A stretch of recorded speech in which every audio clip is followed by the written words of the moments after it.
The Adventures of Tom Sawyer, by Mark Twain. To my wife, this book is affectionately dedicated. Preface. Most of the adventures recorded in this book really occurred. One or two were experiences of my own, the rest those of boys who were schoolmates of mine. Huck Finn is drawn from life, Tom Sawyer also, but not from an individual. He is a combination of the characteristics of three boys whom I knew, and therefore belongs to the composite order of architecture.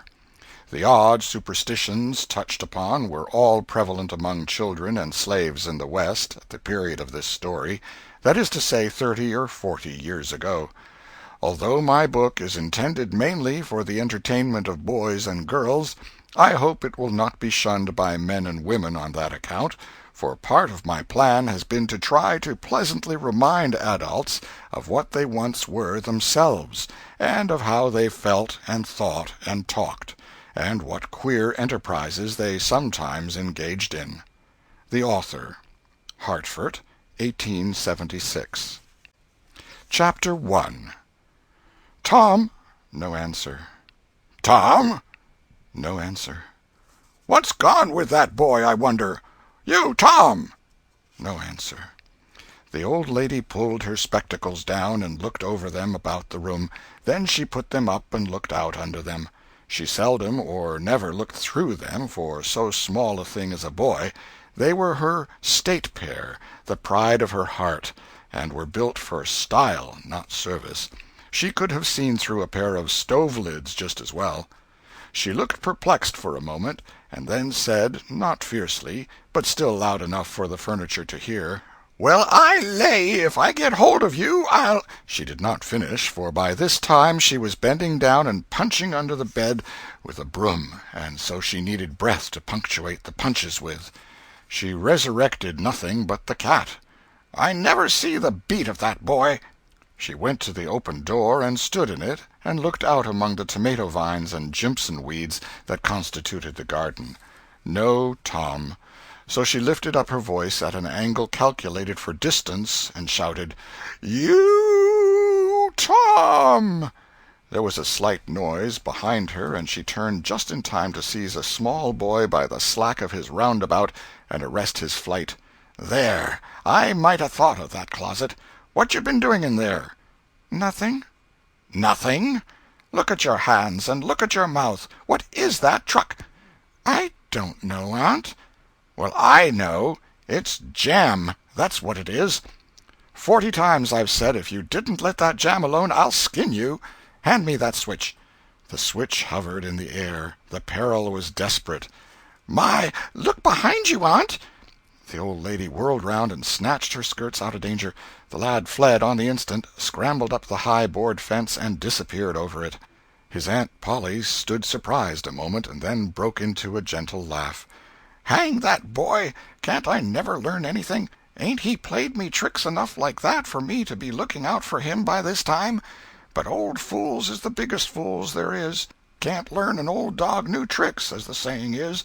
But my goodness, he never plays them alike 2 days, and how is a body to know what's coming? He 'pears to know just how long he can torment me before I get my dander up, and he knows if he can make out to put me off for a minute or make me laugh, it's all down again and I can't hit him a lick. I ain't doing my duty by that boy, and that's the Lord's truth, goodness knows.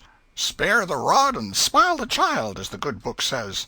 I'm a laying up sin and suffering for us both, I know. He's full of the old scratch, but laws o' me, he's my own dead sister's boy, poor thing, and I ain't got the heart to lash him somehow. Every time I let him off my conscience does hurt me so, and every time I hit him my old heart most breaks. Well, well, a man that is born of a woman is of few days and full of trouble, as the Scripture says, and I reckon it's so. He'll play hooky this evening. That's southwestern for afternoon. And I'll just be obleeged to make him work tomorrow to punish him. It's mighty hard to make him work Saturdays when all the boys is having holiday, but he hates work more than he hates anything else, and I've got to do some of my duty by him, or I'll be the ruination of the child." Tom did play hooky, and he had a very good time. He got back home barely in season to help Jim, the small colored boy, saw next day's wood, and split the kindling before supper. At least he was there in time to tell his adventures to Jim, while Jim did three-fourths of the work. Tom's younger brother, or rather half-brother, Sid, was already through with his part of the work, picking up chips, for he was a quiet boy and had no adventurous, troublesome ways. While Tom was eating his supper and stealing sugar as opportunity offered, Aunt Polly asked him questions that were full of guile and very deep, for she wanted to trap him into damaging revealments.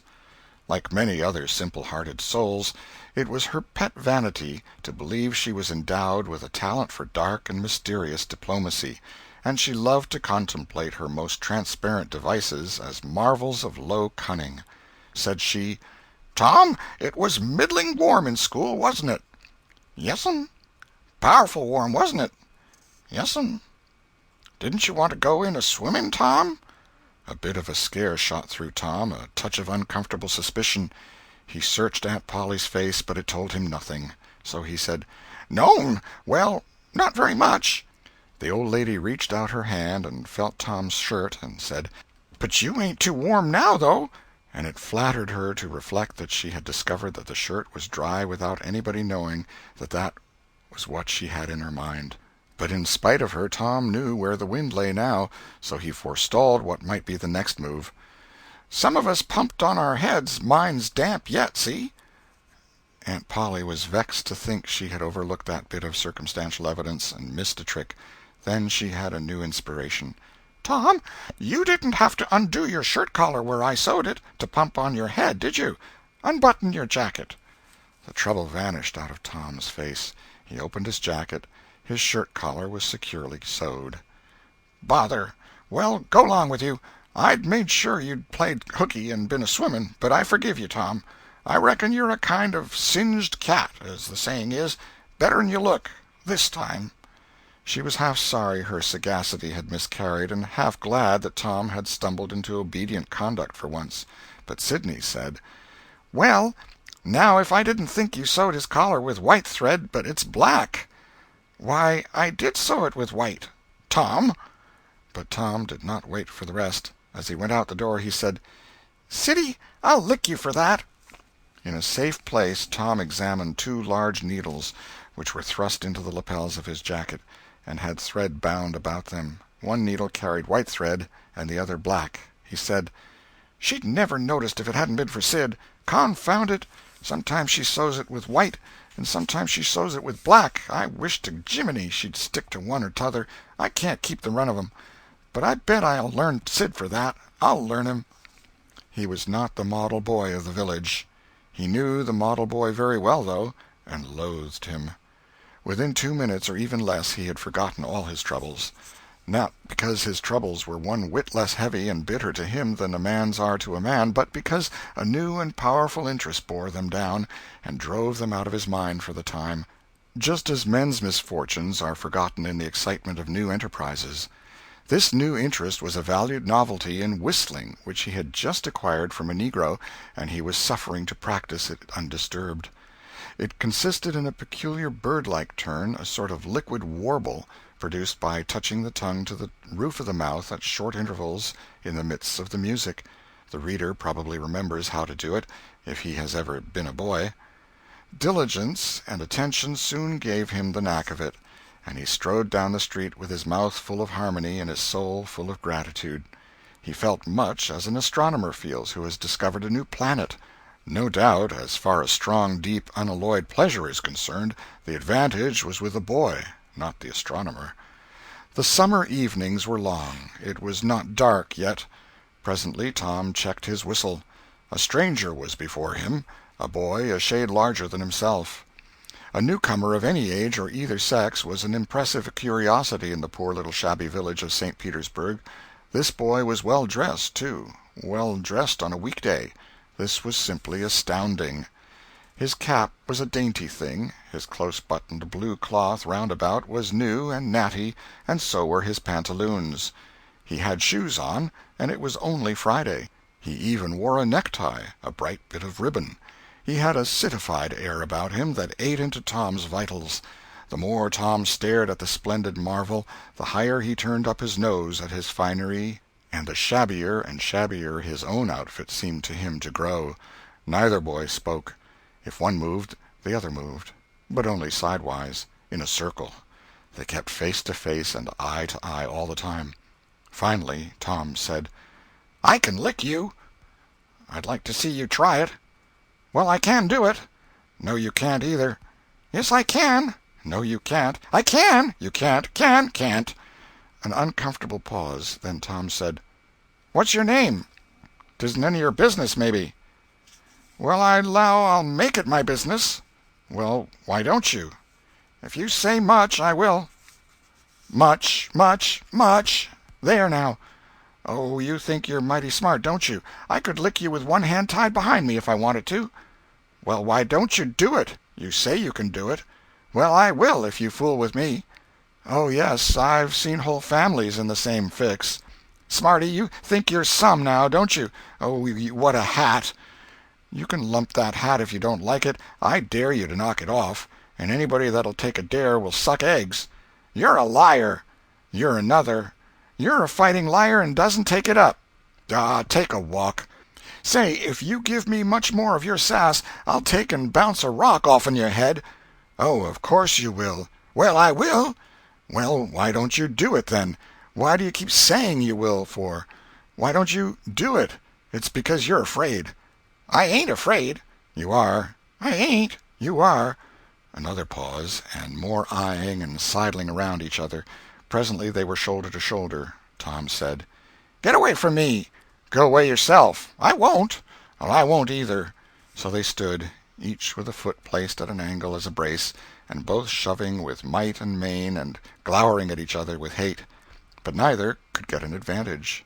After struggling till both were hot and flushed, each relaxed his strain with watchful caution, and Tom said, "You're a coward and a pup. I'll tell my big brother on you, and he can thrash you with his little finger, and I'll make him do it, too." "What do I care for your big brother?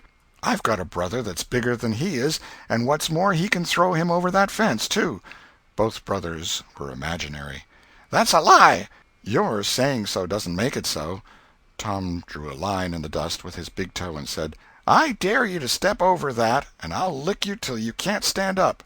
Anybody that'll take a dare will steal sheep." The new boy stepped over promptly and said, "Now you said you'd do it. Now let's see you do it." "Don't you crowd me, now. You better look out." "Well, you said you'd do it. Why don't you do it?" "By jingo, for 2 cents I will do it." The new boy took 2 broad coppers out of his pocket and held them out with derision. Tom struck them to the ground. In an instant both boys were rolling and tumbling in the dirt, gripped together like cats, and for the space of a minute they tugged and tore at each other's hair and clothes, punched and scratched each other's noses, and covered themselves with dust and glory. Presently the confusion took form, and through the fog of battle Tom appeared, seated astride the new boy, and pounding him with his fists. "Holler 'nuff," said he. The boy only struggled to free himself. He was crying, mainly from rage. "Holler 'nuff," and the pounding went on. At last the stranger got out a smothered "'Nuff," and Tom let him up and said, "Now that'll learn you. Better look out who you're fooling with next time." The new boy went off brushing the dust from his clothes, sobbing, snuffling, and occasionally looking back and shaking his head and threatening what he would do to Tom the next time he caught him out, to which Tom responded with jeers and started off in a high feather, and as soon as his back was turned the new boy snatched up a stone, threw it, and hit him between the shoulders, and then turned tail and ran like an antelope. Tom chased the traitor home, and thus found out where he lived. He then held a position at the gate for some time, daring the enemy to come outside, but the enemy only made faces at him through the window and declined. At last the enemy's mother appeared, and called Tom a bad, vicious, vulgar child, and ordered him away.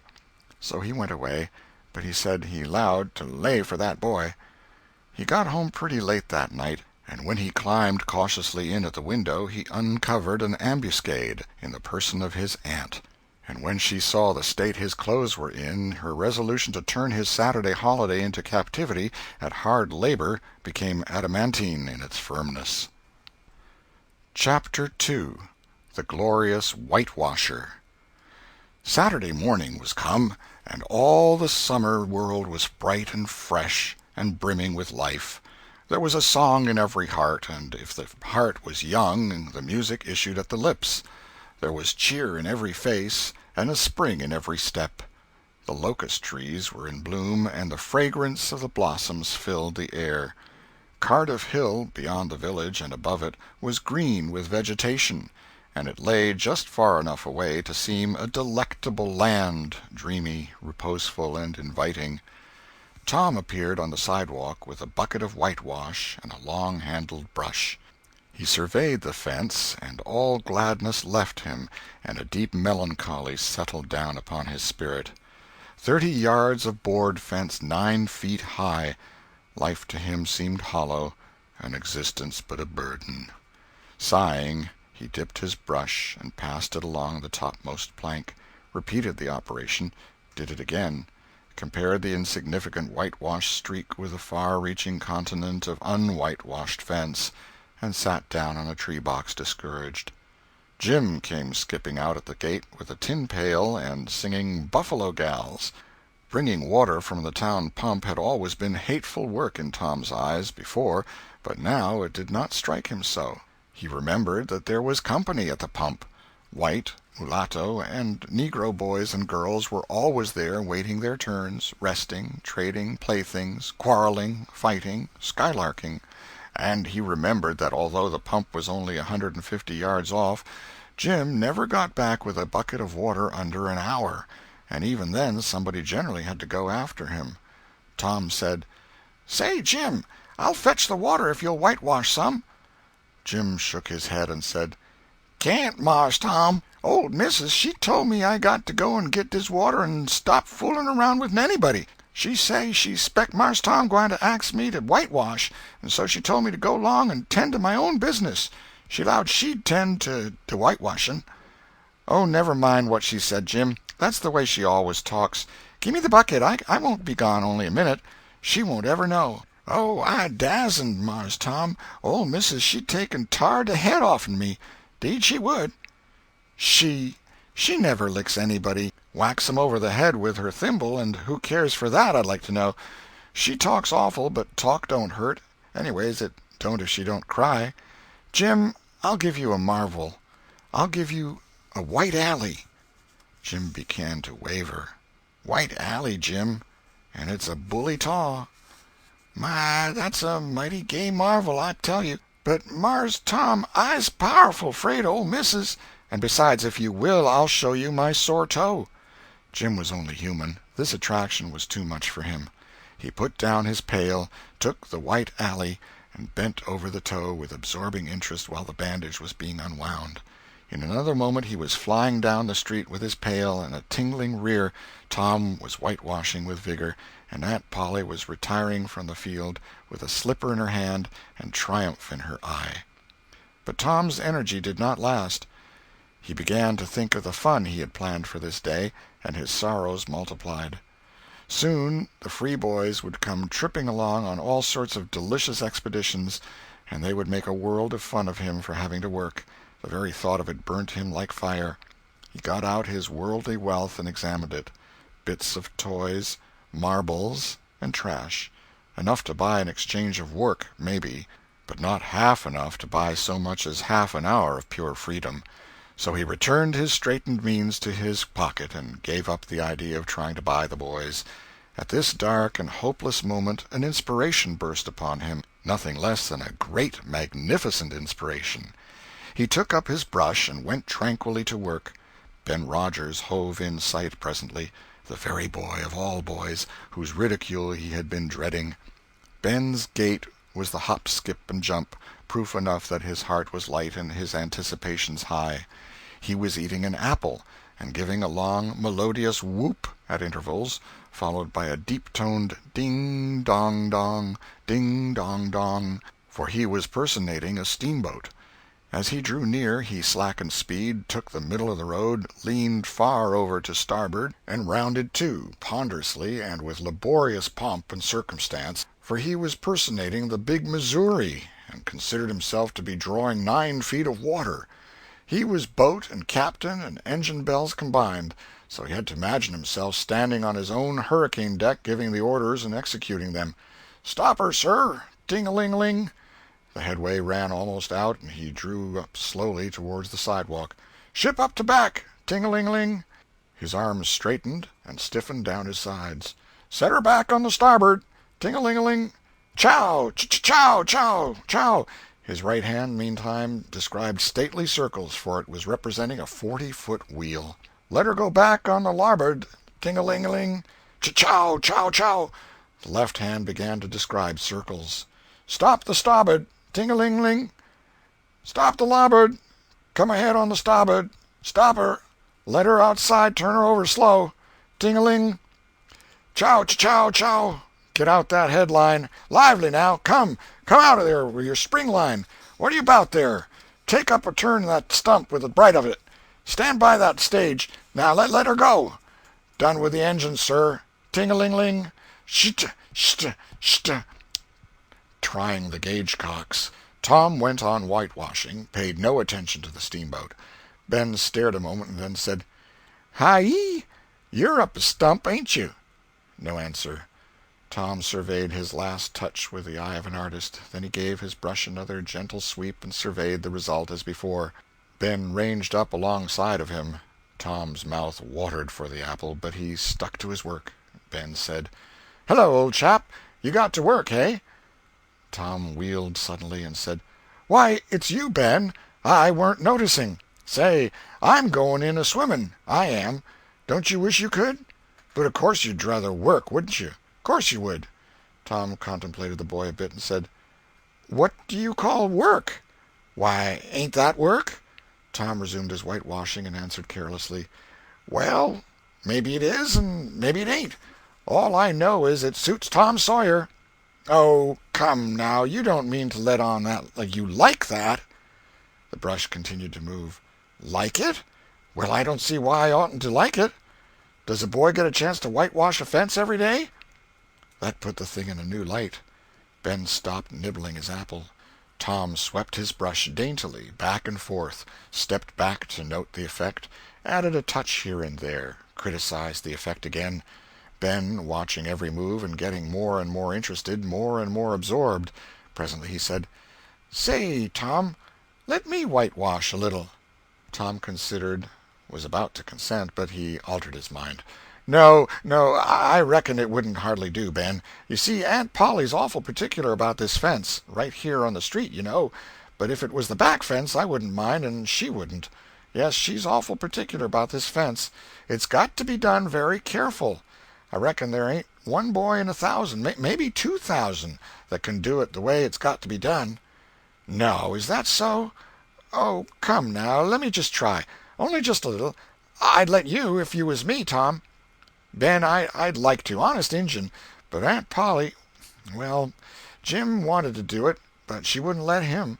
Sid wanted to do it, and she wouldn't let Sid. Now, don't you see how I'm fixed? If you was to tackle this fence and anything was to happen to it, oh, shucks, I'll be just as careful. Now let me try. Say, I'll give you the core of my apple. Well, here. No, Ben, no, now don't. I'm afeard. I'll give you all of it. Tom gave up the brush with reluctance in his face, but alacrity in his heart. And while the late steamer Big Missouri worked and sweated in the sun, the retired artist sat on a barrel in the shade close by, dangled his legs, munched his apple, and planned the slaughter of more innocents. There was no lack of material. Boys happened along every little while. They came to jeer, but remained to whitewash. By the time Ben was fagged out, Tom had traded the next chance to Billy Fisher for a kite in good repair, and when he played out, Johnny Miller brought in for a dead rat and a string to swing it with, and so on, hour after hour. And when the middle of the afternoon came, from being a poor poverty-stricken boy in the morning, Tom was literally rolling in wealth. He had, beside the things before mentioned, 12 marbles, part of a jew's harp, a piece of blue bottle glass to look through, a spool cannon, a key that wouldn't unlock anything, a fragment of chalk, a glass stopper of a decanter, a tin soldier, a couple of tadpoles, 6 firecrackers, a kitten with only one eye, a brass doorknob, a dog collar, but no dog, the handle of a knife, 4 pieces of orange peel, and a dilapidated old window-sash. He had had a nice, good, idle time all the while, plenty of company, and the fence had had 3 coats of whitewash on it. If he hadn't run out of whitewash, he would have bankrupted every boy in the village. Tom said to himself that it was not such a hollow world after all. He had discovered a great law of human action without knowing it, namely, that in order to make a man or boy covet a thing, it is only necessary to make the thing difficult to attain. If he had been a great and wise philosopher, like the writer of this book, he would now have comprehended that work consists of whatever a body is obliged to do, and that play consists of whatever a body is not obliged to do. And this would help him to understand why constructing artificial flowers or performing on a treadmill is work, while rolling 10-pins or climbing Mont Blanc is only amusement. There are wealthy gentlemen in England who drive 4-horse passenger coaches 20 or 30 miles on a daily line in the summer because the privilege costs them considerable money. But if they were offered wages for the service, that would turn it into work, and then they would resign. The boy mused a while over the substantial change which had taken place in his worldly circumstances, and then wended toward headquarters to report. The end of Chapter 2.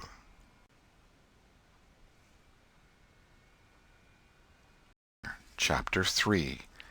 Busy at War and Love.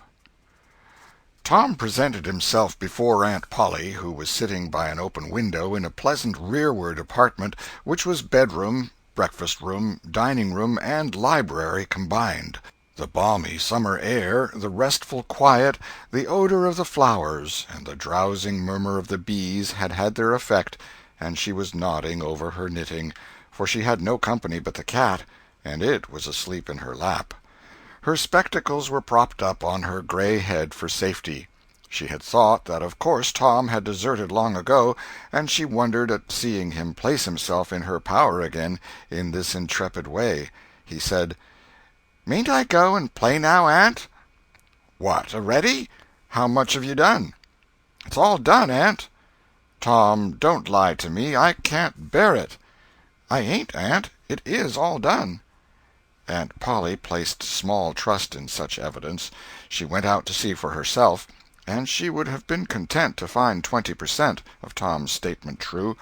When she found the entire fence whitewashed, and not only whitewashed but elaborately coated and recoated, and even a streak added to the ground, her astonishment was almost unspeakable. She said, "Well, I never! There's no getting round it. You can work when you're a mind to, Tom." And then she diluted the compliment by adding, "But it's powerful seldom you're a mind to, I'm bound to say. Well, go along and play, but mind you get back some time in the week, or I'll tan you." She was so overcome by the splendor of his achievement that she took him into the closet and selected a choice apple and delivered it to him, along with an improving lecture upon the added value and flavor a treat took to itself when it came without sin through virtuous effort. And while she closed with a happy scriptural flourish, he hooked a doughnut. Then he skipped out and saw Sid just starting up the outside stairway that led to the back rooms on the second floor.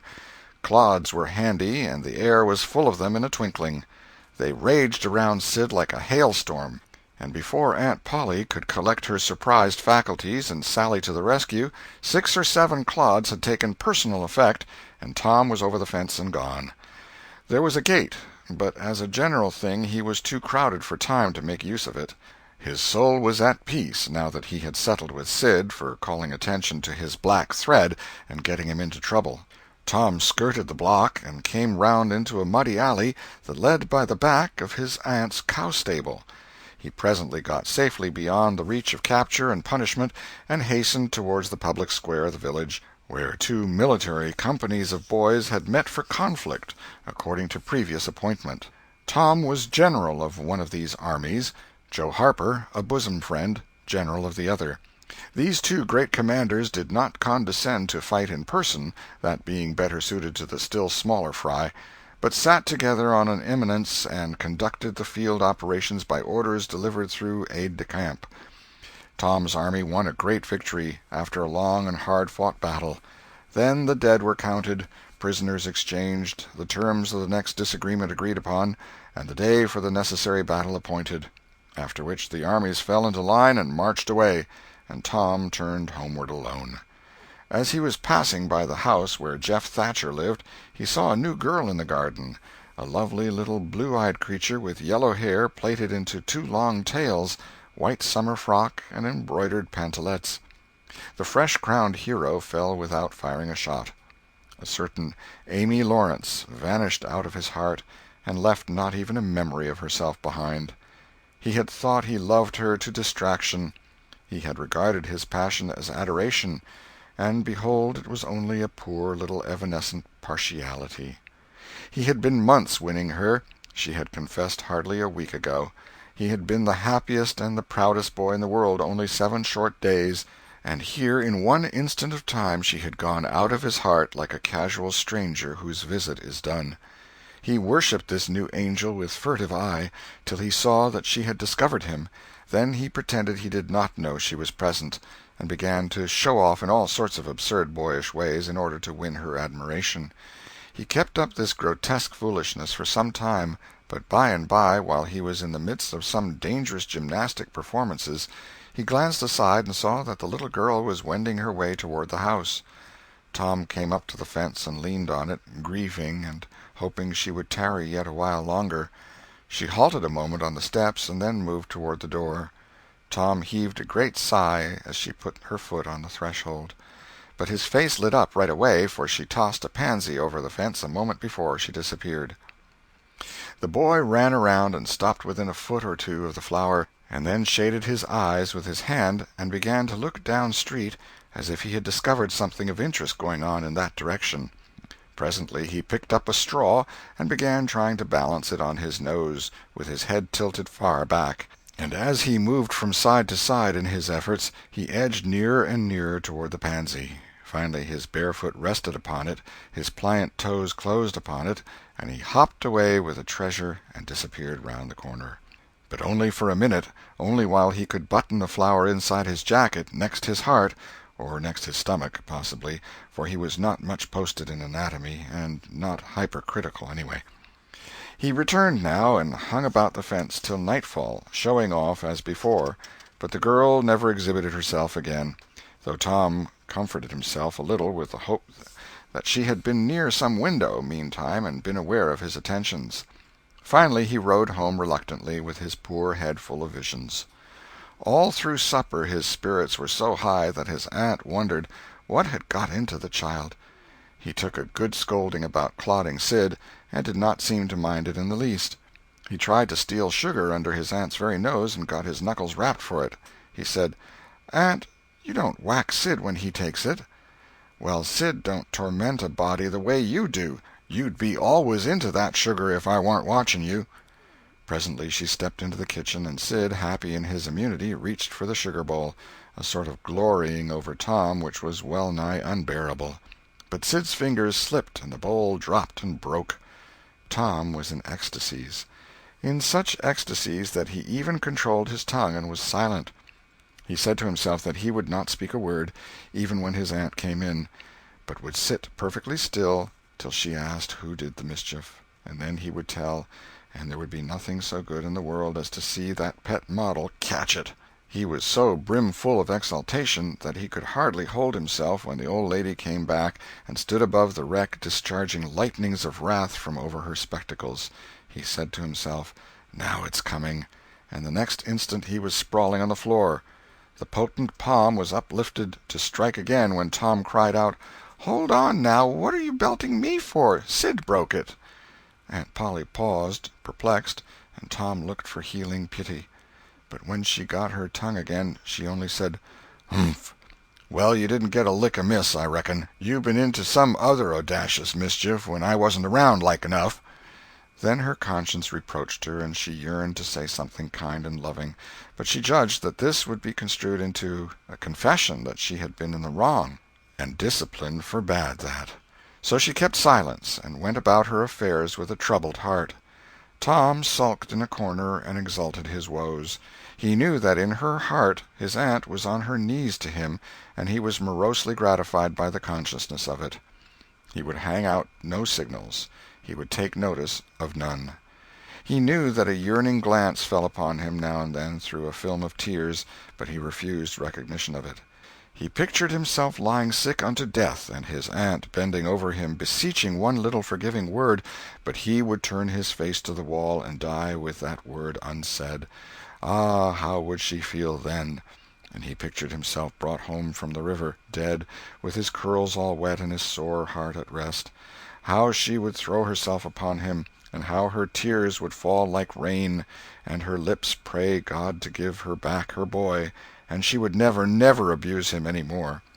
But he would lie there, cold and white, and make no sign, a poor little sufferer whose griefs were at an end. He so worked upon his feelings with the pathos of these dreams that he had to keep swallowing, he was so like to choke, and his eyes swam in a blur of water which overflowed when he winked, and ran down and trickled from the end of his nose. And such a luxury to him was this petting of his sorrows that he could not bear to have any worldly cheeriness or any grating delight intrude upon it. It was too sacred for such contact, and so, presently, when his cousin Mary danced in, all alive with the joy of seeing home again after an age-long visit of 1 week to the country, he got up and moved in clouds and darkness out at one door as she brought song and sunshine in at the other.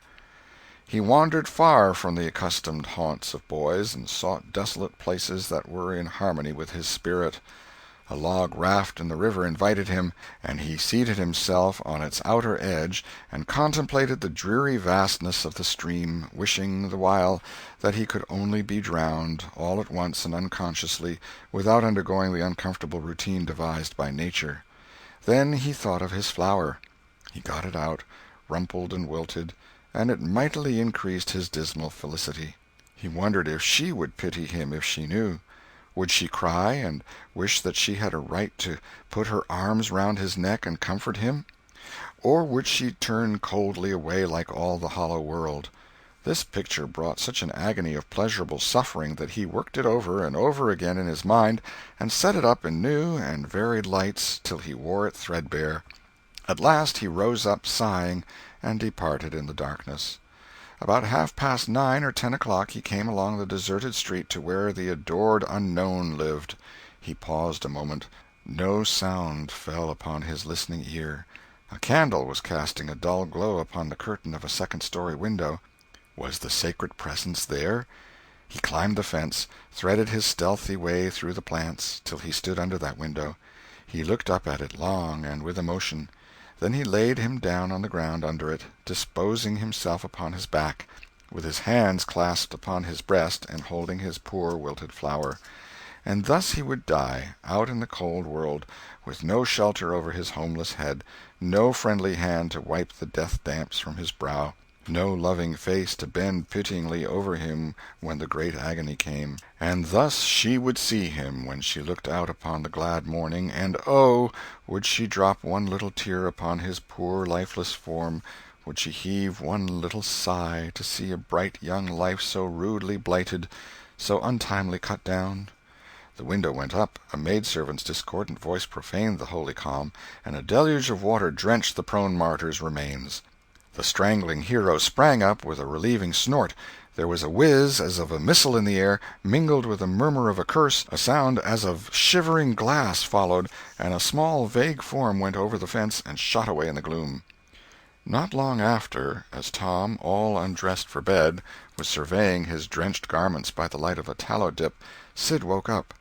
But if he had any dim idea of making any references to illusions, he thought better of it and held his peace, for there was danger in Tom's eye.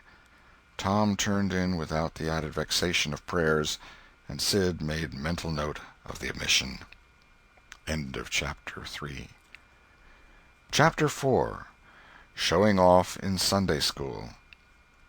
The sun rose upon a tranquil world and beamed down upon the peaceful village like a benediction. Breakfast over, Aunt Polly had family worship. It began with a prayer built from the ground up of solid courses of scriptural quotations, welded together with a thin mortar of originality. and from the summit of this she delivered a grim chapter of the Mosaic law, as from Sinai. Then Tom girded up his loins, so to speak, and went to work to get his verses. Sid had learned his lesson days before. Tom bent all his energies to the memorizing of 5 verses, and he chose part of the Sermon on the Mount because he could find no verses that were shorter. At the end of half an hour Tom had a vague general idea of his lesson, but no more, for his mind was traversing the whole field of human thought, and his hands were busy with distracting recreations. Mary took his book to hear him recite, and he tried to find his way through the fog. "Blessed are the poor? Yes, poor. Blessed are the poor in spirit. In spirit. Blessed are the poor in spirit, for theirs. For theirs. Blessed are the poor in spirit, for theirs is the kingdom of heaven. Blessed are they that mourn, for they, for they, S-H-A. For they, S-H, oh, I don't know what it is. Shall. Oh, shall. Shall mourn. Blessed are they that shall, they that shall mourn, for they shall what? Why don't you tell me, Mary? What do you want to be so mean for? Oh, Tom, you poor thick-headed thing, I'm not teasing you. I wouldn't do that. You must go and learn it again. Don't you be discouraged, Tom. You'll manage it, and if you do, I'll give you something ever so nice. There now, that's a good boy. All right. What is it, Mary? Tell me what it is. Never you mind, Tom. You know if I say it's nice, it is nice. You bet you that's so, Mary. All right, I'll tackle it again. And he did tackle it again, and under the double pressure of curiosity and prospective gain, he did it with such spirit that he accomplished a shining success. Mary gave him a brand-new Barlow knife worth 12.5 cents, and the convulsion of delight that swept his system shook him to his foundations. True, the knife would not cut anything, but it was a sure enough Barlow, and there was inconceivable grandeur in that, though where the Western boys ever got the idea that such a weapon could possibly be counterfeited to its injury is an imposing mystery and will always remain so, perhaps. Tom contrived to scarify the cupboard with it, and was arranging to begin on the bureau, when he was called off to dress for Sunday school. Mary gave him a tin basin of water and a piece of soap, and he went outside the door and set the basin on a little bench there. Then he dipped the soap in the water and laid it down, turned up his sleeves, poured out the water on the ground, gently, and then entered the kitchen and began to wipe his face diligently on the towel behind the door. But Mary removed the towel and said, "Now, ain't you ashamed, Tom? You mustn't be so bad. Water won't hurt you."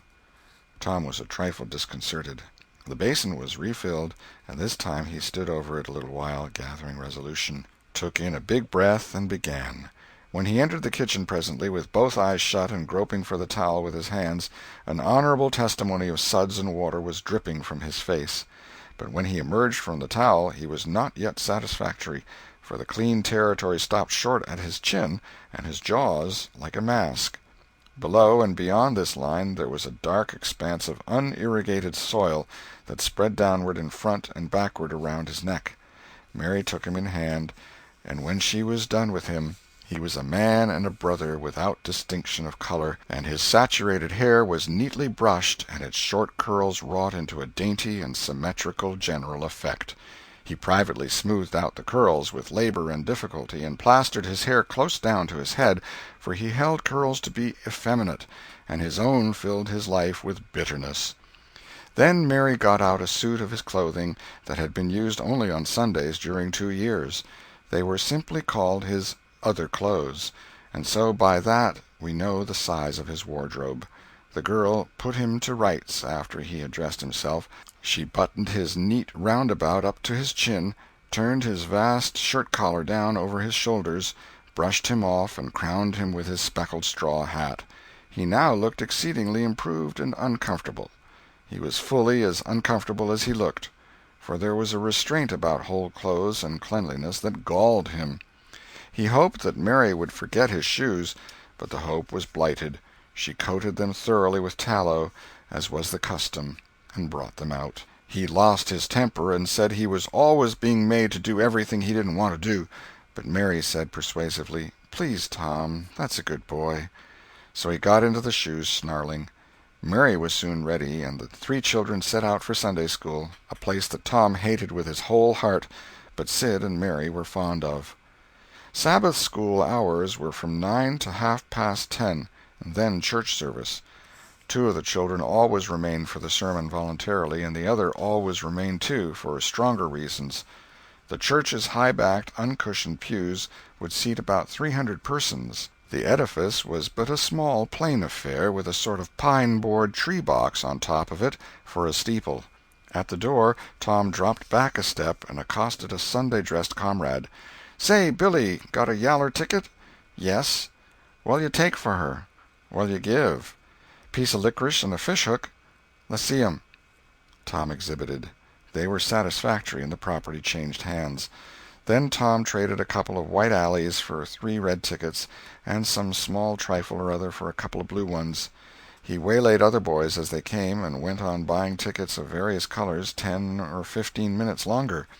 He entered the church, now with a swarm of clean and noisy boys and girls, proceeded to his seat, and started a quarrel with the first boy that came handy.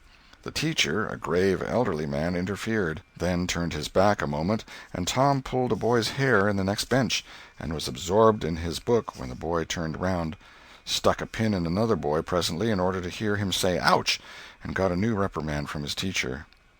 Tom's whole class were of a pattern, restless, noisy, and troublesome. When they came to recite their lessons, not one of them knew his verses perfectly, but had to be prompted all along.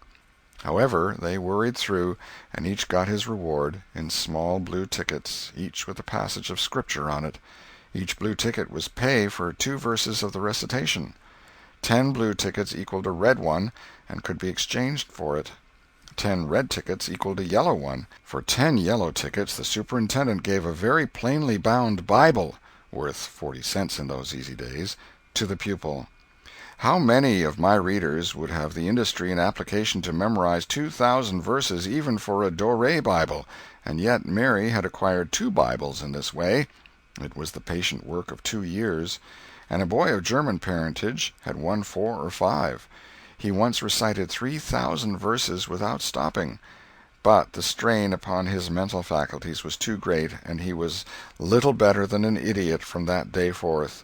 A grievous misfortune for the school, for on great occasions before company the superintendent, as Tom expressed it, had always made this boy come out and spread himself. Only the older pupils managed to keep their tickets and stick to their tedious work long enough to get a Bible, and so the delivery of one of these prizes was a rare and noteworthy circumstance. The successful pupil was so great and conspicuous for that day that on the spot every scholar's heart was fired with a fresh ambition that often lasted a couple of weeks. It is possible that Tom's mental stomach had never really hungered for one of those prizes, but unquestionably his entire being had for many a day longed for the glory and the éclat that came with it. In due course the superintendent stood up in front of the pulpit with a closed hymn-book in his hand and his forefinger inserted between its leaves, and commanded attention. When a Sunday school superintendent makes his customary little speech, a hymn-book in the hand is as necessary as is the inevitable sheet of music in the hand of a singer who stands forward on the platform and sings a solo at a concert. Though why is a mystery, for neither the hymn-book nor the sheet of music is ever referred to by the sufferer.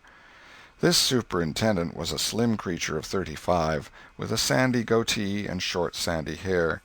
He wore a stiff standing collar whose upper edge almost reached his ears, and whose sharp points curved forward abreast the corners of his mouth, a fence that compelled a straight look-out ahead, and a turning of the whole body when a side view was required. His chin was propped on a spreading cravat, which was as broad and as long as a bank-note, and had fringed ends. His boot-toes were turned sharply up, in the fashion of the day, like sleigh-runners, an effect patiently and laboriously produced by the young men by sitting with their toes pressed against a wall for hours together. Mr. Walters was very earnest of mien, and very sincere and honest at heart. and he held sacred things and places in such reverence, and so separated them from worldly matters, that unconsciously to himself his Sunday-school voice had acquired a peculiar intonation which was wholly absent on weekdays. He began after this fashion: "Now, children, I want you all to sit up just as straight and pretty as you can and give me all your attention for a minute or two. There, that is it. That is the way good little boys and girls should do. I see one little girl who is looking out of the window. I am afraid she thinks I am out there somewhere, perhaps up in one of the trees making a speech to the little birds." Applausive titter. "I want to tell you how good it makes me feel to see so many bright, clean little faces assembled in a place like this, learning to do right and be good," and so forth and so on. It is not necessary to set down the rest of the oration. It was of a pattern which does not vary, and so it is familiar to us all. The latter third of the speech was marred by the resumption of fights and other recreations among certain of the bad boys, and by fidgetings and whisperings that extended far and wide, washing even to the bases of isolated and incorruptible rocks like Sid and Mary. But now every sound ceased suddenly, with the subsidence of Mr. Walters's voice, and the conclusion of the speech was received with a burst of silent gratitude. A good part of the whispering had been occasioned by an event which was more or less rare, the entrance of visitors. Lawyer Thatcher, accompanied by a very feeble and aged man, a fine, portly, middle-aged gentleman with iron-gray hair, and a dignified lady who was doubtless the latter's wife. The lady was leading a child. Tom had been restless and full of chafings and repinings, conscience-smitten, too. He could not meet Amy Lawrence's eye, he could not brook her loving gaze. But when he saw this small newcomer his soul was all ablaze with bliss in a moment.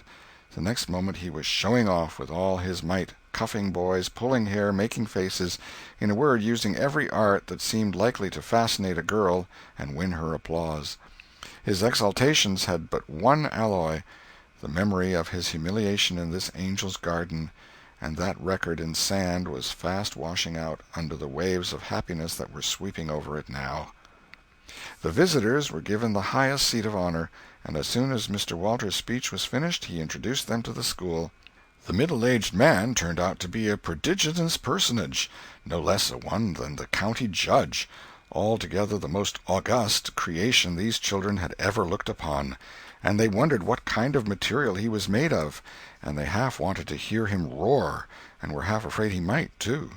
He was from Constantinople, 12 miles away, so he had traveled, and seen the world. These very eyes had looked upon the county courthouse, which was said to have a tin roof. The awe which these reflections inspired was attested by the impressive silences and the ranks of staring eyes. This was the great Judge Thatcher, brother of their own lawyer. Jeff Thatcher immediately went forward to be familiar with the great man and be envied by the school. It would have been music to his soul to hear the whisperings, "Look at him, Jim, he's a-going up there. Say, look, he's a-going to shake hands with him. He is shaking hands with him. By jings, don't you wish you was Jeff?" Mr. Walters fell to showing off, with all sorts of official bustlings and activities, giving orders and delivering judgments, discharging directions here, there, everywhere that he could find a target. The librarian showed off, running hither and thither with his arms full of books, and making a deal of the splutter and fuss that insect authority delights in. The young lady teachers showed off, bending sweetly over pupils that were lately being boxed, lifting pretty warning fingers at bad little boys, and patting good ones lovingly. The young gentlemen teachers showed off with small scoldings and other little displays of authority and fine attention to discipline, and most of the teachers of both sexes found business up at the library by the pulpit. And it was business that frequently had to be done over again 2 or 3 times, with much seeming vexation. The little girls showed off in various ways, and the little boys showed off with such diligence that the air was thick with paper wads and the murmur of scuffling. And above it all, the great man sat and beamed a majestic judicial smile upon all the house, and warmed himself in the sun of his own grandeur, for he was showing off, too. There was only one thing wanting to make Mr. Walters's ecstasy complete, and that was a chance to deliver a Bible prize and exhibit a prodigy. Several pupils had a few yellow tickets, but none had enough, and he had been around among the star pupils inquiring. He would have given worlds now to have that German lad back again with a sound mind. And now at this moment, when hope was dead, Tom Sawyer came forward with 9 yellow tickets, 9 red tickets, and 10 blue ones, and demanded a Bible. This was a thunderbolt out of a clear sky. Walters was not expecting an application from this source for the next 10 years. But there was no getting around it. Here were the certified checks, and they were good for their face. Tom was therefore elevated to a place with the judge and the other elect, and the great news was announced from headquarters. It was the most stunning surprise of the decade, and so profound was the sensation that it lifted the new hero up to the judicial one's altitude, and the school had 2 marvels to gaze upon in place of 1. The boys were all eaten up with envy, and those that suffered the bitterest pangs were those who perceived too late that they themselves had contributed to this hated splendor by trading tickets to Tom for the wealth he had amassed in selling whitewashing privileges. These despised themselves as being the dupes of a wily fraud, a guileful snake in the grass. The prize was delivered to Tom with as much effusion as the superintendent could pump up under the circumstances, but it lacked somewhat of the true gush, for the poor fellow's instinct taught him that there was a mystery here that could not well bear the light, perhaps. It was simply preposterous that this boy had warehoused 2,000 sheaves of scriptural wisdom on his premises. A dozen would strain his capacity, without a doubt. Amy Lawrence was proud and glad, and she tried to make Tom see it in her face, but he wouldn't look. She wondered. Then she was just a grain troubled. Next, a dim suspicion came and went, came again. She watched. A furtive glance told her worlds, and then her heart broke, and she was jealous and angry, and the tears came, and she hated everybody. Tom most of all, she thought. Tom was introduced to the judge, but his tongue was tied, his breath would hardly come, his heart quaked, partly because of the awful greatness of the man, but mainly because he was her parent. He would have liked to fall down and worship him if it were in the dark. The judge put his hand on Tom's head and called him a fine little man, and asked him what his name was. The boy stammered, gasped, and got it out. "Tom." "Oh, no, not Tom. It is Thomas." "Ah, that's it. I thought there was more to it, maybe. That's very well. But you've another one, I dare say, and you'll tell it to me, won't you?" "Tell the gentleman your other name, Thomas," said Walters, "and say 'sir.' You mustn't forget your manners." "Thomas Sawyer, sir." "That's it. That's a good boy. Fine manly little fellow. 2,000 verses is a great many, very, very great many, and you never can be sorry for the trouble you took to learn them. For knowledge is worth more than anything there is in the world. It's what makes great men and good men. You'll be a great man and a good man yourself some day, Thomas, and then you'll look back and say, 'It's all owing to the precious Sunday school privileges of my boyhood. It's all owing to my dear teachers that taught me to learn. It's all owing to the good superintendent who encouraged me and watched over me and gave me a beautiful Bible, a splendid, elegant Bible, to keep and have it all for my own, always. It's all owing to right bringing up.' That is what you will say, Thomas, and you wouldn't take any money for those 2,000 verses. No, indeed you wouldn't. And now you wouldn't mind telling me and this lady some of the things you've learned. No, I know you wouldn't, for we are proud of little boys that learn. Now, no doubt you know the names of all the 12 disciples. Won't you tell us the names of the first 2 that were appointed?" Tom was tugging at a buttonhole and looking sheepish. He blushed now, and his eyes fell. Mr. Walters' heart sank within him. He said to himself, "It is not possible that the boy can answer the simplest question. Why did the judge ask him?" Yet he felt obliged to speak up and say, "Answer the gentleman, Thomas. Don't be afraid." Tom still hung fire. "Now I know you'll tell me," said the lady. "The names of the first 2 disciples were David and Goliath."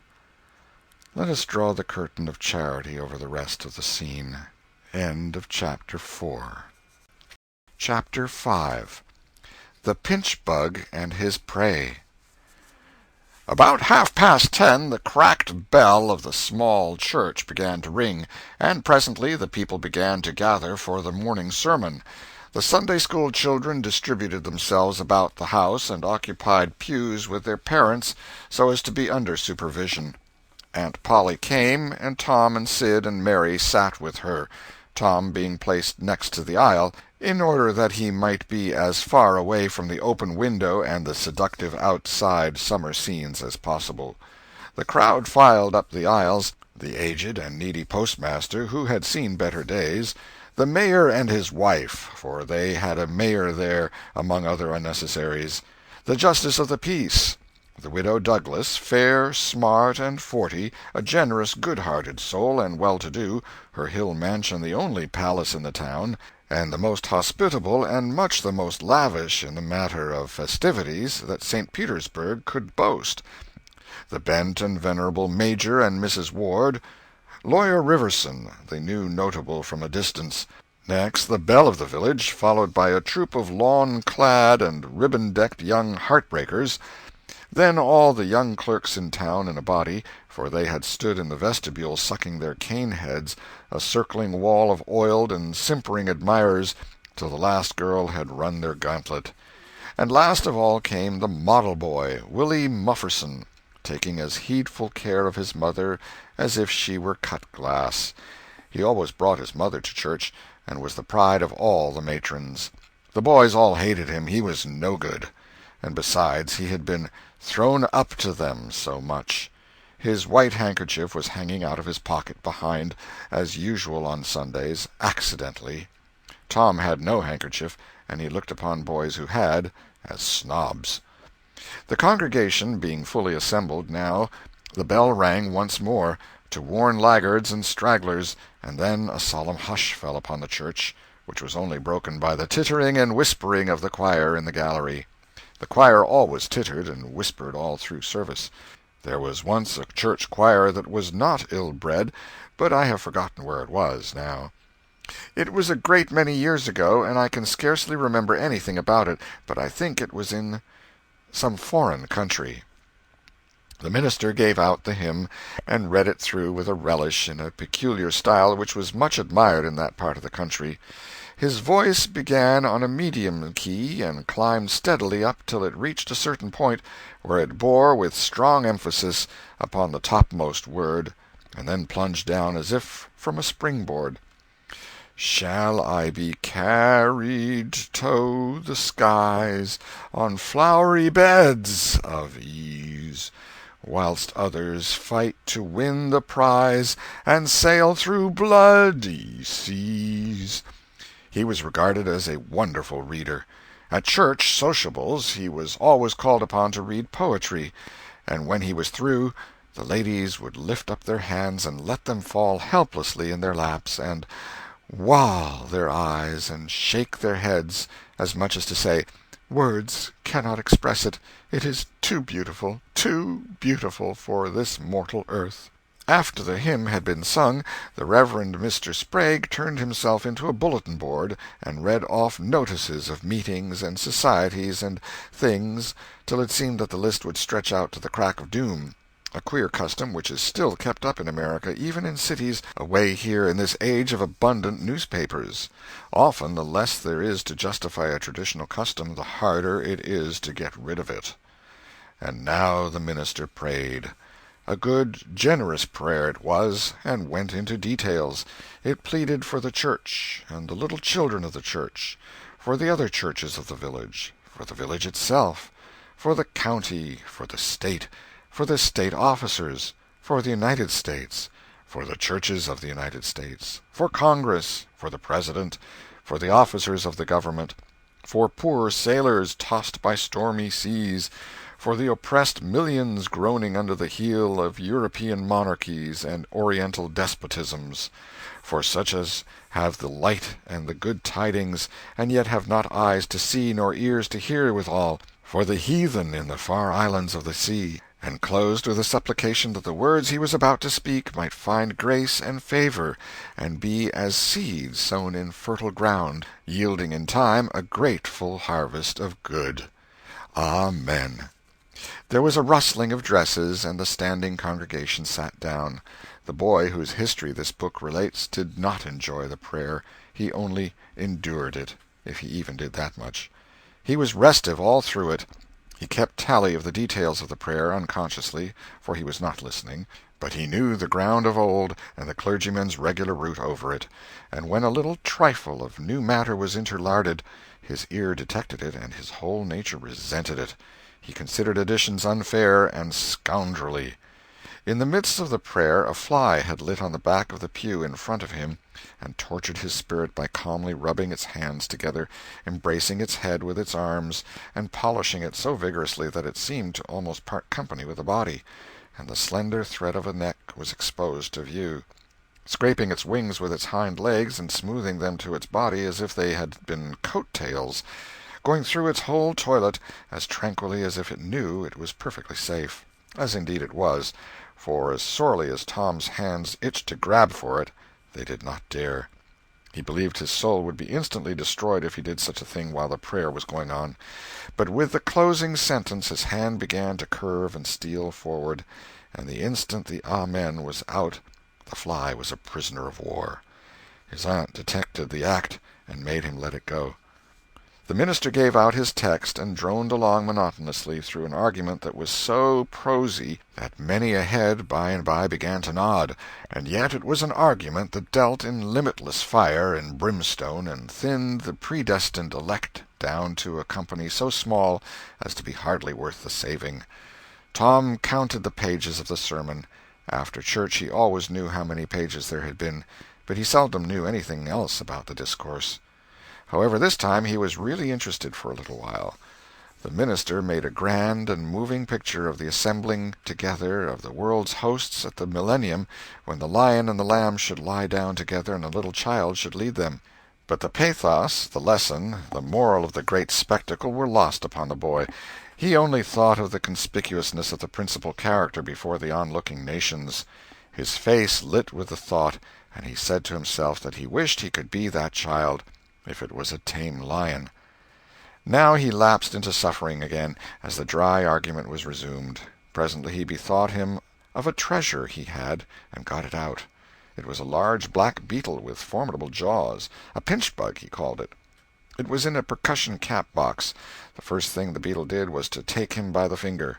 A natural fillip followed. The beetle went floundering into the aisle, and lit on its back, and the hurt finger went into the boy's mouth. The beetle lay there working its helpless legs, unable to turn over. Tom eyed it, and longed for it, but it was safe out of his reach. Other people uninterested in the sermon found relief in the beetle, and they eyed it too.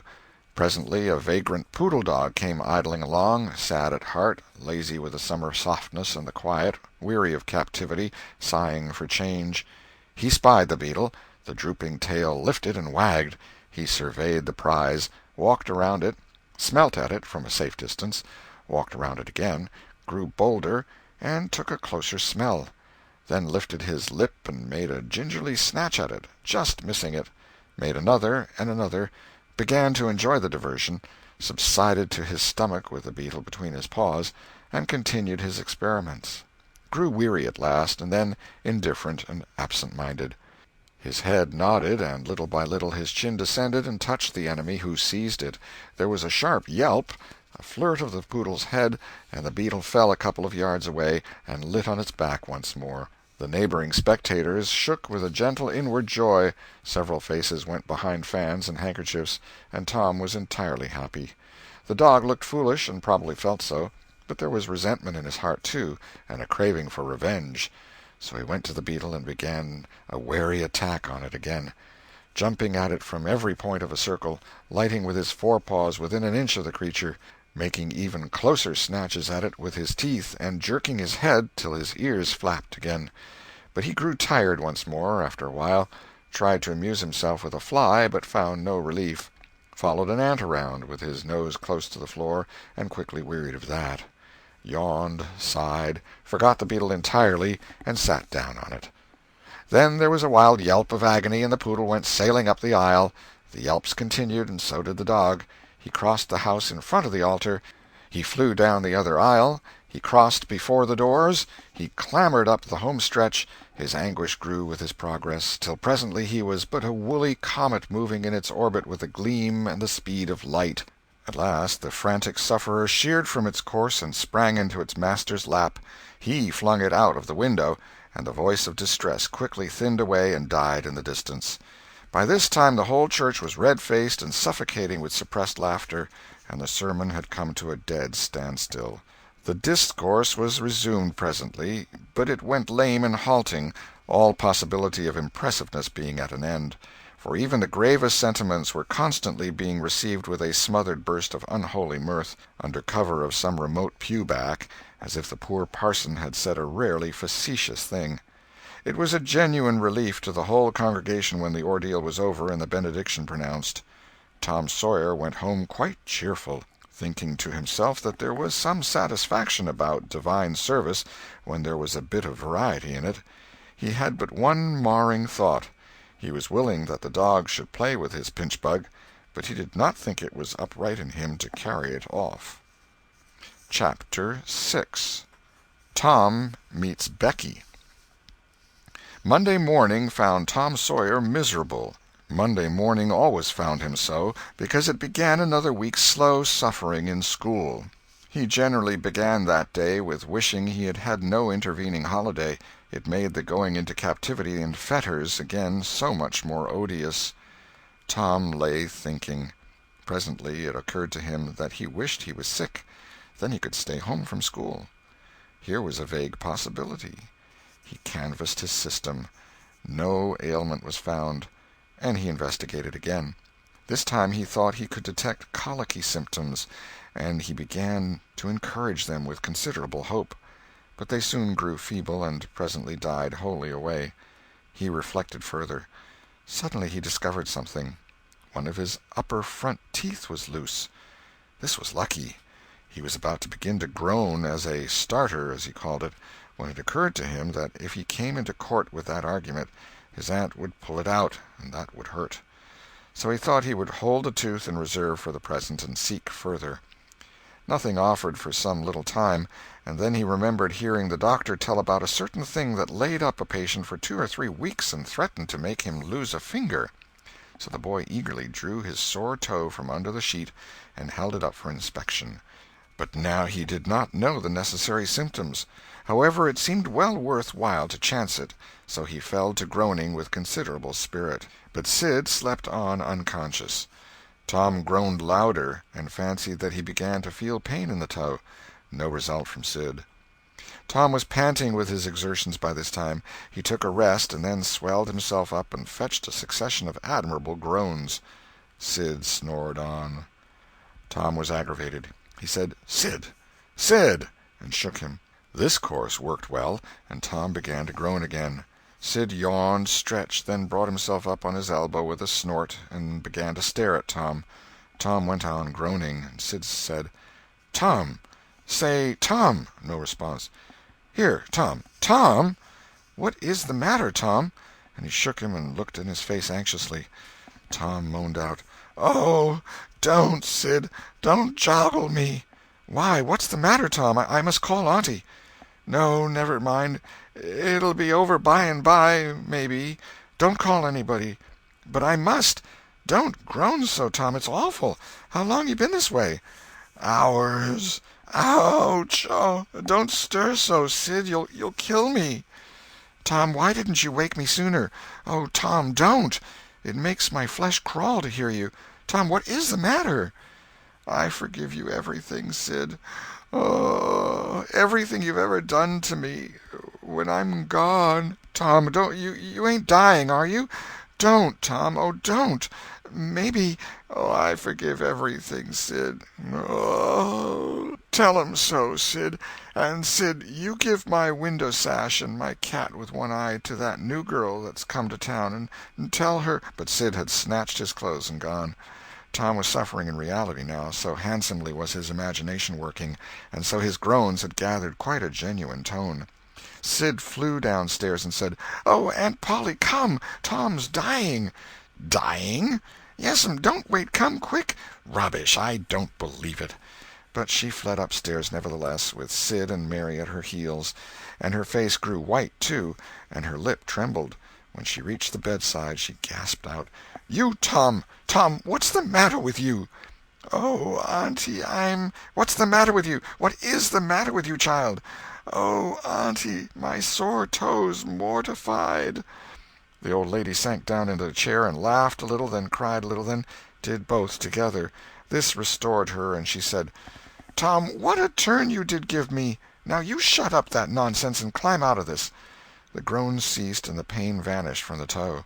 The boy felt a little foolish, and he said, "Aunt Polly, it seemed mortified, and it hurt so I never minded my tooth at all." "Your tooth, indeed! What's the matter with your tooth?" "One of them's loose, and it aches perfectly awful." "There, there, now, don't begin that groaning again. Open your mouth. Well, your tooth is loose, but you're not going to die about that. Mary, get me a silk thread and a chunk of fire out of the kitchen." Tom said, "Oh, please, auntie, don't pull it out. It don't hurt any more. I wish I may never stir if it does. Please don't, auntie. I don't want to stay home from school." "Oh, you don't you? So all this row was because you thought you'd get to stay home from school and go a-fishing. Tom, Tom, I love you so, and you seem to try every way you can to break my old heart with your outrageousness." By this time the dental instruments were ready. The old lady made one end of the silk thread fast to Tom's tooth with a loop, and tied the other to the bedpost. Then she seized the chunk of fire and suddenly thrust it almost into the boy's face. The tooth hung dangling by the bedpost now. But all trials bring their compensations. As Tom wended to school after breakfast, he was the envy of every boy he met because the gap in his upper row of teeth enabled him to expectorate in a new and admirable way.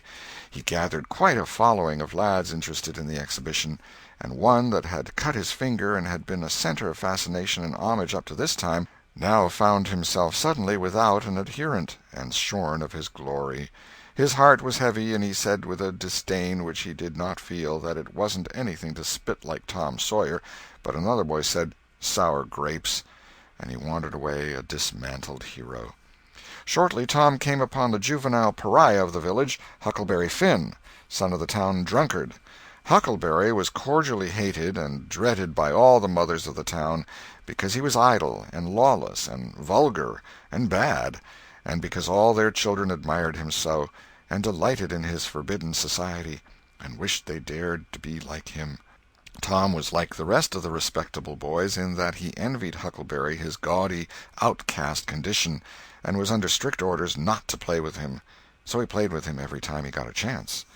Huckleberry was always dressed in the cast-off clothes of full-grown men, and they were in perennial bloom and fluttering with rags. His hat was a vast ruin with a wide crescent lopped out of its brim. His coat, when he wore one, hung nearly to his heels, and had the rearward buttons far down the back, but one suspender supported his trousers. The seat of the trousers bagged low and contained nothing. The fringed legs dragged in the dirt when not rolled up. Huckleberry came and went at his own free will. He slept on doorsteps in fine weather and in empty hogsheads in wet. He did not have to go to school or to church, or call any being master, or obey anybody. He could go fishing or swimming when and where he chose, and stay as long as it suited him. Nobody forbade him to fight. He could sit up as late as he pleased. He was always the first boy that went barefoot in the spring, and the last to resume leather in the fall. He never had to wash, nor put on clean clothes. He could swear wonderfully. In a word, everything that goes to make life precious, that boy had. So thought every harassed, hampered, respectable boy in St. Petersburg. Tom hailed the romantic outcast. "Hello, Huckleberry." "Hello yourself, and see how you like it." "What's that you got?" "Dead cat." "Let me see him, Huck. My, he's pretty stiff. Where'd you get him?" "Bought him off'n a boy." "What'd you give?" "I give a blue ticket and a bladder that I got at the slaughterhouse." "Where'd you get the blue ticket?" "Bought it off'n Ben Rogers 2 weeks ago for a hoopstick." "Say, what is dead cats good for, Huck?" "Good for? Cure warts with." "No, is that so? I know something that's better." "I bet you don't. What is it?" "Why, spunk water." "Spunk water? I wouldn't give a dern for spunk water." "You wouldn't, wouldn't you?" Do you ever try it?" "No, I hain't. But Bob Tanner did." "Who told you so?" "Why, he told Jeff Thatcher, and Jeff told Johnny Baker, and Johnny told Jim Hollis, and Jim told Ben Rogers, and Ben told a nigger, and the nigger told me. There now." "Well, what of it? They'll all lie. Leastwise, all but the nigger. I don't know him. But I never see a nigger that wouldn't lie." "Shucks! Now you tell me how Bob Tanner done it, Huck." "Why, he took and dipped his hand in a rotten stump where the rain-water was." "In the daytime?" "Certainly." "With his face to the stump?" "Yes. Least I reckon so." "Did he say anything?" "I don't reckon he did. I don't know." "Aha! Talk about trying to cure warts with spunk water such a blame fool way as that. Why, that ain't a-going to do any good. You got to go all by yourself to the middle of the woods where you know there's a spunk water stump, and just as it's midnight you back up against the stump and jam your hand in and say, 'Barleycorn, barleycorn, Injun meal shorts, spunk water, swaller these warts,' and then walk away quick 11 steps, with your eyes shut, and then turn around 3 times and walk home without speaking to anybody, because if you speak the charm's busted." "Well, that sounds like a good way, but that ain't the way Bob Tanner done." "No, sir, you can bet he didn't, because he's the wartiest boy in this town, and he wouldn't have a wart on him if he'd known how to work spunk water." "I've took thousands of warts off my hands that way, Huck. I play with frogs so much I've always got considerable many warts. Sometimes I take 'em off with a bean." "Yes, bean's good. I've done that." "Have you? What's your way?" "You take and split the bean and cut the wart so as to get some blood, and then you put the blood on one piece of the bean and take and dig a hole and bury it, 'bout midnight at the crossroads in the dark of the moon, and then you burn up the rest of the bean. You see, that piece that's got the blood on it will keep drawing and drawing, trying to fetch the other piece to it, and so that helps the blood to draw the wart, and pretty soon off she comes." "Yes, that's it, Huck, that's it. Though when you're burying it, if you say, 'Down bean, off wart, come no more to bother me,' it's better. That's the way Joe Harper does, and he's been nearly to Coonville and most everywheres. But say, how do you cure 'em with dead cats?" "Why, you take your cat and go and get in the graveyard long about midnight when somebody that was wicked has been buried. And when it's midnight a devil will come, or maybe 2 or 3, but you can't see 'em. You can only hear something like the wind, or maybe hear 'em talk. And when they're taking that feller away, you heave your cat after 'em and say, 'Devil follow corpse, cat follow devil, warts follow cat, I'm done with you.' And that'll fetch any wart." "Sounds right. Do you ever try it, Huck?" "No, but old Mother Hopkins told me." "Well, I reckon it's so, then, because they say she's a witch." "Say! Why, Tom, I know she is. She witched Pap. Pap says so his own self.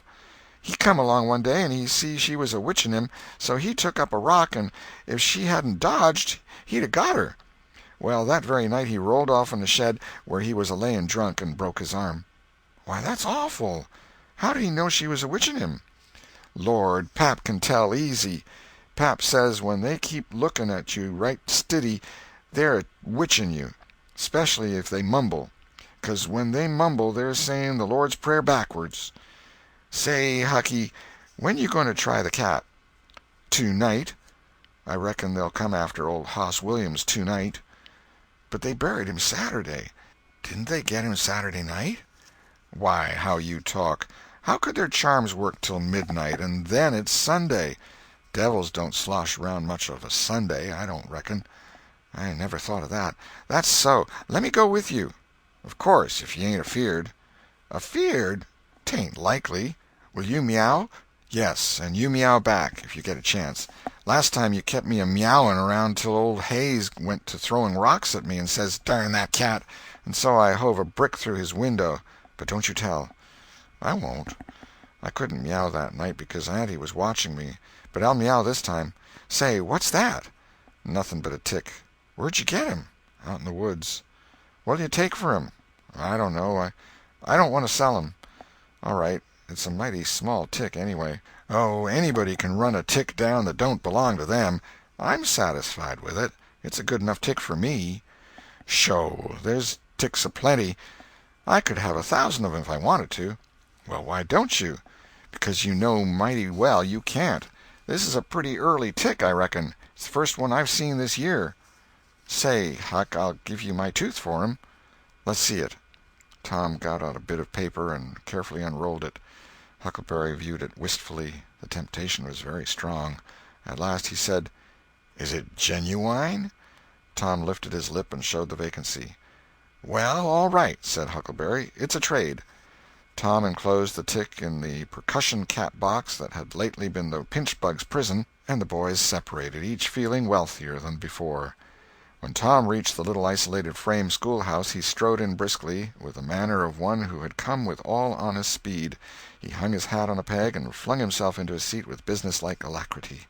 The master, throned on high in his great splint-bottom arm-chair, was dozing, lulled by the drowsy hum of study. The interruption roused him. "Thomas Sawyer?" Tom knew that when his name was pronounced in full it meant trouble. "Sir." "Come up here. Now, sir, why are you late again, as usual?" Tom was about to take refuge in a lie when he saw two long tails of yellow hair hanging down a back that he recognized by the electric sympathy of love, and by that form was the only vacant place on the girls' side of the schoolhouse. He instantly said, "I stopped to talk with Huckleberry Finn." The master's pulse stood still, and he stared helplessly. The buzz of study ceased. The pupils wondered if this foolhardy boy had lost his mind. The master said, You did what?" "Stopped to talk with Huckleberry Finn." There was no mistaking the words. "Thomas Sawyer, this is the most astounding confession I have ever listened to. No mere ferule will answer for this offense. Take off your jacket." The master's arm performed until it was tired and the stock of switches notably diminished. Then the order followed.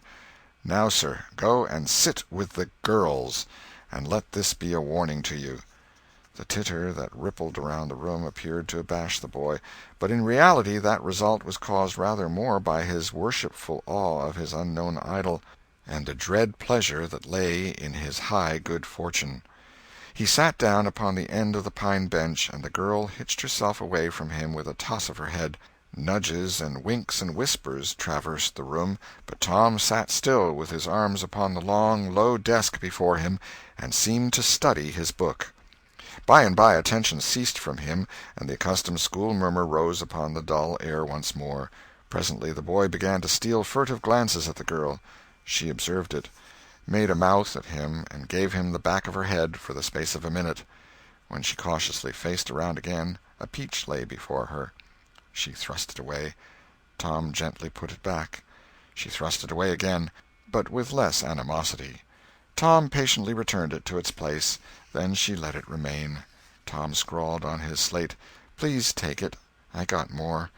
The girl glanced at the words, but made no sign.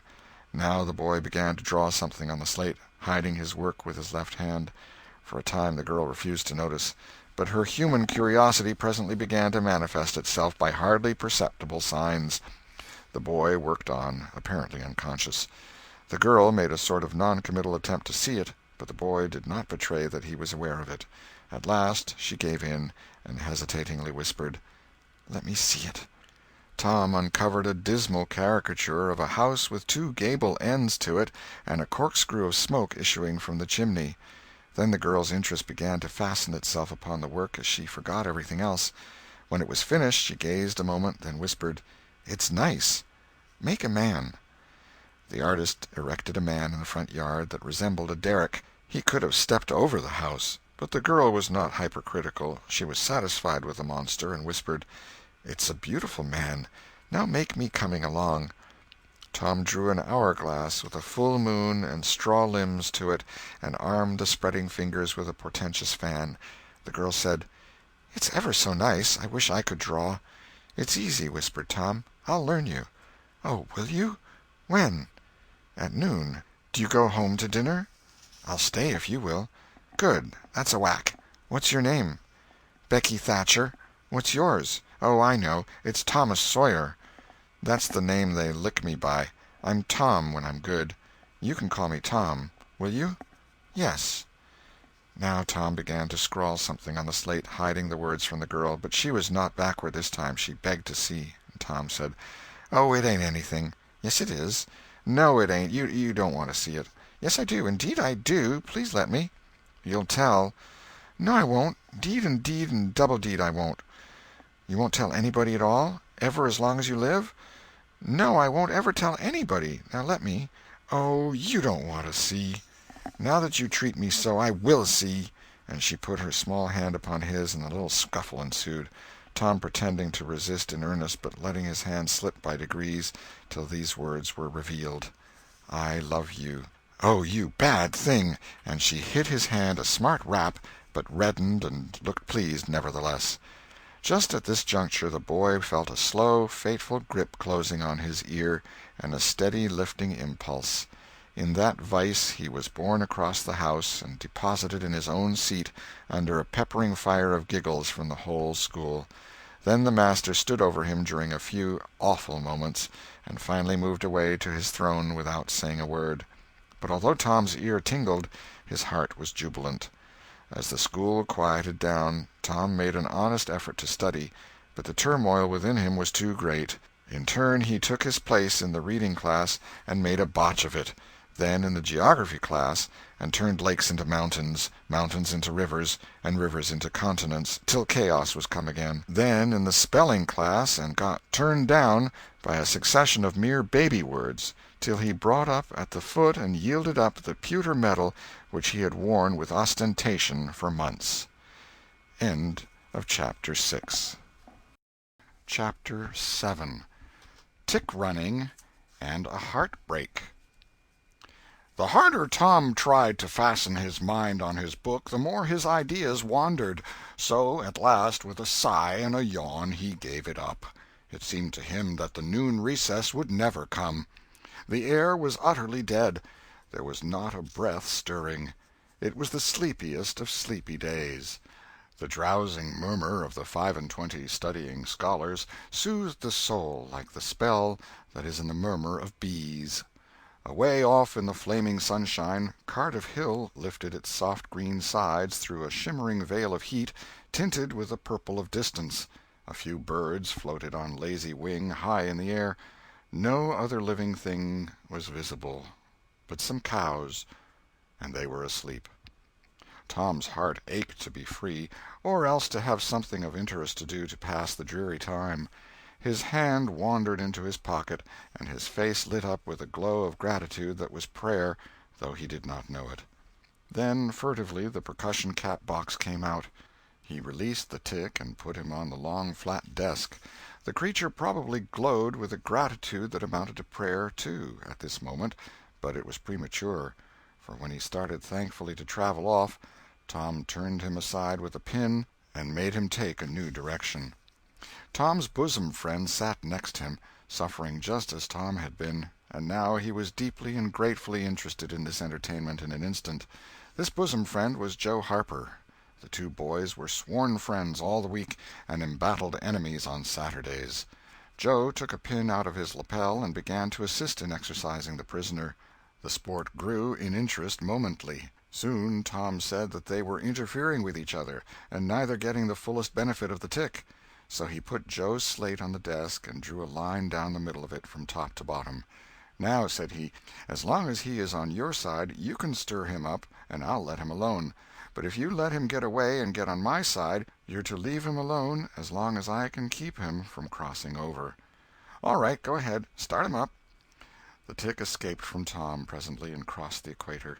Joe harassed him a while, and then he got away and crossed back again. This change of base occurred often. While one boy was worrying the tick with absorbing interest, the other would look on with interest as strong. The two heads bowed together over the slate, and the two souls dead to all things else. At last luck seemed to settle and abide with Joe. The tick tried this, that, and the other course, and got as excited and as anxious as the boys themselves, but time and again, just as he would have victory in his very grasp, so to speak, and Tom's fingers would be twitching to begin, Joe's pin would deftly head him off and keep possession. At last Tom could stand it no longer. The temptation was too strong, so he reached out and lent a hand with his pin. Joe was angry in a moment. Said he, "Tom, you let him alone." "I only just want to stir him up a little, Joe." "No, sir, it ain't fair. You just let him alone." Blame it, I ain't going to stir him much." "Let him alone, I tell you." "Well, I won't." "You shall. He's on my side of the line." "Look here, Joe Harper, whose is that tick?" "I don't care whose tick he is. He's on my side of the line, and you shan't touch him." "Well, I'll just bet I will, though. He's my tick, and I'll do what I blame please with him, or die." A tremendous whack came down on Tom's shoulders, and its duplicate on Joe's, and for the space of 2 minutes the dust continued to fly from the two jackets and the whole school to enjoy it. The boys had been too absorbed to notice the hush that had stolen upon the school a while before, when the master came tiptoeing down the room and stood over them. He had contemplated a good part of the performance before he contributed his bit of variety to it. When school broke up at noon, Tom flew to Becky Thatcher and whispered in her ear, "Put on your bonnet and let on you're going home, and when you get to the corner, give the rest of 'em the slip, and turn down through the lane and come back. I'll go the other way, and come it over them the same way." So the one went off with one group of scholars, and the other with another. In a little while the two met at the bottom of the lane, and when they reached the school they had it all to themselves. Then they sat together, with a slate before them, and Tom gave Becky the pencil and held her hand in his, guiding it, and so created another surprising house. When the interest in art began to wane, the two fell to talking. Tom was swimming in bliss. He said, "Do you love rats?" "No, I hate them." "Well, I do, too. Live ones. But I mean dead ones, to swing round your head with a string." "No, I don't care for rats much, anyway. What I like is chewing gum." "Oh, I should say so. I wish I had some now." "Do you?" "I've got some." "I'll let you chew it a while, but you must give it back to me." That was agreeable, so they chewed it turn about, and dangled their legs against the bench in excess of contentment. "Was you ever at a circus?" said Tom. "Yes, and my pa's going to take me again sometime, if I'm good." "I've been to the circus 3 or 4 times, lots of times. Church ain't shucks to a circus. There's things going on at a circus all the time. I'm going to be a clown in a circus when I grow up." "Oh, are you? That will be nice. They're so lovely, all spotted up." "Yes, that's so. And they get slathers of money, most $1 a day, Ben Rogers says. Say, Becky, was you ever engaged?" "What's that?" "Why, engaged to be married." "No? Would you like to?" "I reckon so. I don't know. What is it like?" "Like?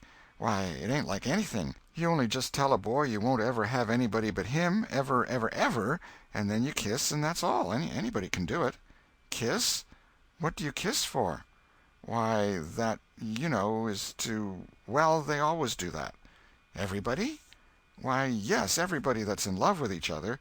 Do you remember what I wrote on the slate?" Yes." "What was it?" "I shan't tell you." "Shall I tell you?" Yes, but some other time." "No, now." "No, not now. Tomorrow." "Oh, no, now. Please, Becky, I'll whisper it. I'll whisper it ever so easy." Becky hesitating, Tom took silence for consent, and passed his arm about her waist and whispered the tale ever so softly, with his mouth close to her ear, and then he added, "Now you whisper it to me, just the same." She resisted for a while, and then said, "You turn your face away so you can't see, and then I will. But you mustn't ever tell anybody. Will you, Tom? Now you won't, will you?" "No, indeed I won't. Now, Becky." He turned his face away, and she bent timidly around till her breath stirred his curls, and whispered, "I love you." Then she sprang away and ran around and around the desks and benches, with Tom after her, and took refuge in a corner at last, with her little white apron to her face. Tom clasped her about her neck and pleaded, "Now, Becky, it's all done, all over but the kiss. Don't you be afraid of that. It ain't anything at all. Please, Becky." And he tugged at her apron and the hands. By and by she gave up and let her hands drop. Her face, all glowing with the struggle, came up and submitted. Tom kissed the red lips and said, "Now it's all done, Becky. And always after this, you know, you ain't ever to love anybody but me, and you ain't ever to marry anybody but me. Never, never, and forever. Will you?" "No, I'll never love anybody but you, Tom, and I'll never marry anybody but you, and you ain't to ever marry anybody but me, either." "Certainly, of course. That's part of it. And always coming to school, or when we're going home, you're to walk with me. when there ain't anybody looking, and you choose me and I choose you at parties, because that's the way you do when you're engaged. It's so nice, I never heard of it before. Oh, it's ever so gay. Why, me and Amy Lawrence—" The big eyes told Tom his blunder, and he stopped confused. "Oh, Tom, then I ain't the first you've ever been engaged to." The child began to cry, and Tom said, "Oh, don't cry, Becky. I don't care for her any more." "Yes, you do, Tom. You know you do." Tom tried to put his arm about her neck, but she pushed him away and turned her face to the wall and went on crying. Tom tried again, with soothing words in his mouth, and was repulsed again. Then his pride was up, and he strode away and went outside. He stood about, restless and uneasy, for a while, glancing at the door every now and then, hoping she would repent and come to find him. But she did not. Then he began to feel badly, and fear that he was in the wrong. It was a hard struggle with him to make new advances, now, but he nerved himself to it, and entered. She was still standing back there in the corner, sobbing, with her face to the wall. Tom's heart smote him. He went to her and stood a moment, not knowing exactly how to proceed. Then he said hesitatingly, "Becky, I don't care for anybody but you." No reply, but sobs. "Becky," pleadingly, "Becky, won't you say something?" More sobs. Tom got out his chiefest jewel, a brass knob from the top of an andiron, and passed it around her so that she could see it, and said, "Please, Becky, won't you take it?" She struck it to the floor. Then Tom marched out of the house and over the hills and far away, to return to school no more that day. Presently Becky began to suspect. She ran to the door. He was not in sight. She flew around to the play-yard. He was not there. Then she called, "Tom? Come back, Tom!" She listened intently, but there was no answer. She had no companions but silence and loneliness. So she sat down to cry again and upbraid herself. And by this time the scholars began to gather again, and she had to hide her griefs and still her broken heart and take up the cross of a long, dreary, aching afternoon, with none among the strangers about her to exchange sorrows with. End of Chapter 7. Chapter 8. A Pirate Bold to Be. Tom dodged hither and thither through lanes until he was well out of the track of returning scholars, and then fell into a moody jog. He crossed a small branch 2 or 3 times, because of a prevailing juvenile superstition that to cross water baffled pursuit. Half an hour later he was disappearing behind the Douglas mansion on the summit of Cardiff Hill, and the schoolhouse was hardly distinguishable away off in the valley behind him. He entered a dense wood, picked his pathless way to the center of it, and sat down on a mossy spot under a spreading oak. There was not even a zephyr stirring. The dead noonday heat had even stilled the songs of the birds. Nature lay in a trance that was broken by no sound but the occasional far-off hammering of a woodpecker, and this seemed to render the pervading silence and sense of loneliness the more profound. The boy's soul was steeped in melancholy. His feelings were in happy accord with his surroundings. He sat long with his elbows on his knees and his chin in his hands, meditating. It seemed to him that life was but a trouble at best, and he more than half envied Jimmy Hodges, so lately released. It must be very peaceful, he thought, to lie and slumber and dream forever and ever, with the wind whispering through the trees and caressing the grass and the flowers over the grave, and nothing to bother and grieve about, ever any more. If he only had a clean Sunday-school record, he could be willing to go, and be done with it all. Now, as to this girl, what had he done? Nothing. He had meant the best in the world, and been treated like a dog, like a very dog. She would be sorry some day, maybe when it was too late. Ah, if he could only die temporarily. But the elastic heart of youth cannot be compressed into one constrained shape long at any time. Tom presently began to drift insensibly back into the concerns of this life again. What if he turned his back now, and disappeared mysteriously? What if he went away, ever so far away, into unknown countries beyond the seas, and never came back any more? How would she feel then? The idea of being a clown recurred to him now, only to fill him with disgust. for frivolity and jokes and spotted tights were an offense when they intruded themselves upon a spirit that was exalted into the vague, august realm of the romantic. No, he would be a soldier, and return after long years all war-worn and illustrious. No, better still, he would join the Indians, and hunt buffaloes and go on the warpath in the mountain ranges and the trackless great plains of the far west, and away in the future come back a great chief, bristling with feathers, hideous with paint, and prance into Sunday school some drowsy summer morning, with a blood-curdling war-whoop, and sear the eyeballs of all his companions with unappeasable envy. But no, there was something gaudier even than this. He would be a pirate. That was it. Now his future lay plain before him, and glowing with unimaginable splendor. How his name would fill the world, and make people shudder!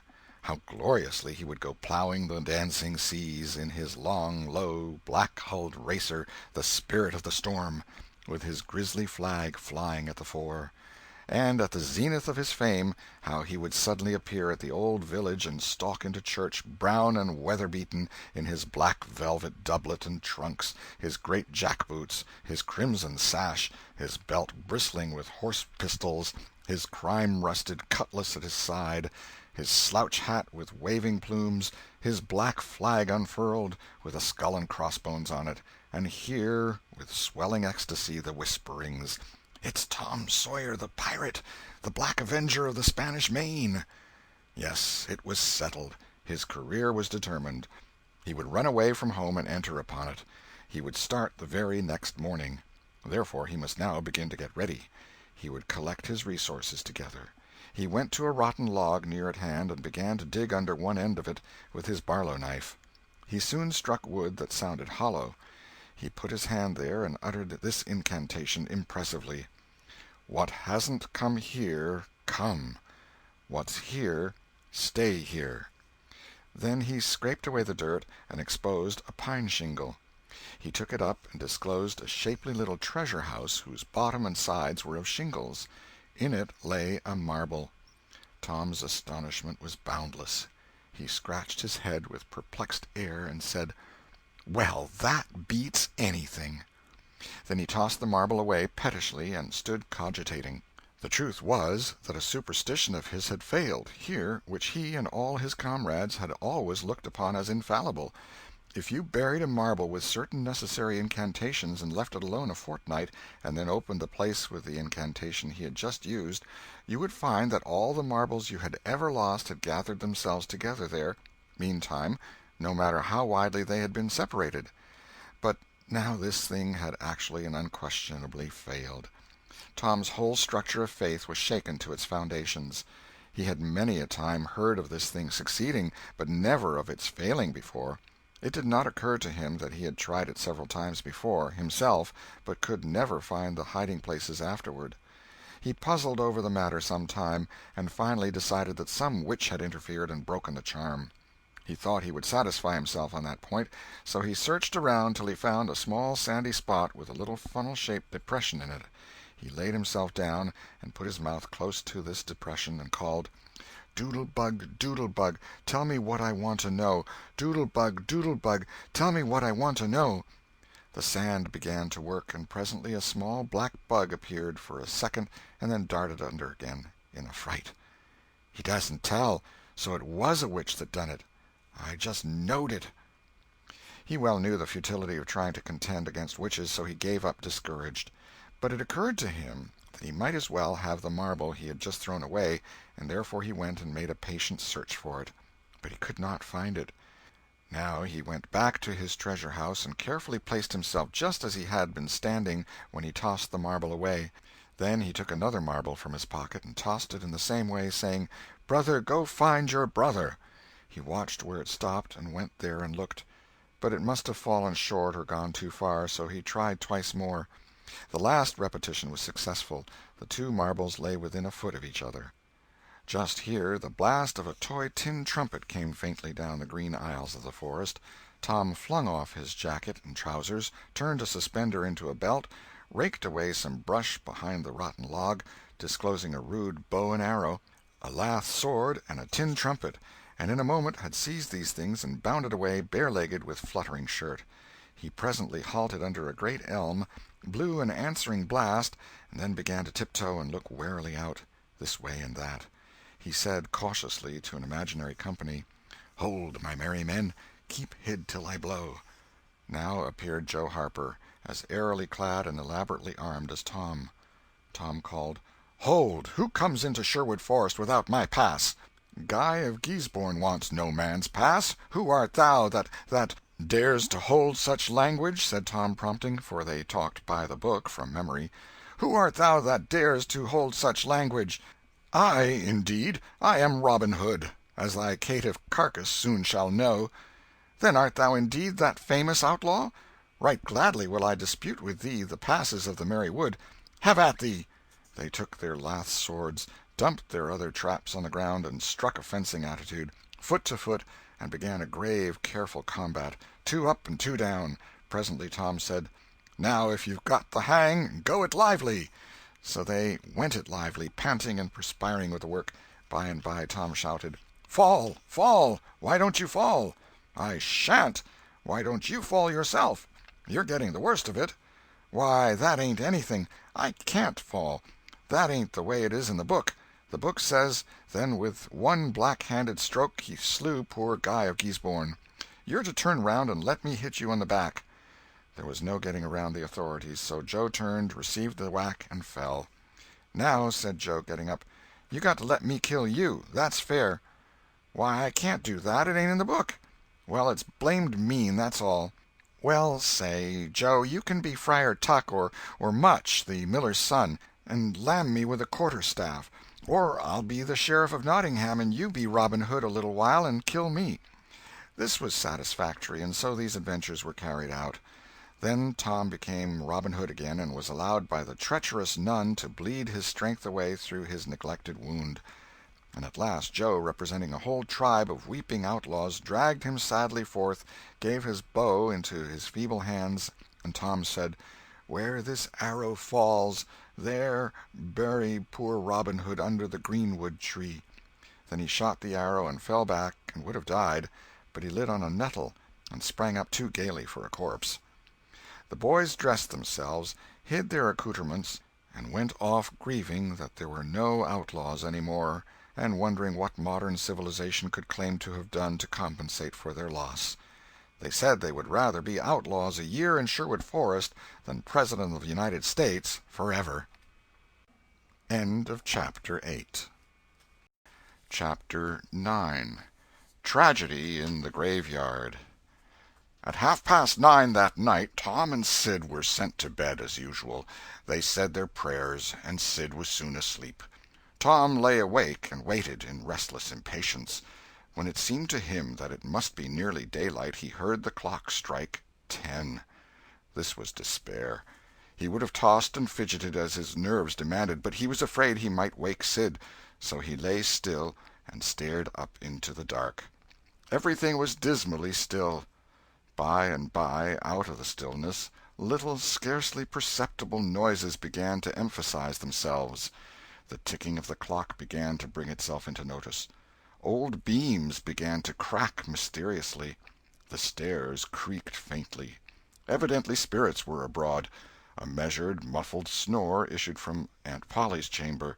And now the tiresome chirping of a cricket that no human ingenuity could locate began. Next, the ghastly ticking of a death-watch in the wall at the bed's head made Tom shudder. It meant that somebody's days were numbered. Then the howl of a far-off dog rose on the night air and was answered by a fainter howl from a remoter distance. Tom was in an agony. At last he was satisfied that time had ceased and eternity begun. He began to doze, in spite of himself. The clock chimed 11, but he did not hear it. And then there came, mingling with his half-formed dreams, a most melancholy caterwauling. The raising of a neighboring window disturbed him. A cry of "Scat, you devil!" and the crash of an empty bottle against the back of his aunt's woodshed brought him wide awake, and a single minute later he was dressed and out of the window and creeping along the roof of the L on all fours. He meowed with caution once or twice as he went, then jumped to the roof of the woodshed, and thence to the ground. Huckleberry Finn was there, with his dead cat. The boys moved off and disappeared in the gloom. At the end of half an hour they were wading through the tall grass of the graveyard. It was a graveyard of the old-fashioned Western kind. It was on a hill, about a mile and a half from the village. It had a crazy board fence around it, which leaned inward in places, and outward the rest of the time, but stood upright nowhere. Grass and weeds grew rank over the whole cemetery. All the old graves were sunken in. There was not a tombstone on the place. Round-topped, worm-eaten boards staggered over the graves, leaning for support, and finding none. "Sacred to the memory of so-and-so" had been painted on them once, but it could no longer have been read on the most of them now, even if there had been light.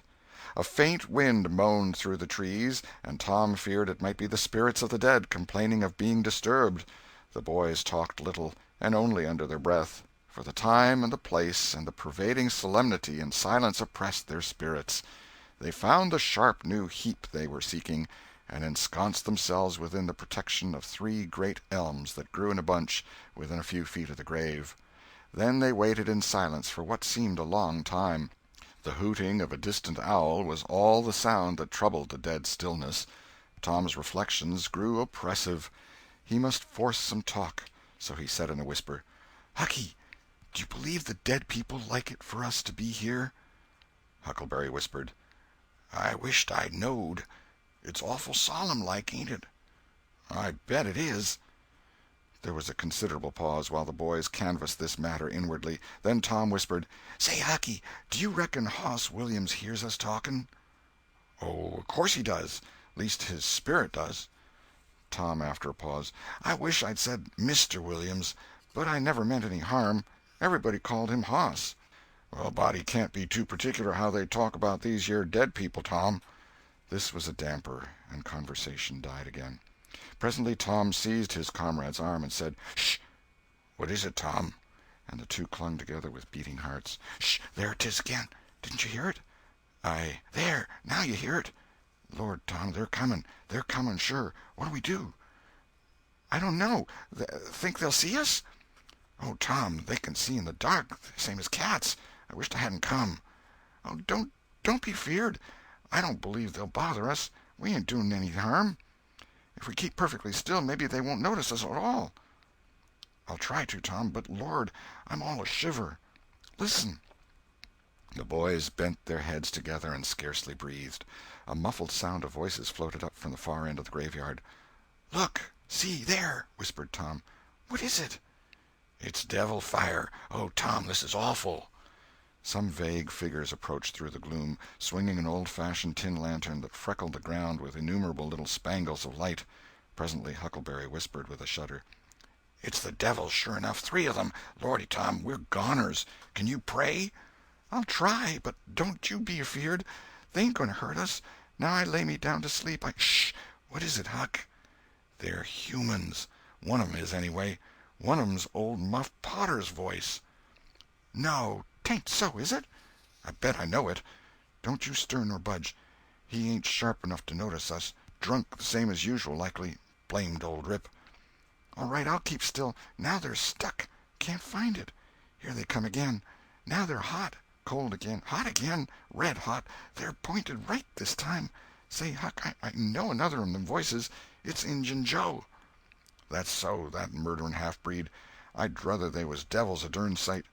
What can they be up to?" The whisper died wholly out now, for the 3 men had reached the grave and stood within a few feet of the boys' hiding-place.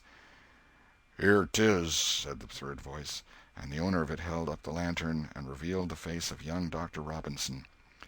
Potter and Injun Joe were carrying a hand-barrow with a rope and a couple of shovels on it. They cast down their load and began to open the grave. The doctor put the lantern at the head of the grave, and came and sat with his back against one of the elm trees. He was so close the boys could have touched him. "Hurry, men," he said in a low voice. "The moon might come out at any moment." They growled a response and went on digging. For some time there was no noise but the grating sound of the spades discharging their freight of mold and gravel. It was very monotonous. Finally a spade struck upon the coffin with a dull woody accent, and within another minute or two the men had hoisted it out of the ground. They pried off the lid with their shovels, got out the body, and dumped it rudely on the ground. The moon drifted from behind the clouds and exposed the pallid face. The barrow was got ready and the corpse placed on it, covered with a blanket, and bound to its place with a rope. Potter took out a large spring knife and cut off the dangling end of the rope, and then said, "Now the cussed thing's ready, Sawbones, and you'll just out with another 5, or here she stays." "That's the talk," said Injun Joe. "Look here, what does this mean?" said the doctor.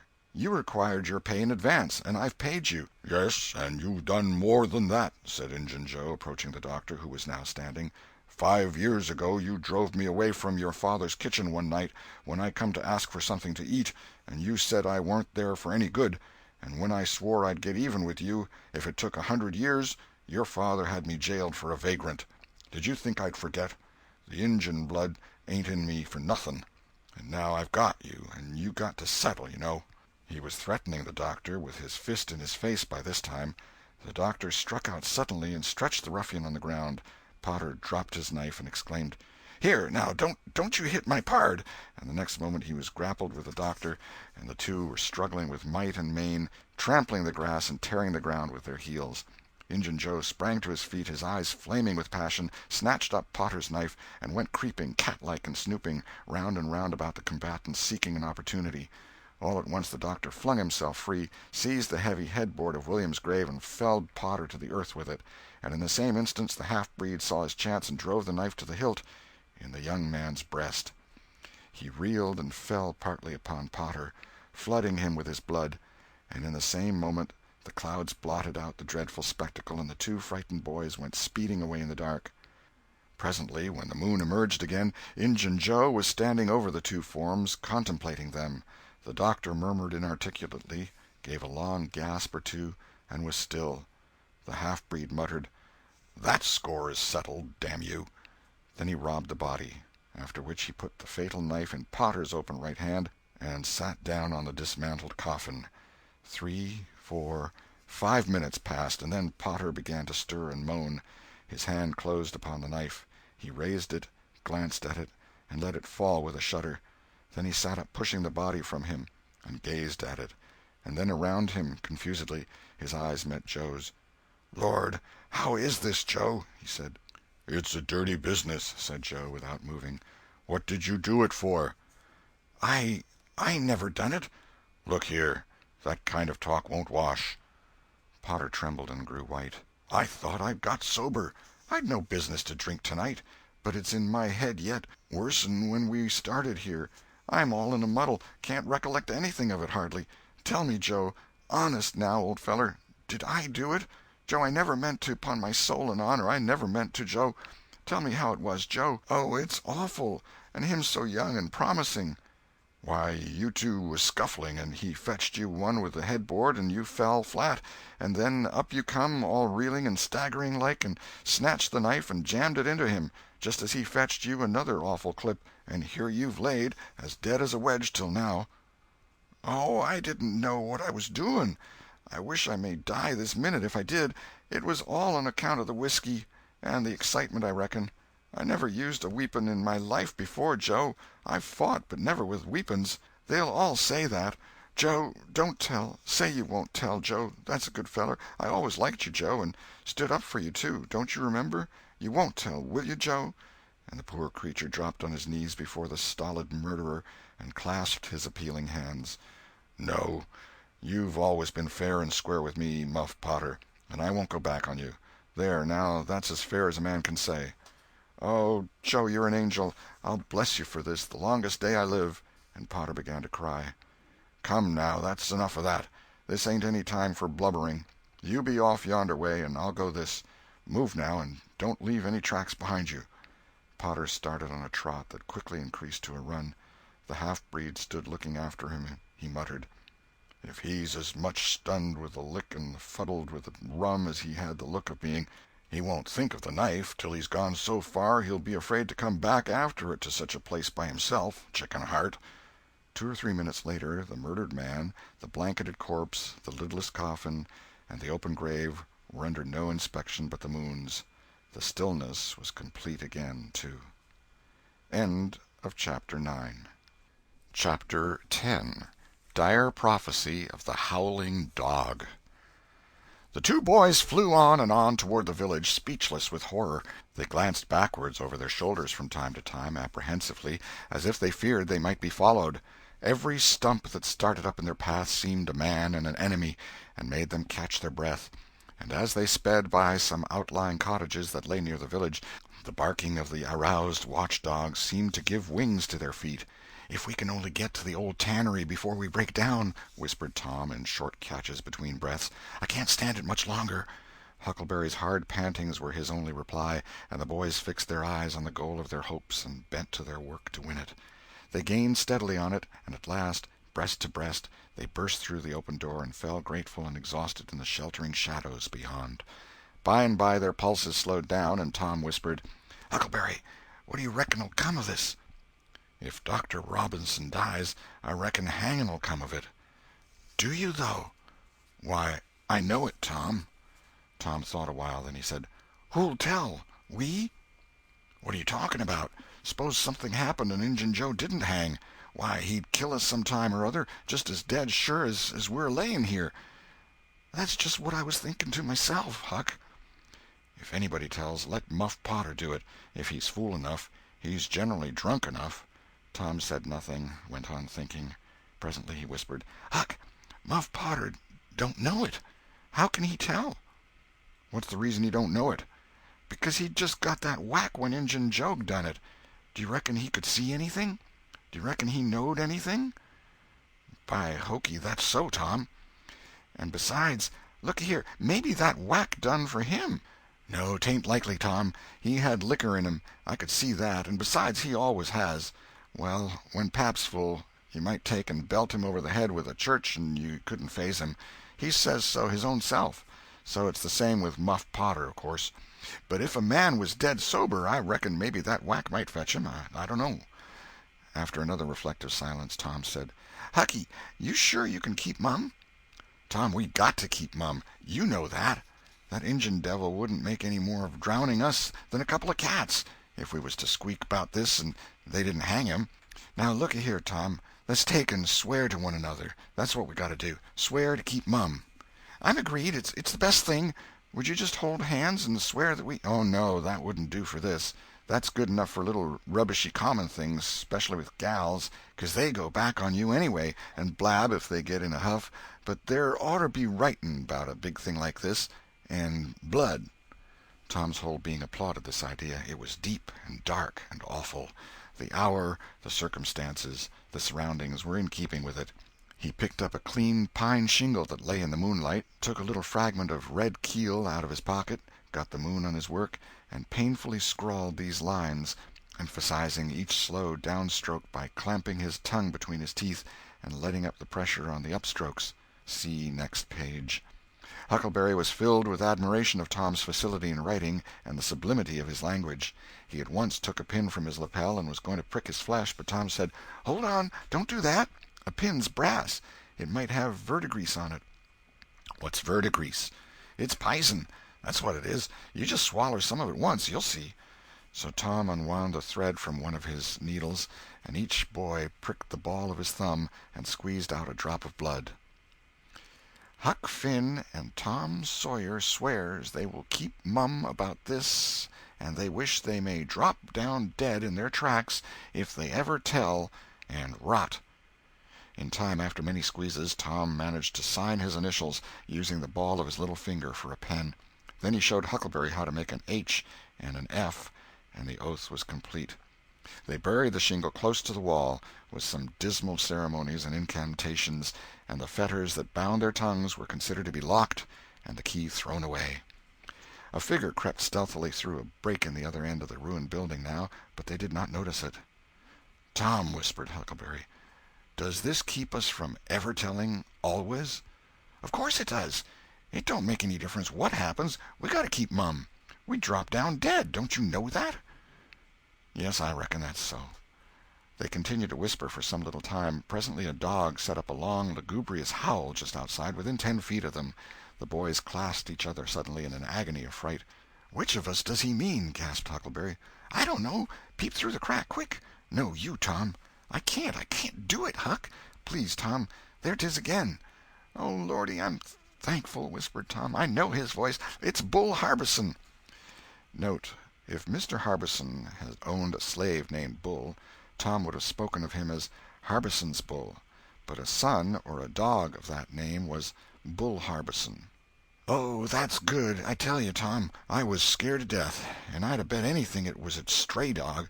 The dog howled again. The boy's heart sank once more. "Oh, my, that ain't no Bull Harbison," whispered Huckleberry. "Do, Tom." Tom, quaking with fear, yielded and put his eye to the crack. His whisper was hardly audible when he said, "Oh, Huck, it's a stray dog." "Quick, Tom, quick. Who does he mean?" "Huck, he must mean us both. We're right together." "Oh, Tom, I reckon we're goners. I reckon there ain't no mistake 'bout where I'll go to. I been so wicked." "Dag fetch it, this comes of playing hookey and doing everything a feller's told not to do. I might 'a been good like Sid if I'd 'a tried, but no, I wouldn't, of course. But if ever I get off of this time, I lay I'll just waller in Sunday schools." And Tom began to snuffle a little. "You bad?" And Huckleberry began to snuffle, too. "Consound it, Tom Sawyer, you're just old pie, 'longside of what I am. Oh, Lordy, Lordy, Lordy, I wisht I'd only had half your chance." Tom choked off and whispered, "Look, Hucky, look! He's got his back to us." Hucky looked with joy in his heart. "Well, he has, by jingoes! Did he before?" "Yes, he did, but like a fool, I never thought. Oh, this is bully, you know. Now who can he mean?" The howling stopped, and Tom pricked up his ears. "Sh! What's that?" he whispered. "Sounds like hogs grunting. No, it's somebody snoring, Tom." "That is it. Whereabouts is it, Huck?" "I believe it's down at t'other end. Sounds so, anyway. Pap used to sleep there sometimes, 'long with the hogs, but laws bless you, he just lifts things when he snores. Besides, I reckon he ain't ever coming back to this town any more." The spirit of adventure rose in the boys' souls once more. "Hucky, do you dast to go if I lead?" "I don't like to much. Tom, s'pose it's Injun Joe." Tom quailed, but presently the temptation rose up strong again, and the boys agreed to try, with the understanding that they would take to their heels if the snoring stopped. So they went tiptoeing stealthily down, the one behind the other. When they had got to within 5 steps of the snorer, Tom stepped on a stick, and it broke with a sharp snap. The man moaned, writhed a little, and his face came into the moonlight. It was Muff Potter. The boys' hearts had stood still, and their hopes, too, when the man moved, but their fears passed away now. They tiptoed out, through the broken weatherboarding, and stopped at a little distance to exchange a parting word. That long, lugubrious howl rose on the night air again. They turned and saw the strange dog standing within a few feet of where Potter was lying, and facing Potter, with his nose pointing heavenward. "Oh, Jiminy, it's him!" exclaimed both boys in a breath. "Say, Tom, they say a stray dog come howling round Johnny Miller's house 'bout midnight as much as 2 weeks ago, and a whippoorwill come in and lit on a banisters and sung, the very same evening, and there ain't anybody dead there yet." "Well, I know that, and s'pose there ain't. Didn't Gracie Miller fall in the kitchen fire and burn herself terrible the very next Saturday?" "Yes, but she ain't dead, and what's more, she's getting better, too." "All right, well, you wait and see. She's a goner just as dead sure as Muff Potter's a goner. That's what the niggers say, and they know all about these kind of things, Huck." Then they separated, cogitating. When Tom crept in at his bedroom window, the night was almost spent.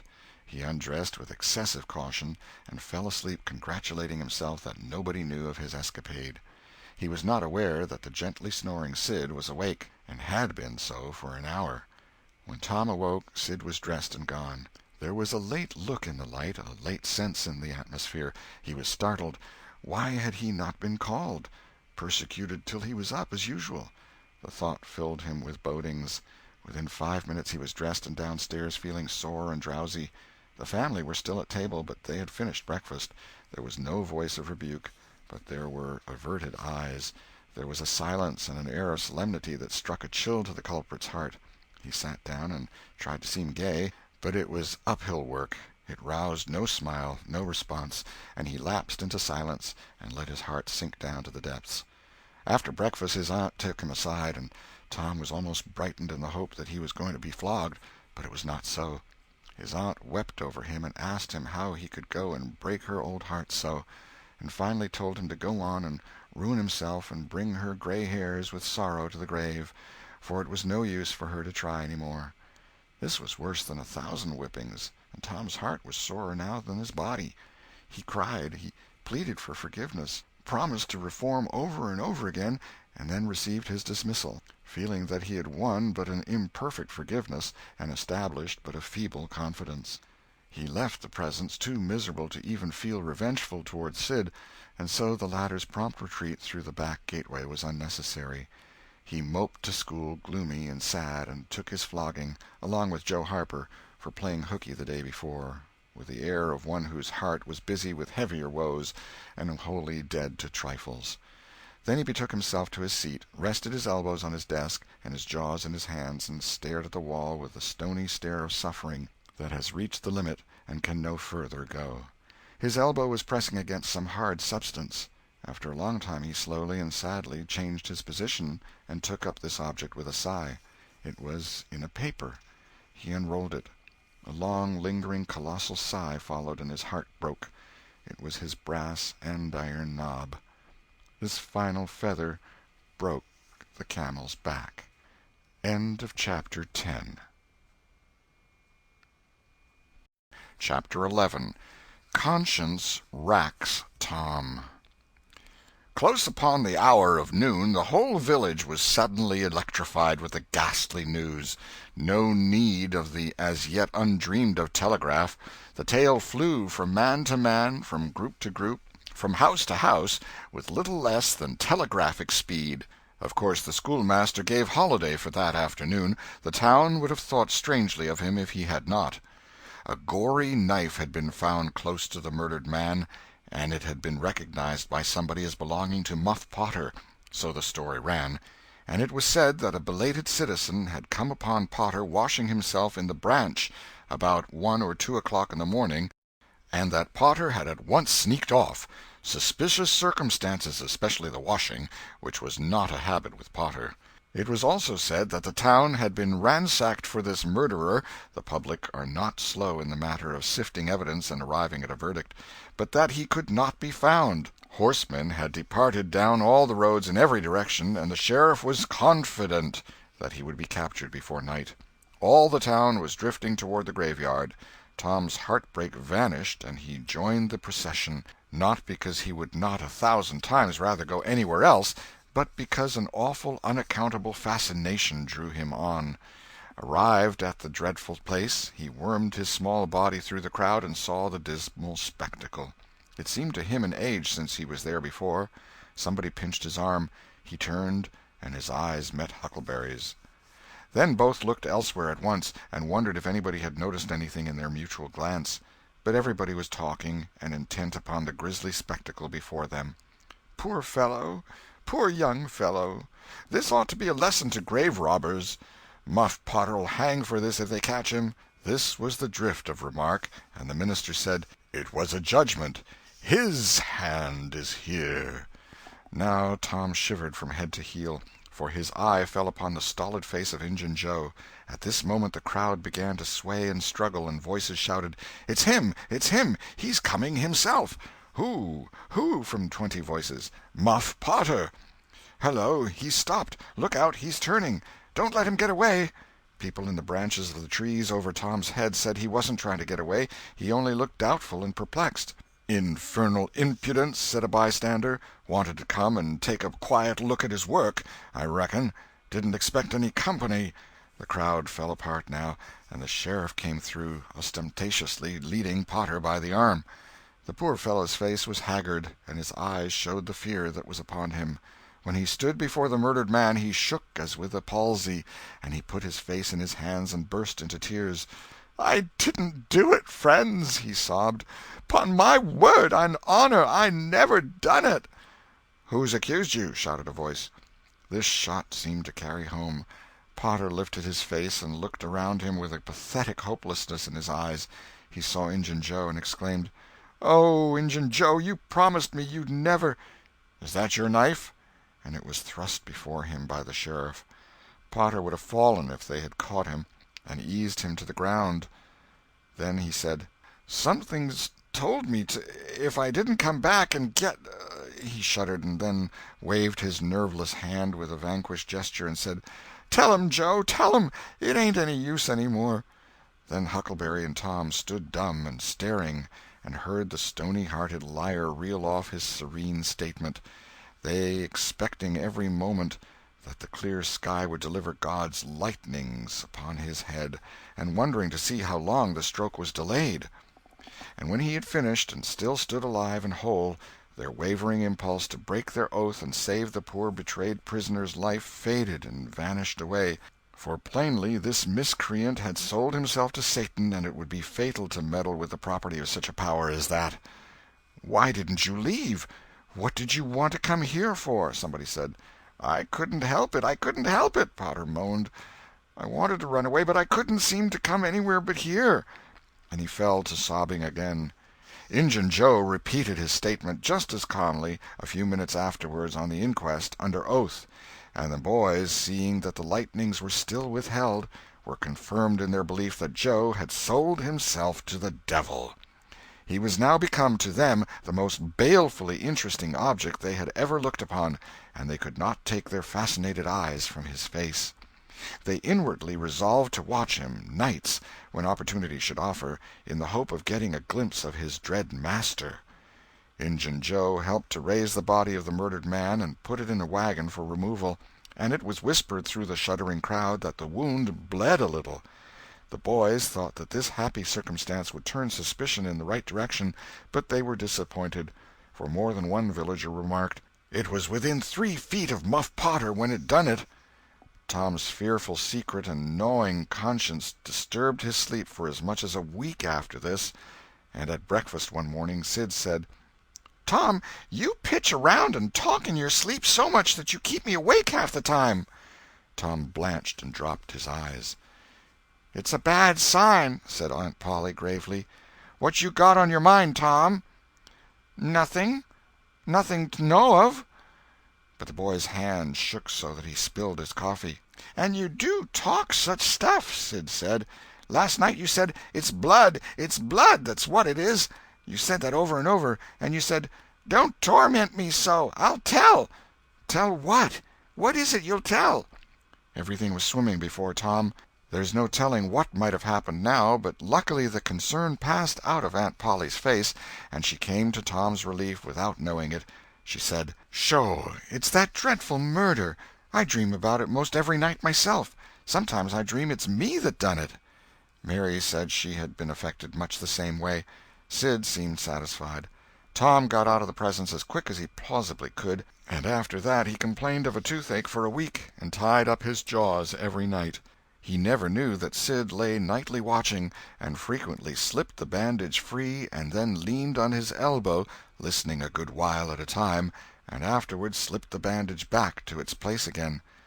Tom's distress of mind wore off gradually, and the toothache grew irksome and was discarded. If Sid really managed to make anything out of Tom's disjointed mutterings, he kept it to himself. It seemed to Tom that his schoolmates never would get done holding inquests on dead cats, and thus keeping his trouble present to his mind. Sid noticed that Tom never was coroner at one of these inquiries, though it had been his habit to take the lead in all new enterprises.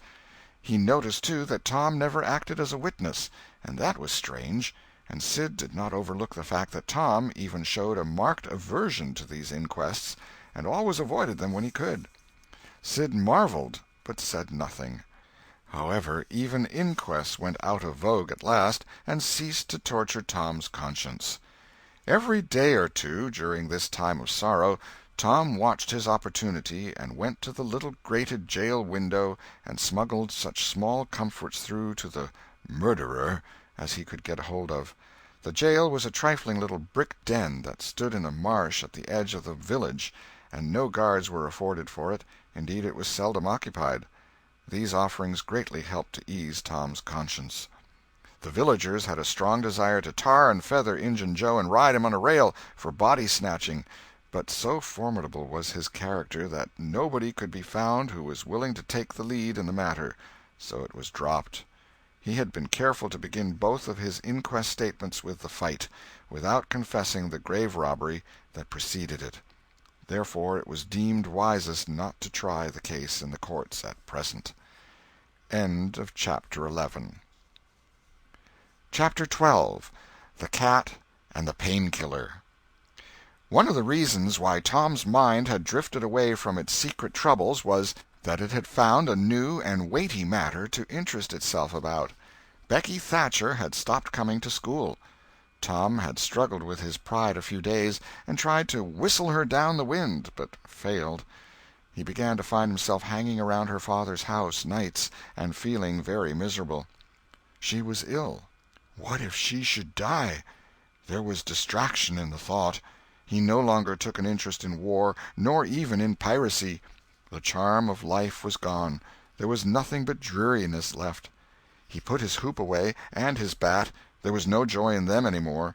His aunt was concerned. She began to try all manner of remedies on him.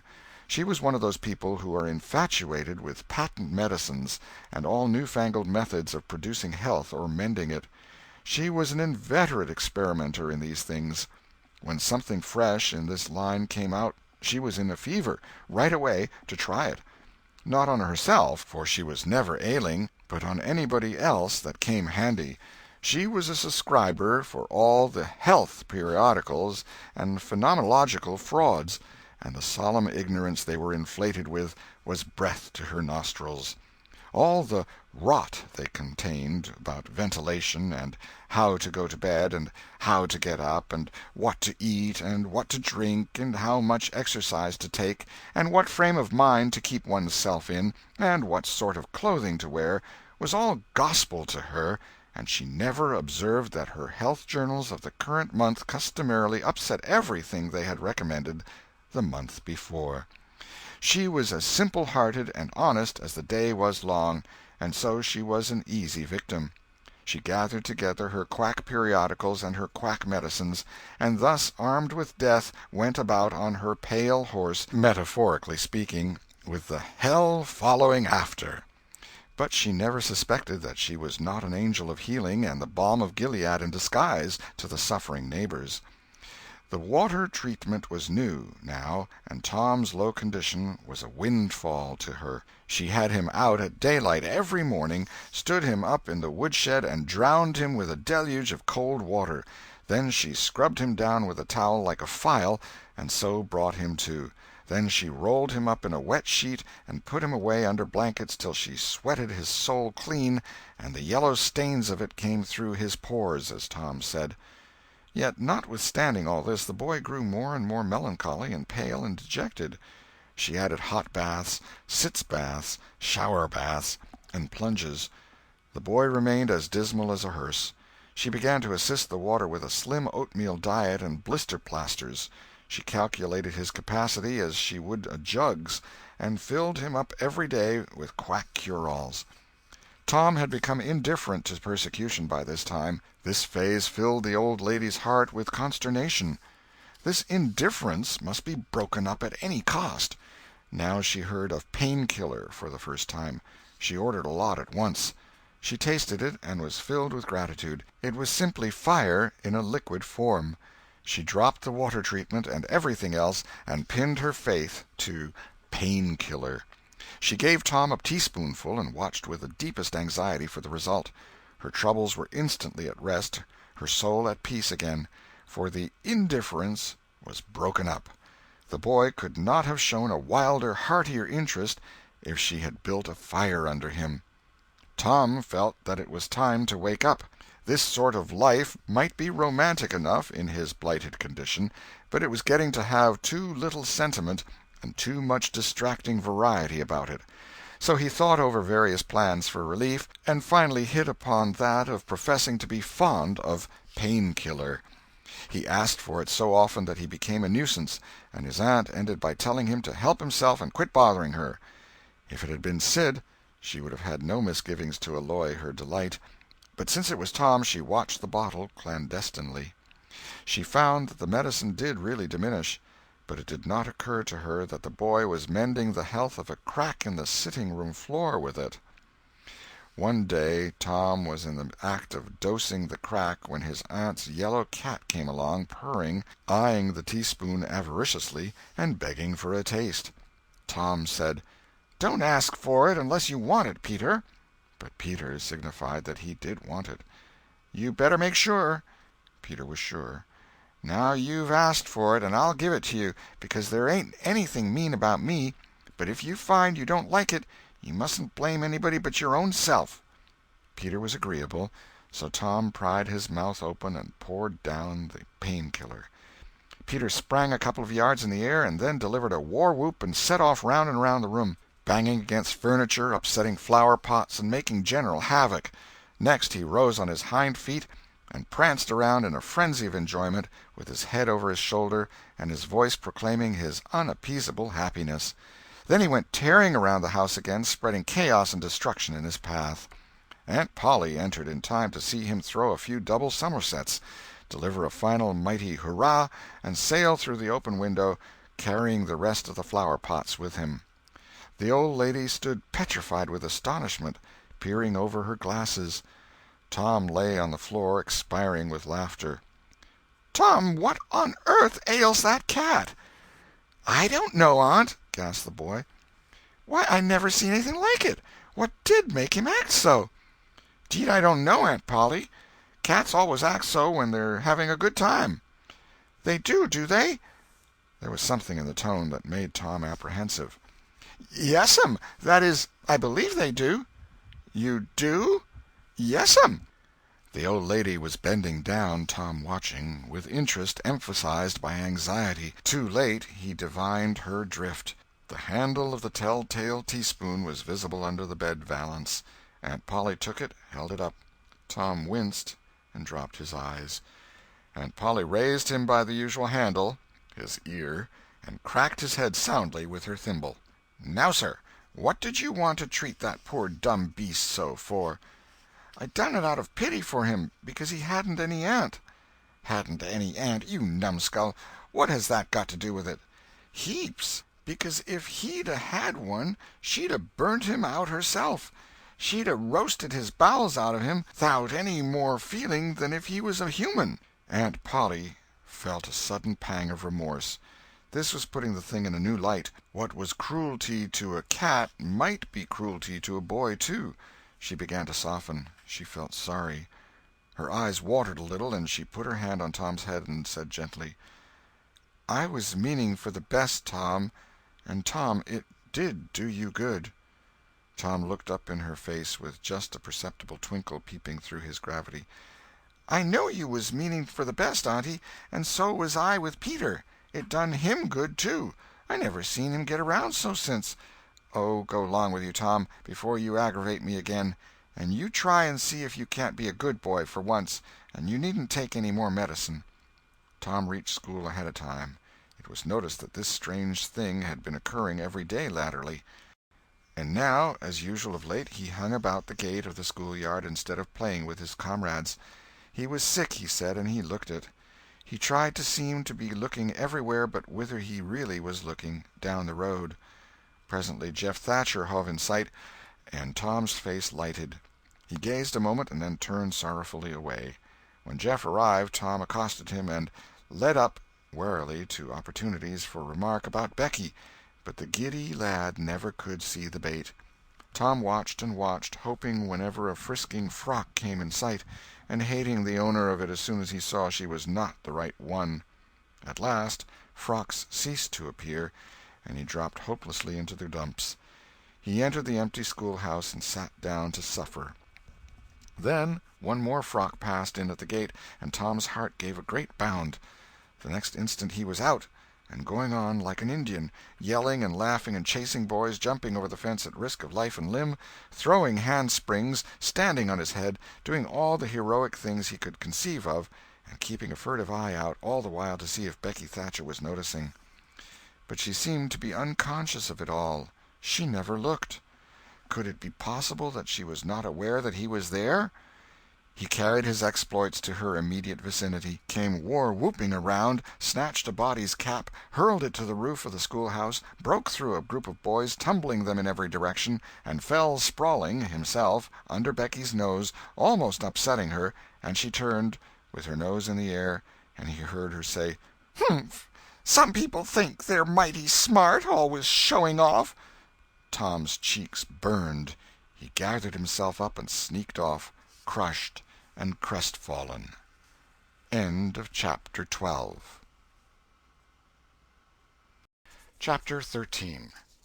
The pirate crew set sail. Tom's mind was made up now. He was gloomy and desperate.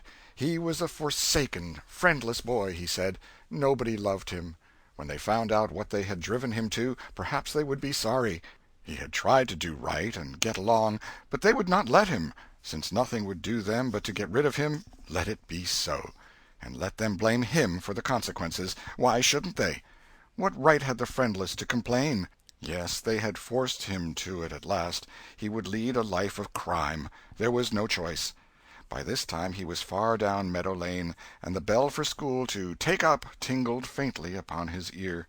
He sobbed, now, to think he should never, never hear that old familiar sound any more. It was very hard, but it was forced on him. Since he was driven out into the cold world, he must submit. But he forgave them. Then the sobs came thick and fast.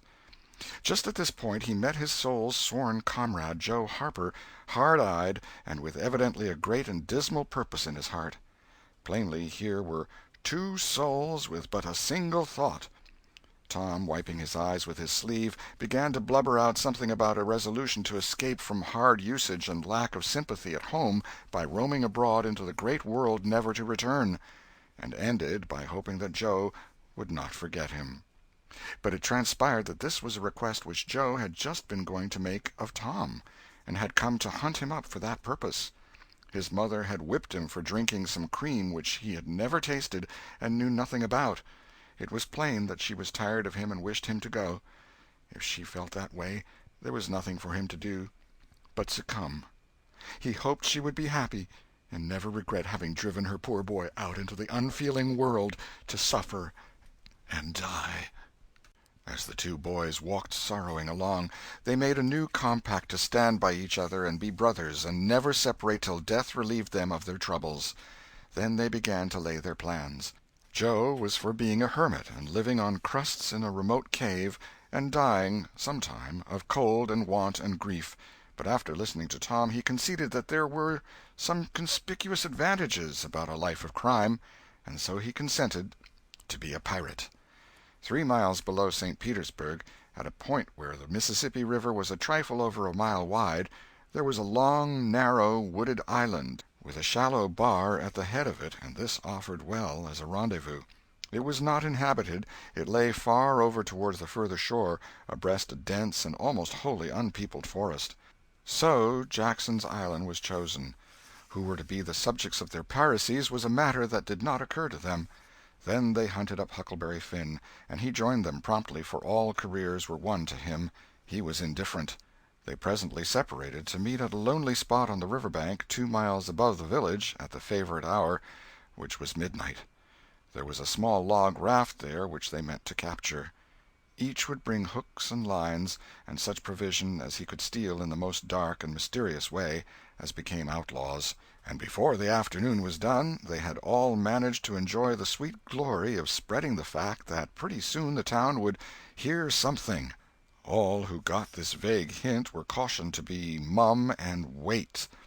About midnight Tom arrived with a boiled ham and a few trifles, and stopped in a dense undergrowth on a small bluff overlooking the meeting-place. It was starlight and very still. The mighty river lay like an ocean at rest. Tom listened a moment, but no sound disturbed the quiet. Then he gave a low, distinct whistle. It was answered from under the bluff. Tom whistled twice more. These signals were answered in the same way. Then a guarded voice said, "Who goes there?" "Tom Sawyer, the Black Avenger of the Spanish Main. Name your names." "Huck Finn, the Red-Handed, and Joe Harper, the Terror of the Seas." Tom had furnished these titles from his favorite literature. "'Tis well. Give the countersign." Two hoarse whispers delivered the same awful word simultaneously to the brooding night: "Blood!" Then Tom tumbled his ham over the bluff and let himself down after it, tearing both skin and clothes to some extent in the effort. There was an easy, comfortable path along the shore under the bluff, but it lacked the advantages of difficulty and danger so valued by a pirate. The terror of the seas had brought a side of bacon, and had about worn himself out with getting it there. Finn, the red-handed, had stolen a skillet and a quantity of half-cured leaf tobacco, and had also brought a few corn-cobs to make pipes with. But none of the pirates smoked or chewed but himself. The Black Avenger of the Spanish Main said it would never do to start without some fire. That was a wise thought. Matches were hardly known there in that day. They saw a fire smoldering upon a great raft 100 yards above, and they went stealthily thither and helped themselves to a chunk. They made an imposing adventure of it, saying "Hist!" every now and then, and suddenly halting with finger on lip, moving with hands on imaginary dagger hilts, and giving orders in dismal whispers that if "the foe" stirred, to "let him have it to the hilt," because "dead men tell no tales."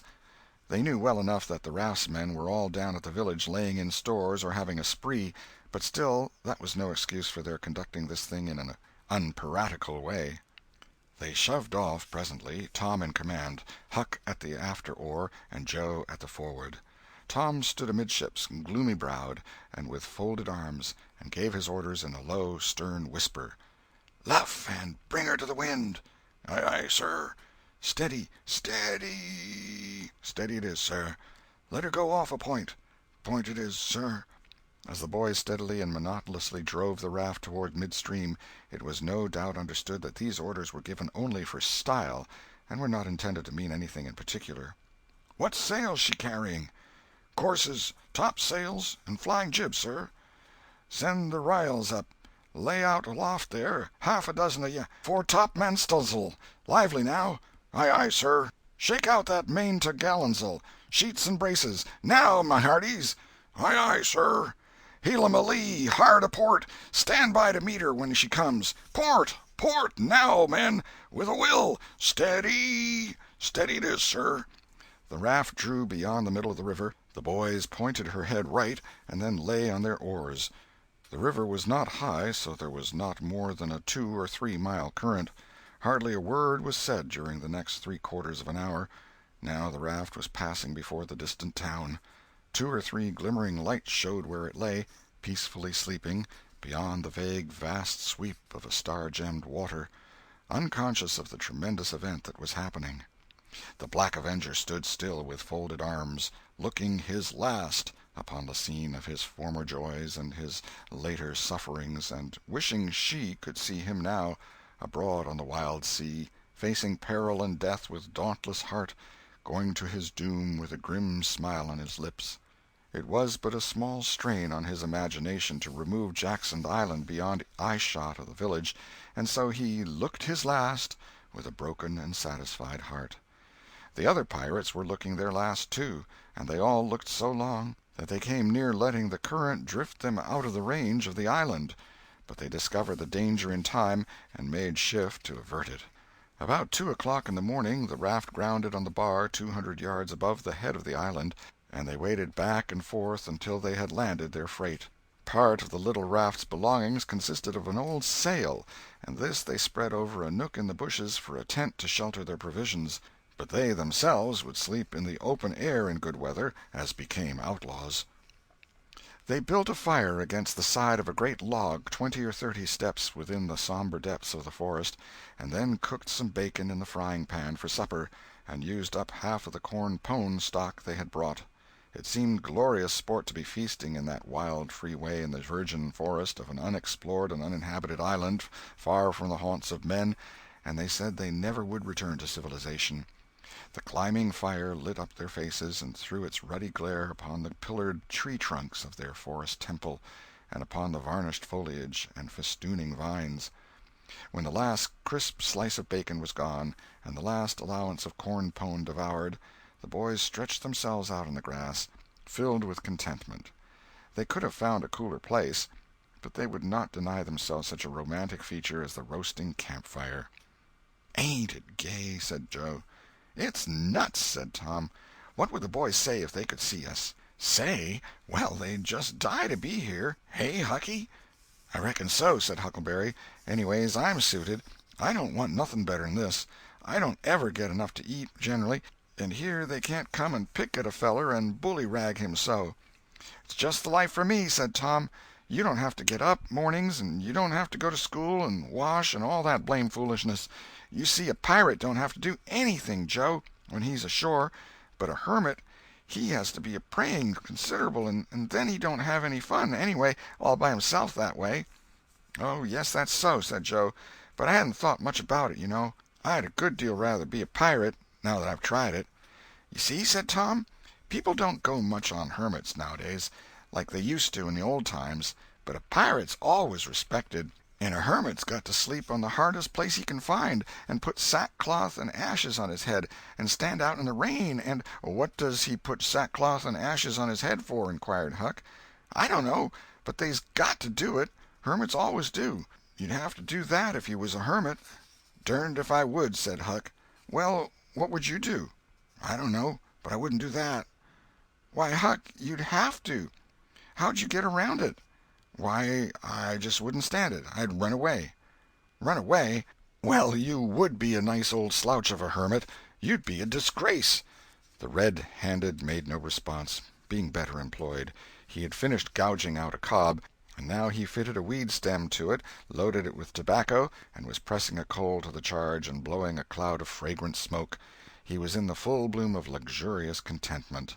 The other pirates envied him this majestic vice, and secretly resolved to acquire it shortly. Presently Huck said, "What does pirates have to do?" Tom said, "Oh, they have just a bully time. Take ships and burn them, and get the money and bury it in awful places in their island where there's ghosts and things to watch it, and kill everybody in the ships, and make 'em walk a plank." "And they carry the women to the island," said Joe. "They don't kill the women." "No," assented Tom, "they don't kill the women. They're too noble, and the women's always beautiful, too." "And don't they wear the bulliest clothes? Oh, no, all gold and silver and diamonds," said Joe, with enthusiasm. "Who?" said Huck. "Why, the pirates." Huck scanned his own clothing forlornly. "I reckon I ain't dressed fitten for a pirate," said he, with a regretful pathos in his voice, "but I ain't got none but these." But the other boys told him the fine clothes would come fast enough after they should have begun their adventures. They made him understand that his poor rags would do to begin with, though it was customary for wealthy pirates to start with a proper wardrobe. Gradually their talk died out, and drowsiness began to steal upon the eyelids of the little waifs. The pipe dropped from the fingers of the red-handed, and he slept the sleep of the conscience-free and the weary. The Terror of the Seas and the Black Avenger of the Spanish Main had more difficulty in getting to sleep. They said their prayers inwardly and lying down, since there was nobody there with authority to make them kneel and recite aloud. In truth, they had a mind not to say them at all, but they were afraid to proceed to such lengths at that, lest they might call down a sudden and special thunderbolt from heaven. Then at once they reached and hovered upon the imminent verge of sleep. But an intruder came, now, that would not down. It was conscience. They began to feel a vague fear that they had been doing wrong to run away, and next they thought of the stolen meat, and then the real torture came. They tried to argue it away by reminding conscience that they had purloined sweetmeats and apples scores of times, but conscience was not to be appeased by such thin plausibilities. It seemed to them in the end that there was no getting around the stubborn fact that taking sweetmeats was only hooking, while taking bacon and hams and such valuables was plain simple stealing. And there was a command against that in the Bible. So they inwardly resolved that so long as they remained in the business, their piracies should not again be sullied with the crime of stealing. Then conscience granted a truce, and these curiously inconsistent pirates fell peacefully to sleep. End of Chapter 13. Chapter 14. Happy Camp of the Freebooters. When Tom awoke in the morning, he wondered where he was. He sat up and rubbed his eyes and looked around. Then he comprehended.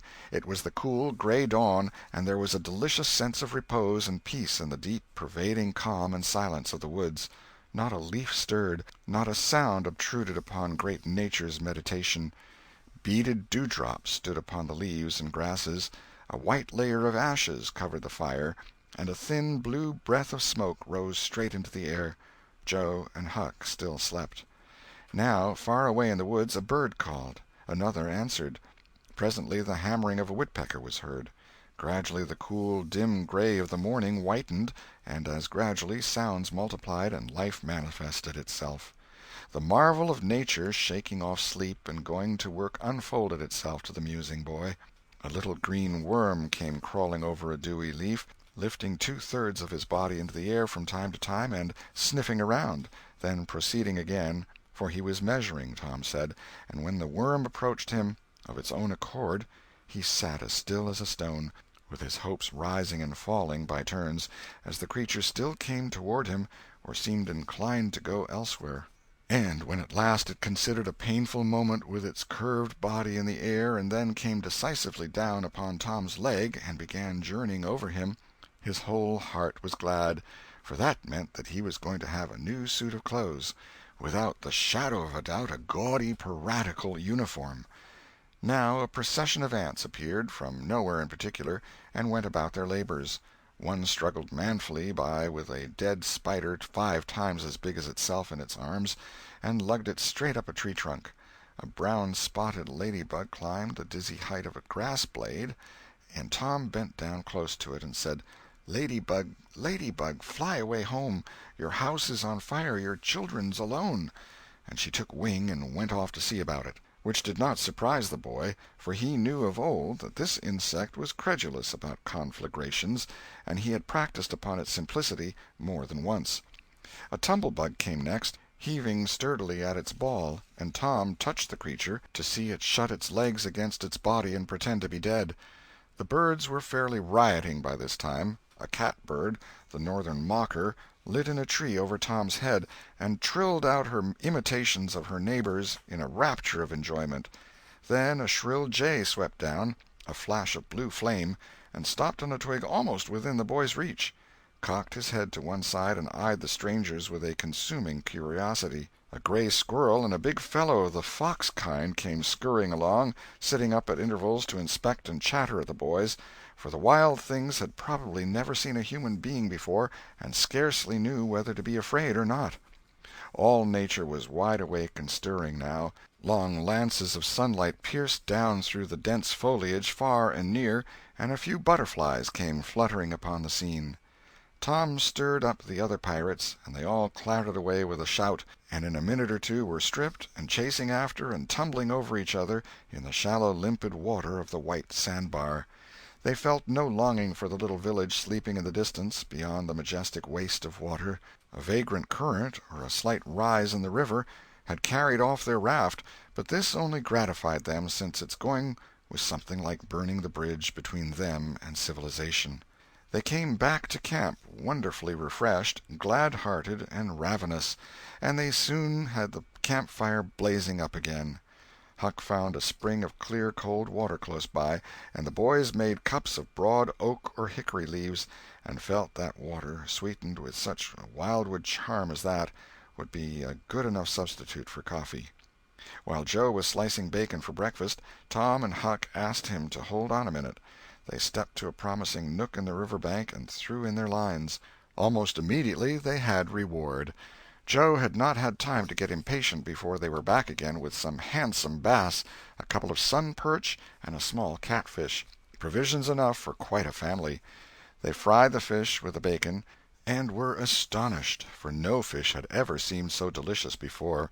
They did not know that the quicker a fresh-water fish is on the fire after it is caught the better he is, and they reflected little upon what a sauce open-air sleeping, open-air exercise, bathing, and a large ingredient of hunger makes, too. They lay around in the shade after breakfast while Huck had a smoke, and then went off through the woods on an exploring expedition. They tramped gaily along over decaying logs, through tangled underbrush, among solemn monarchs of the forest, hung from their crowns to the ground with a drooping regalia of grapevines. Now and then they came upon snug nooks carpeted with grass and jeweled with flowers. They found plenty of things to be delighted with, but nothing to be astonished at. they discovered that the island was about 3 miles long and a quarter of a mile wide, and that the shore it lay closest to was only separated from it by a narrow channel hardly 200 yards wide. They took a swim about every hour, so it was close upon the middle of the afternoon when they got back to the camp. They were too hungry to stop to fish, but they fared sumptuously upon cold ham, and then threw themselves down in the shade to talk. But the talk soon began to drag, and then died. The stillness, the solemnity that brooded in the woods, and the sense of loneliness began to tell upon the spirits of the boys. They fell to thinking. A sort of undefined longing crept upon them. This took dim shape presently. It was budding homesickness. Even Finn, the red-handed, was dreaming of his doorsteps and empty hogsheads. But they were all ashamed of their weakness, and none was brave enough to speak his thought.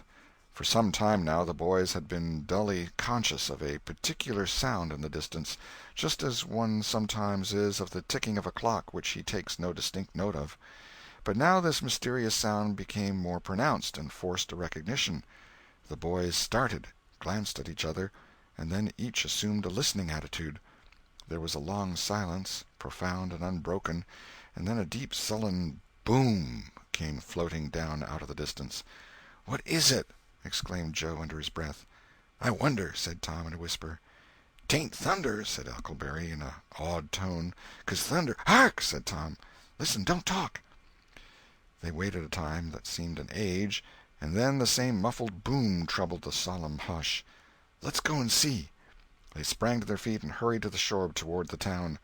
They parted the bushes on the bank and peered out over the water. The little steam ferry-boat was about a mile below the village, drifting with the current. Her broad deck seemed crowded with people. There was a great many skiffs rowing about or floating with the stream in the neighborhood of the ferry-boat, but the boys could not determine what the men in them were doing. Presently a great jet of white smoke burst from the ferry-boat's side, and as it expanded and rose in a lazy cloud, that same dull throb of sound was borne to the listeners again. "I know now!" exclaimed Tom. "Somebody's drownded." "That's it," said Huck. "They done that last summer when Bill Turner got drownded. They shoot a cannon over the water, and that makes him come up to the top." "Yes, and they take loaves of bread and put quicksilver in 'em and set 'em afloat, and wherever there's anybody that's drownded they'll float right there and stop." "Yes, I've heard about that," said Joe. "I wonder what makes the bread do that." "Oh, it ain't the bread so much," said Tom. "I reckon it's mostly what they say over it before they start it out." "But they don't say anything over it," said Huck. "I've seen 'em and they don't." "Well, that's funny," said Tom. "But maybe they say it to themselves. Of course they do. Anybody might know that." The other boys agreed that there was reason in what Tom said, because an ignorant lump of bread uninstructed by an incantation could not be expected to act very intelligently when sent upon an errand of such gravity. "By jings, I wish I was over there now," said Joe. "I do too," said Huck. "I'd give heaps to know who it is." The boys still listened and watched. Presently a revealing thought flashed through Tom's mind, and he exclaimed, "Boys, I know who's drownded. It's us!" They felt like heroes in an instant. Here was a gorgeous triumph. They were missed. They were mourned. Hearts were breaking on their account. Tears were being shed. Accusing memories of unkindness to these poor lost lads were rising up, and unavailing regrets and remorse were being indulged. And best of all, the departed were the talk of the whole town, and the envy of all the boys, as far as this dazzling notoriety was concerned. This was fine. It was worth while to be a pirate after all. As twilight drew on, the ferry-boat went back to her accustomed business, and the skiffs disappeared. The pirates returned to camp. They were jubilant with vanity over their new grandeur and the illustrious trouble they were making. They caught fish, cooked supper and ate it, and then fell to guessing at what the village was thinking and saying about them, and the pictures they drew of the public distress on their account were gratifying to look upon from their point of view. But when the shadows of night closed them in, they gradually ceased to talk, and sat gazing into the fire, with their minds evidently wandering elsewhere. The excitement was gone, now, and Tom and Joe could not keep back thoughts of certain persons at home who were not enjoying this fine frolic as much as they were. Misgivings came. They grew troubled and unhappy. A sigh or two escaped unawares.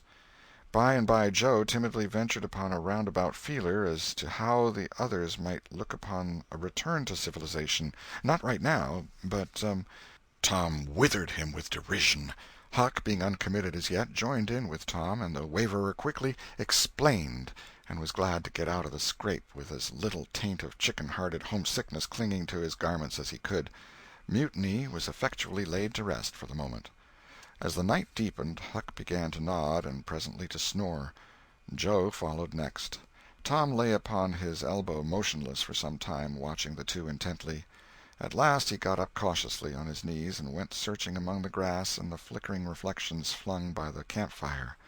He picked up and inspected several large semi-cylinders of the thin white bark of a sycamore, and finally chose two which seemed to suit him. Then he knelt by the fire and painfully wrote something upon each of these with his red keel. One he rolled up and put in his jacket pocket, and the other he put in Joe's hat and removed it to a little distance from the owner. And he also put into the hat certain schoolboy treasures of almost inestimable value, among them a lump of chalk, an india-rubber ball, 3 fish-hooks, and one of that kind of marbles known as the sure-enough crystal. Then he tiptoed his way cautiously among the trees till he felt that he was out of hearing, and straightway broke into a keen run in the direction of the sandbar. End of Chapter 14. Chapter 15. Tom's Stealthy Visit Home. A few minutes later Tom was in the shoal water of the bar, wading toward the Illinois shore. Before the depth reached his middle he was halfway over. The current would permit no more wading now, so he struck out confidently to swim the remaining 100 yards.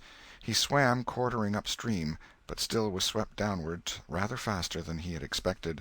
However, he reached the shore finally, and drifted along till he found a low place and drew himself out. He put his hand on his jacket pocket, found his piece of bark safe, and then struck through the woods, following the shore with streaming garments. Shortly before 10 o'clock he came out into an open place opposite the village, and saw the ferryboat lying in the shadow of the trees and the high bank. Everything was quiet under the blinking stars.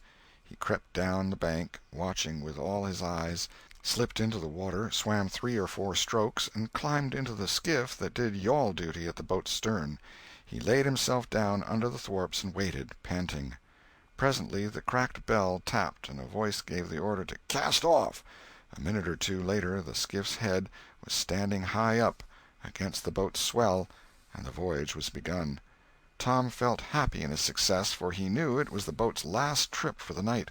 At the end of a long 12 or 15 minutes the wheel stopped, and Tom slipped overboard and swam ashore in the dusk, landing 50 yards downstream, out of danger of possible stragglers. He flew along unfrequented alleys, and shortly found himself at his aunt's back fence. He climbed over, approached the L, and looked in at the sitting-room window, for a light was burning there. There sat Aunt Polly, Sid, Mary, and Joe Harper's mother, grouped together, talking.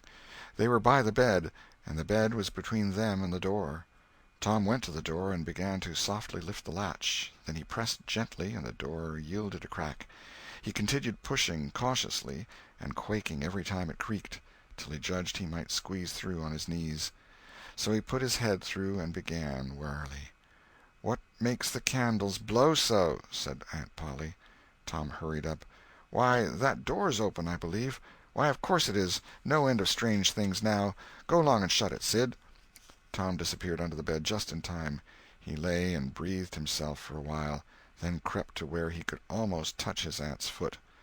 "But as I was saying," said Aunt Polly, "he warn't bad, so to say, only mischievous, only just giddy and harum-scarum, you know. He warn't any more responsible than a colt. He never meant any harm, and he was the best-hearted boy that ever was." And she began to cry.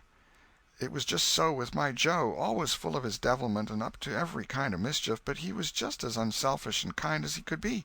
And laws bless me, to think I went and whipped him for taking that cream, never once recollecting that I throwed it out myself because it was sour, and I never to see him again in this world, never, never, never, poor abused boy." And Mrs. Harper sobbed as if her heart would break. "I hope Tom's better off where he is," said Sid. "But if he'd been better in some ways—" "Sid!" Tom felt the glare of the old lady's eye, though he could not see it. "Not a word against my Tom, now that he's gone." God'll take care of him. Never you trouble yourself, sir. Oh, Mrs. Harper, I don't know how to give him up. I don't know how to give him up. He was such a comfort to me, although he tormented my old heart out of me, most. The Lord giveth, and the Lord hath taken away. Blessed be the name of the Lord. But it's so hard, oh, it's so hard. Only last Saturday my Joe busted a firecracker right under my nose, and I knocked him sprawling. Little did I know then how soon. Oh, if it was to do over again, I'd hug him and bless him for it. Yes, yes, yes, I know just how you feel, Mrs. Harper. I know just exactly how you feel. No longer ago than yesterday noon, my Tom took and filled the cat full of pain-killer, and I did think the creature would tear the house down, and God forgive me, I cracked Tom's head with my thimble, poor boy, poor dead boy, but he's out of all his troubles now, and the last words I ever heard him say was to reproach. But this memory was too much for the old lady, and she broke entirely down. Tom was snuffling now himself, and more in pity of himself than anybody else. He could hear Mary crying and putting in a kindly word for him from time to time. He began to have a nobler opinion of himself than ever before. Still, he was sufficiently touched by his aunt's grief to long to rush out from under the bed and overwhelm her with joy, and the theatrical gorgeousness of the thing appealed strongly to his nature, too, but he resisted and lay still. He went on listening, and gathered by odds and ends that it was conjectured at first that the boys had got drowned while taking a swim. Then the small raft had been missed. Next, certain boys said the missing lads had promised that the village should hear something soon. The wise heads had put this and that together, and decided that the lads had gone off on that raft and would turn up at the next town below presently. But toward noon the raft had been found, lodged against the Missouri shore some 5 or 6 miles below the village, and then hope perished. They must be drowned, else hunger would have driven them home by nightfall, if not sooner. It was believed that the search for the bodies had been a fruitless effort, merely because the drowning must have occurred in mid-channel, since the boys, being good swimmers, would otherwise have escaped to shore. This was Wednesday night. If the bodies continued missing until Sunday, all hope would be given over, and the funerals would be preached on that morning. Tom shuddered. Mrs. Harper gave a sobbing good night and turned to go. Then, with a mutual impulse, the two bereaved women flung themselves into each other's arms and had a good, consoling cry, and then parted. Aunt Polly was tender far beyond her wont in her good night to Sid and Mary. Sid snuffled a bit, and Mary went off crying with all her heart.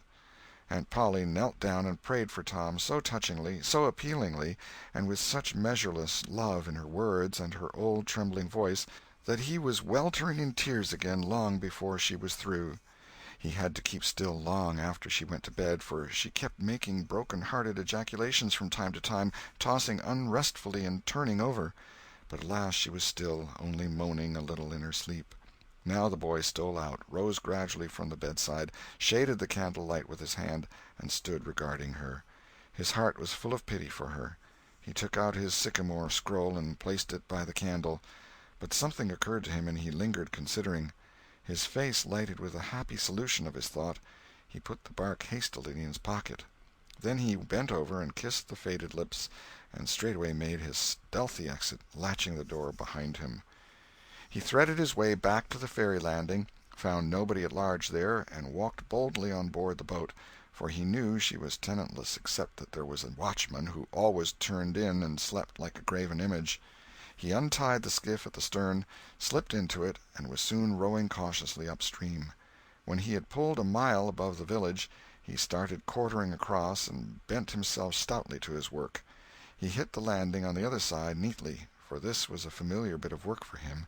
He was moved to capture the skiff, arguing that it might be considered a ship and therefore a legitimate prey for a pirate, but he knew a thorough search would be made for it, and that might end in revelations. So he stepped ashore and entered the wood. He sat down and took a long rest, torturing himself meantime to keep awake, and then started warily down the home stretch. The night was far spent. It was broad daylight before he found himself fairly abreast the island bar. He rested again until the sun was well up and gilding the great river with its splendor, and then he plunged into the stream. A little later he paused, dripping, upon the threshold of the camp, and heard Joe say: "No, Tom's true blue, Huck. He'll come back. He won't desert. He knows that would be a disgrace to a pirate, and Tom's too proud for that sort of thing. He's up to something or other. I wonder what." "Well, the things is ours, anyway, ain't they?" "Pretty near, but not yet, Huck. The writing says they are if he ain't back here to breakfast." "Which he is!" exclaimed Tom, with fine dramatic effect, stepping grandly into camp. A sumptuous breakfast of bacon and fish was shortly provided, and as the boys set to work upon it, Tom recounted, and adorned, his adventures. They were a vain and boastful company of heroes when the tale was done. Then Tom hid himself away in a shady nook to sleep till noon, and the other pirates got ready to fish and explore. Chapter 15. Chapter 16. First Pipes. I've Lost My Knife. After dinner, all the gang turned out to hunt for turtle eggs on the bar. They went about poking sticks into the sand, and when they found a soft place, they went down on their knees and dug with their hands. Sometimes they would take 50 or 60 eggs out of one hole. They were perfectly round, white things, a trifle smaller than an English walnut. They had a famous fried egg feast that night, and another on Friday morning. After breakfast they went whooping and prancing out on the bar, and chased each other round and round, shedding clothes as they went, until they were naked, and then continued the frolic far away up the shoal water of the bar, against the stiff current, which latter tripped their legs from under them from time to time, and greatly increased the fun. And now and then they stooped in a group and splashed water in each other's faces with their palms, gradually approaching each other with averted faces to avoid the strangling sprays, and finally gripping and struggling till the best man ducked his neighbor, and then they all went under in a tangle of white legs and arms, and came up blowing, sputtering, laughing, and gasping for breath at one and the same time. When they were well exhausted, they would run out and sprawl on the dry, hot sand, and lie there and cover themselves up with it, and by break from the water again and go through the original performance once more. Finally it occurred to them that their naked skin represented flesh-colored tights very fairly, so they drew a ring in the sand and had a circus, with 3 clowns in it, for none would yield this proudest post to his neighbor. Next they got their marbles and played knucks and ring-taw and keeps till that amusement grew stale. Then Joe and Huck had another swim, but Tom would not venture, because he found that in kicking off his trousers he had kicked his string of rattlesnake rattles off his ankle, and he wondered how he had escaped cramp so long without the protection of this mysterious charm. He did not venture again until he had found it, and by that time the other boys were tired and ready to rest. They gradually wandered apart, dropped into the dumps, and fell to gazing longingly across the wide river to where the village lay drowsing in the sun. Tom found himself writing Becky in the sand with his big toe. He scratched it out and was angry with himself for his weakness. But he wrote it again, nevertheless. He could not help it. He erased it once more, and then took himself out of temptation by driving the other boys together and joining them. But Joe's spirits had gone down almost beyond resurrection. He was so homesick that he could hardly endure the misery of it. The tears lay very near the surface. Huck was melancholy, too. Tom was downhearted, but tried hard not to show it. He had a secret which he was not ready to tell yet, but if this mutinous depression was not broken up soon, he would have to bring it out. He said, with a great show of cheerfulness, "I bet there's been pirates on this island before, boys. We'll explore it again. They've hid treasures here somewhere. How'd you feel to light on a rotten chest full of gold and silver, hey?" But it roused only a faint enthusiasm, which faded out with no reply. Tom tried 1 or 2 other seductions, but they failed, too. It was discouraging work. Joe sat poking up the sand with a stick and looking very gloomy.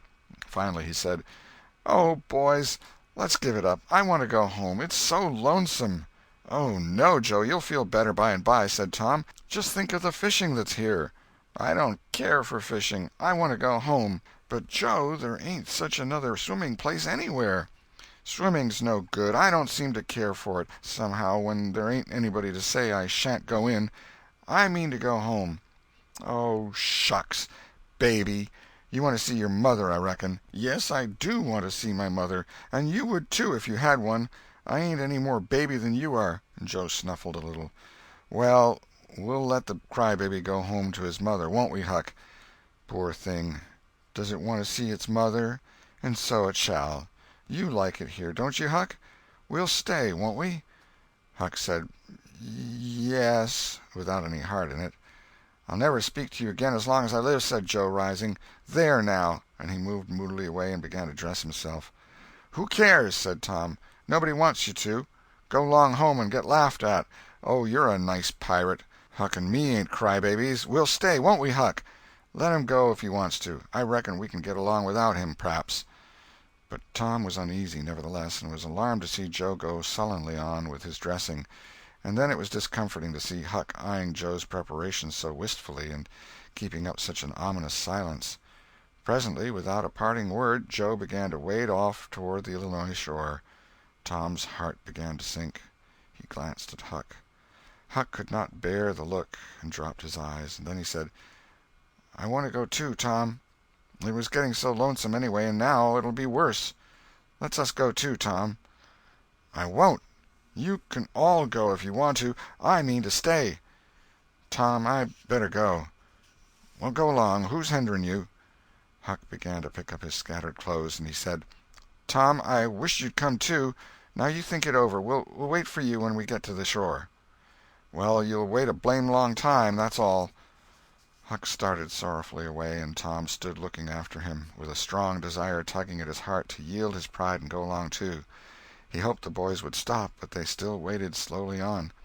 It suddenly dawned on Tom that it was become very lonely and still.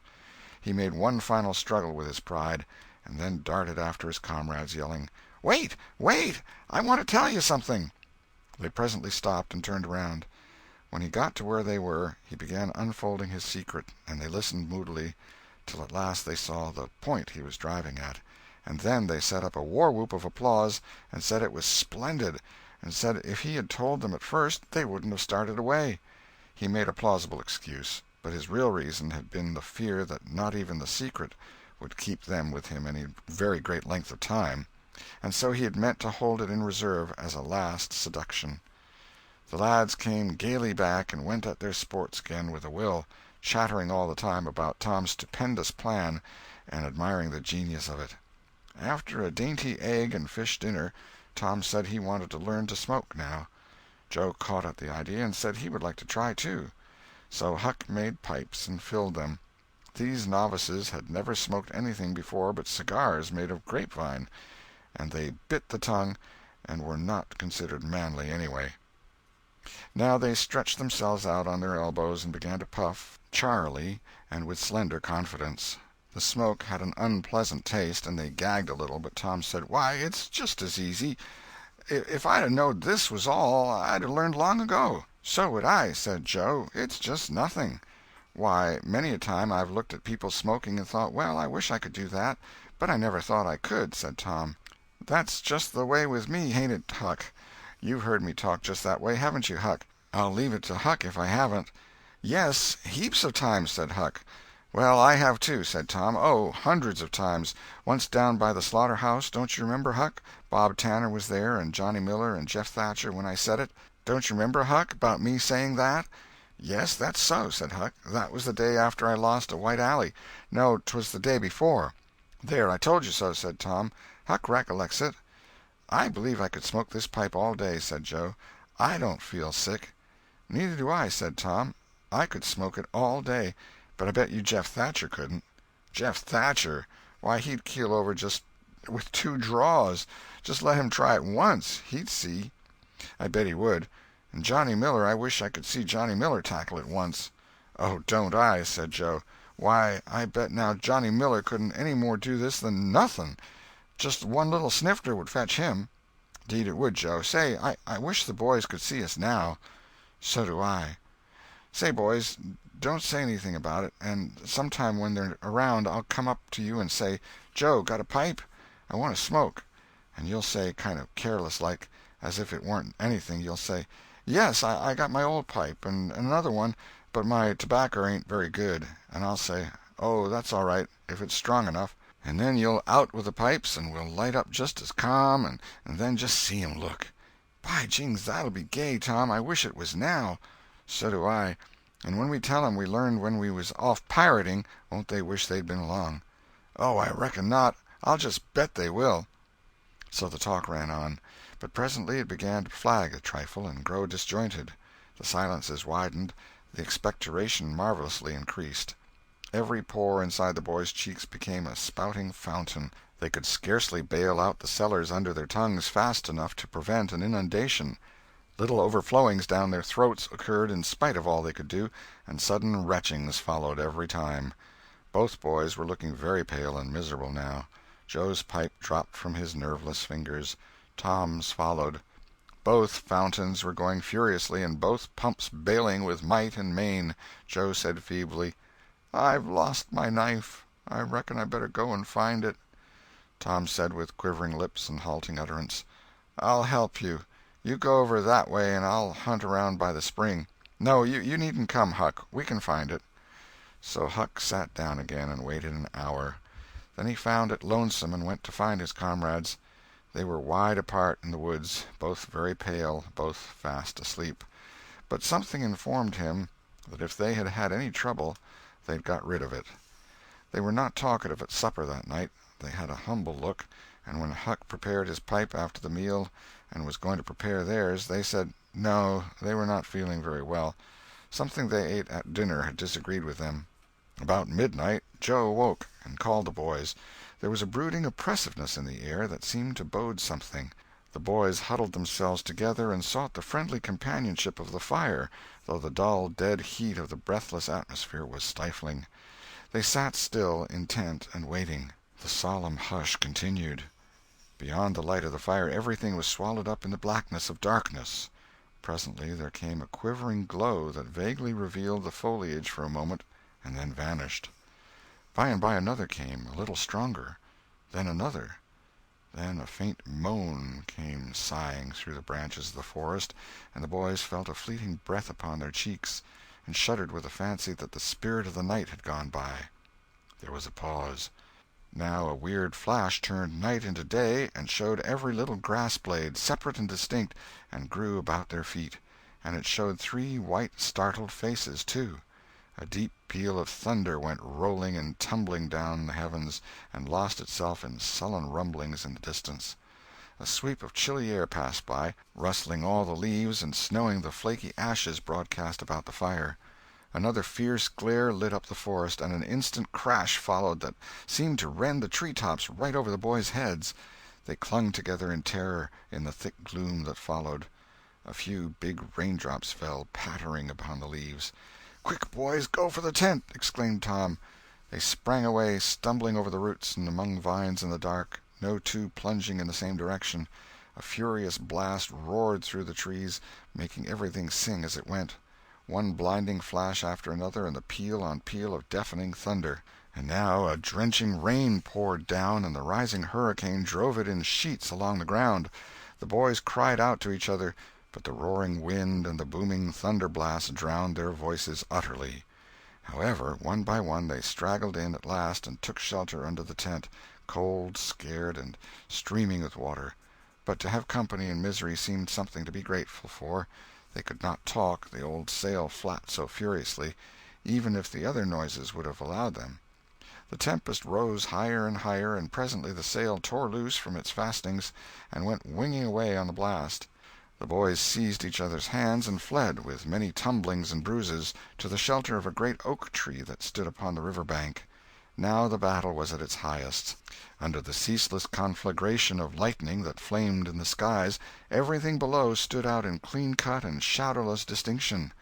The bending trees, the billowy river, white with foam, the driving spray of spume flakes, the dim outlines of the high bluffs on the other side, glimpsed through the drifting cloud-rack and the slanting veil of rain.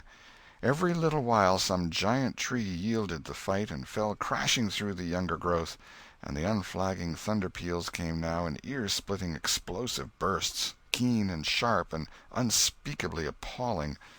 The storm culminated in one matchless effort that seemed likely to tear the island to pieces, burn it up, drown it to the tree-tops, and blow it away, and deafen every creature in it all at once at the same moment.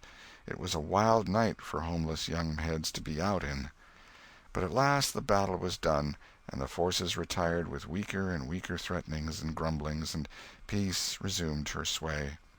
The boys went back to camp, a good deal awed, but they found there was still something to be thankful for, because the great sycamore, the shelter of their beds, was a ruin now, blasted by the lightnings, and they were not under it when the catastrophe happened. Everything in camp was drenched, the campfire as well, for they were but heedless lads, like their generation, and had made no provision against rain. Here was matter for dismay, for they were soaked through and chilled. They were eloquent in their distress, but they presently discovered that the fire had eaten so far up under the great log it had been built against, where it curved upward and separated itself from the ground, that a hand-breadth or so of it had escaped wetting. So they patiently wrought until, with shreds and bark gathered from undersides of sheltered logs, they coaxed the fire to burn again. Then they piled on great dead boughs till they had a roaring furnace, and were glad-hearted once more. They dried their boiled ham and had a feast, and after that they sat by the fire and expanded and glorified their midnight adventure until morning, for there was not a dry spot to sleep on anywhere around. As the sun began to steal in upon the boys, drowsiness came over them, and they went out on the sandbar and lay down to sleep. They got scorched out by and by, and drearily set about getting breakfast. After the meal they felt rusty and stiff-jointed and a little homesick once more. Tom saw the signs, and fell to cheering up the pirates as well as he could. But they cared nothing for marbles or circus or swimming or anything. He reminded them of the imposing secret and raised a ray of cheer. While it lasted he got them interested in a new device. This was to knock off being pirates for a while and be Indians for a change. They were attracted by this idea, so it was not long before they were stripped and striped from head to heel with black mud, like so many zebras, all of them chiefs, of course, and then they went tearing through the woods to attack an English settlement. By and by they separated into 3 hostile tribes, and darted upon each other from ambush with dreadful war-whoops, and killed and scalped each other by thousands. It was a gory day.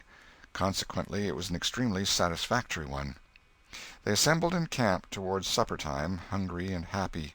But now a difficulty arose. Hostile Indians could not break the bread of hospitality together without first making peace, and this was a simple impossibility without smoking a pipe of peace. There was no other process that they ever had heard of. 2 of the savages almost wished they had remained pirates. However, there was no other way. So, with such show of cheerfulness as they could muster, they called for the pipe, and took their whiff as it passed in due form. And behold, they were glad they had gone into savagery, for they had gained something. They found that they could now smoke a little without having to go and hunt for a lost knife. They did not get sick enough to be seriously uncomfortable. They were not likely to fool away this high promise for lack of effort. No, they practiced cautiously, after supper, with right fair success, and so they spent a jubilant evening. They were prouder and happier in their new acquirement than they would have been in the scalping and skinning of the 6 nations. We will leave them to smoke and chatter and brag, since we have no further use for them at present. End of Chapter 16. Chapter 17. Pirates at Their Own Funeral. But there was no hilarity in the little town that same tranquil Saturday afternoon. The Harpers and Aunt Polly's family were being put into mourning, with great grief and many tears. An unusual quiet possessed the village, although it was ordinarily quiet enough in all conscience. The villagers conducted their concerns with an absent mind, and talked little, but they sighed often. The Saturday holiday seemed a burden to the children. They had no heart in their sports, and gradually gave them up. In the afternoon Becky Thatcher found herself moping about the deserted schoolhouse yard, and feeling very melancholy, but she found nothing there to comfort her. She soliloquized, "Oh, if I only had a brass andiron knob again! But I haven't got anything now to remember him by," and she choked back a little sob. Presently she stopped and said to herself, "It was right here. Oh, if it was to do over again, I wouldn't say that. I wouldn't say it for the whole world. but he's gone now. I'll never, never, never see him any more." This thought broke her down, and she wandered away, with the tears rolling down her cheeks. Then quite a group of boys and girls, playmates of Tom's and Joe's, came by, and stood looking over the paling fence and talking in reverent tones of how Tom did so-and-so the last time they saw him, and how Joe said this and that small trifle, pregnant with awful prophecy, as they could easily see now, and each speaker pointed out the exact spot where the lost lad stood at the time, and then added something like, "And I was a-standing just so, just as I am now, and as if you was him, I was as close as that, and he smiled just this way, and then something seemed to go all over me, like awful, you know, and I never thought what it meant, of course, but I can see now." Then there was a dispute about who saw the dead boys last in life, and many claimed that dismal distinction, and offered evidences, more or less tampered with by the witness. And when it was ultimately decided who did see the departed last, and exchanged the last words with them, the lucky parties took upon themselves a sort of sacred importance, and were gaped at and envied by all the rest. One poor chap, who had no other grandeur to offer, said, with tolerably manifest pride in the remembrance, "Well, Tom Sawyer, he licked me once." But that bid for glory was a failure. Most of the boys could say that, and so that cheapened the distinction too much. The group loitered away, still recalling memories of the lost heroes in awed voices. When the Sunday-school hour was finished the next morning, the bell began to toll instead of ringing in the usual way. It was a very still Sabbath, and the mournful sound seemed in keeping with the musing hush that lay upon nature. The villagers began to gather, loitering a moment in the vestibule to converse in whispers about the sad event. But there was no whispering in the house, only the funereal rustling of dresses as the women gathered to their seats disturbed the silence there. None could remember when the little church had been so full before. There was finally a waiting pause, an expectant dumbness, and then Aunt Polly entered, followed by Sid and Mary, and they by the Harper family, all in deep black, and the whole congregation, the old minister as well, rose reverently and stood until the mourners were seated in the front pew. There was another communing silence, broken at intervals by muffled sobs, and then the minister spread his hands abroad and prayed. A moving hymn was sung, and the text followed, "I am the resurrection and the life." As the service proceeded, the clergyman drew such pictures of the graces, the winning ways, and the rare promise of the lost lads, that every soul there, thinking he recognized these pictures, felt a pang in remembering that he had persistently blinded himself to them always before, and had as persistently seen only faults and flaws in the poor boys. The minister related many a touching incident in the lives of the departed, too, which illustrated their sweet, generous natures, and the people could easily see now how noble and beautiful those episodes were, and remembered with grief that at the time they occurred they had seemed rank rascalities, well deserving of the cowhide. The congregation became more and more moved as the pathetic tale went on, till at last the whole company broke down and joined the weeping mourners in a chorus of anguished sobs, the preacher himself giving way to his feelings and crying in the pulpit. There was a rustle in the gallery which nobody noticed. A moment later the church door creaked. The minister raised his streaming eyes above his handkerchief and stood transfixed. First one, and another pair of eyes followed the minister's, and then almost with one impulse the congregation rose and stared while the three dead boys came marching up the aisle, Tom in the lead, Joe next, and Huck, a ruin of drooping rags, sneaking sheepishly in the rear. They had been hid in the unused gallery, listening to their own funeral sermon. Aunt Polly, Mary, and the Harpers threw themselves upon their restored ones, smothered them with kisses, and poured out thanksgivings, while poor Huck stood abashed and uncomfortable, not knowing exactly what to do or where to hide from so many unwelcoming eyes. He wavered and started to slink away, but Tom seized him and said, "Aunt Polly, it ain't fair. Somebody's got to be glad to see Huck." "And so they shall. I'm glad to see him, poor motherless thing." And the loving attentions Aunt Polly lavished upon him were the one thing capable of making him more uncomfortable than he was before. Suddenly the minister shouted at the top of his voice, Praise God, from whom all blessings flow! Sing, and put your hearts in it!" And they did. Old Hundred swelled up with a triumphant burst, and while it shook the rafters, Tom Sawyer the pirate looked around upon the envying juveniles about him, and confessed in his heart that this was the proudest moment of his life. As the souled congregation trooped out, they said they would almost be willing to be made ridiculous again to hear Old Hundred sung like that once more. Tom got more cuffs and kisses that day, according to Aunt Polly's varying moods, than he had earned before in a year, and he hardly knew which expressed the most gratefulness to God and affection for himself. End of chapter 17. Chapter 18. Tom reveals his dream secret. That was Tom's great secret, the scheme to return home with his brother pirates and attend their own funerals. They had paddled over to the Missouri shore in a log, at dusk on Saturday, landing 5 or 6 miles below the village. They had slept in the woods at the edge of the town till nearly daylight, and had then crept through back lanes and alleys and finished their sleep in the gallery of the church among a chaos of invalided benches. At breakfast Monday morning, Aunt Polly and Mary were very loving to Tom, and very attentive to his wants. There was an unusual amount of talk. In the course of it, Aunt Polly said, "Well, I don't say it wasn't a fine joke, Tom, to keep everybody suffering most a week so you boys had a good time, but it is a pity you could be so hard-hearted as to let me suffer so. If you could have come over on a log to go to your funeral, you could have come over and give me a hint some way that you warn't dead but only run off."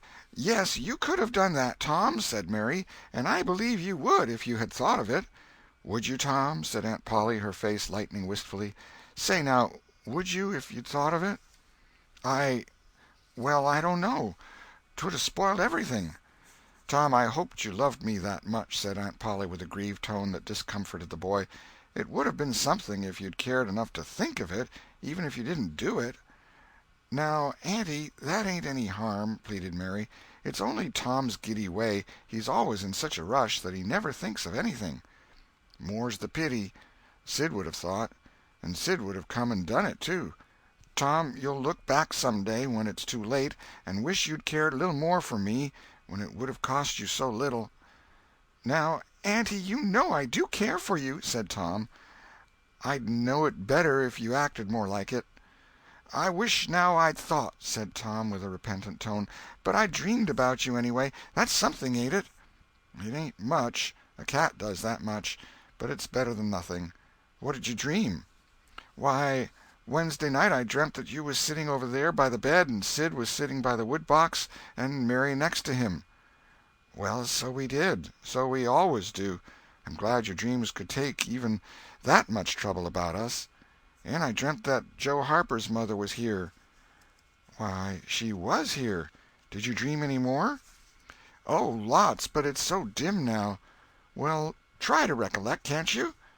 "Somehow it seems to me that the wind blowed, try harder, Tom. The wind did blow something. Come." Tom pressed his fingers to his forehead an anxious minute, and then said, I've got it now. It blowed the candle." "Mercy on us! Go on, Tom, go on." "And it seems to me that you said, 'Why, I believe that door—'" "Go on, Tom."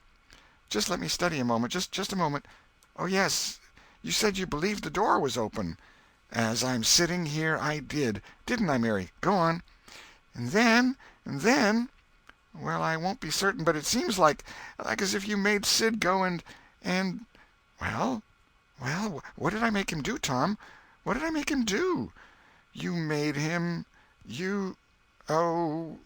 you made him shut it." "Well, for land's sake, I never heard the beat of that in all my days. Don't tell me there ain't anything in dreams any more. Serenity Harper shall know of this before I'm an hour older. I'd like to see her get around this with her rubbage about superstition. Go on, Tom." "Oh, it's all getting just as bright as day now. Next you said I warn't bad, only mischievous and harum-scarum, and not any more responsible than—I think it was a colt or something." "And so it was. Well, goodness gracious, go on, Tom." "And then you began to cry." "So I did, so I did. Not the first time, neither. And then?" "Then Mrs. Harper she began to cry, and said Joe was just the same, and she wished she hadn't whipped him for taking cream when she'd throwed it out of her own self." "Tom, the sperrit was upon you. You was a prophesying. That's what you was a-doing. Land alive, go on, Tom." "Well, then Sid, he said—" "Well, I don't think I said anything," said Sid. "Yes, you did, Sid," said Mary. "Shut your heads and let Tom go. What did he say, Tom?" "He said—I think he said he hoped I was better off where I was gone to, but if I'd been better sometimes—" "There, d'you hear that? It was his very words. And you shut him up sharp." "I lay I did. There must have been an angel there. There was an angel there somewheres." "And Mrs. Harper told about Joe scaring her with a firecracker, and you told about Peter and the pain-killer, just as true as I live. And then there was a whole lot of talk about dragging the river for us, and about having the funeral Sunday, and then you and old Miss Harper hugged and cried, and she went. It happened just so. It happened just so, as sure as I'm sitting in these very tracks. Tom, you couldn't 'a' told it more like if you'd 'a' seen it. And then what? Go on, Tom." "Then I thought you prayed for me, and I could see you and hear every word you said.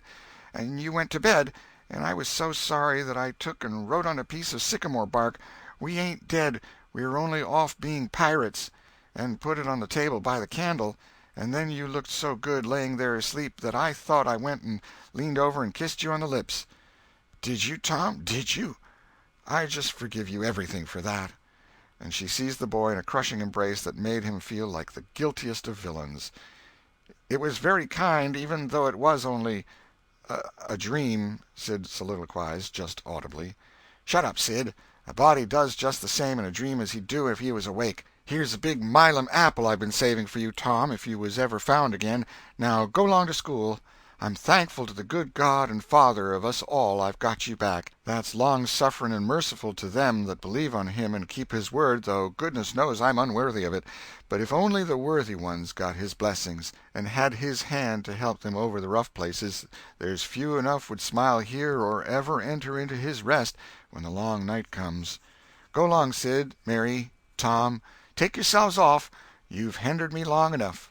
The children left for school, and the old lady to call on Mrs. Harper and vanquish her realism with Tom's marvelous dream. Sid had better judgment than to utter the thought that was in his mind as he left the house. It was this: "Pretty thin, as long as a dream is that, without any mistakes in it." What a hero Tom was become now! He did not go skipping and prancing, but moved with a dignified swagger as became a pirate who felt that the public eye was on him. And indeed it was. He tried not to seem to see the looks or hear the remarks as he passed along, but they were food and drink to him. Smaller boys than himself flocked at his heels, as proud to be seen with him and tolerated by him as if he had been the drummer at the head of a procession or the elephant leading a menagerie into town. Boys of his own size pretended not to know he had been away at all, but they were consuming with envy nevertheless. They would have given anything to have had that swarthy, sun-tanned skin of his, and his glittering notoriety, and Tom would not have parted with either for a circus. At school the children made so much of him and of Joe, and delivered such eloquent admiration from their eyes, that the two heroes were not long in becoming insufferably stuck up. They began to tell their adventures to hungry listeners, but they only began. It was not a thing likely to have an end, with imaginations like theirs to furnish material. And finally, when they got out their pipes and went serenely puffing around, the very summit of glory was reached. Tom decided that he could be independent of Becky Thatcher now. Glory was sufficient. He would live for glory. Now that he was distinguished, maybe she would be wanting to "make up." Well, let her. She should see that he could be as indifferent as some other people. Presently she arrived. Tom pretended not to see her. He moved away and joined a group of boys and girls and began to talk.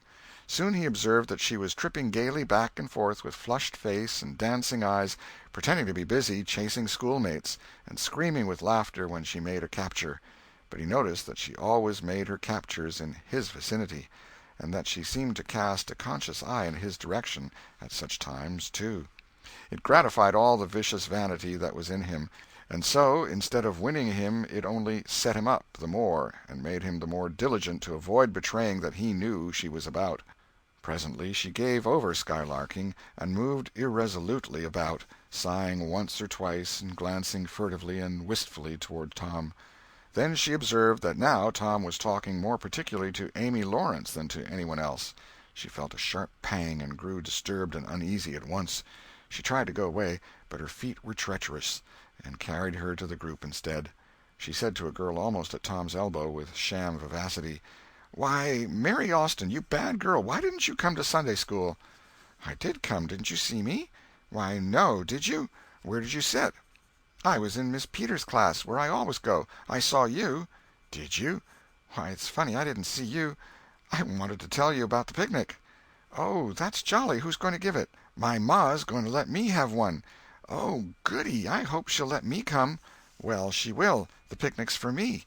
She'll let anybody come that I want, and I want you." "That's ever so nice. When is it going to be?" "By and by. Maybe about vacation." "Oh, won't it be fun! You going to have all the girls and boys?" "Yes, every one that's friends to me, or wants to be," and she glanced ever so furtively at Tom.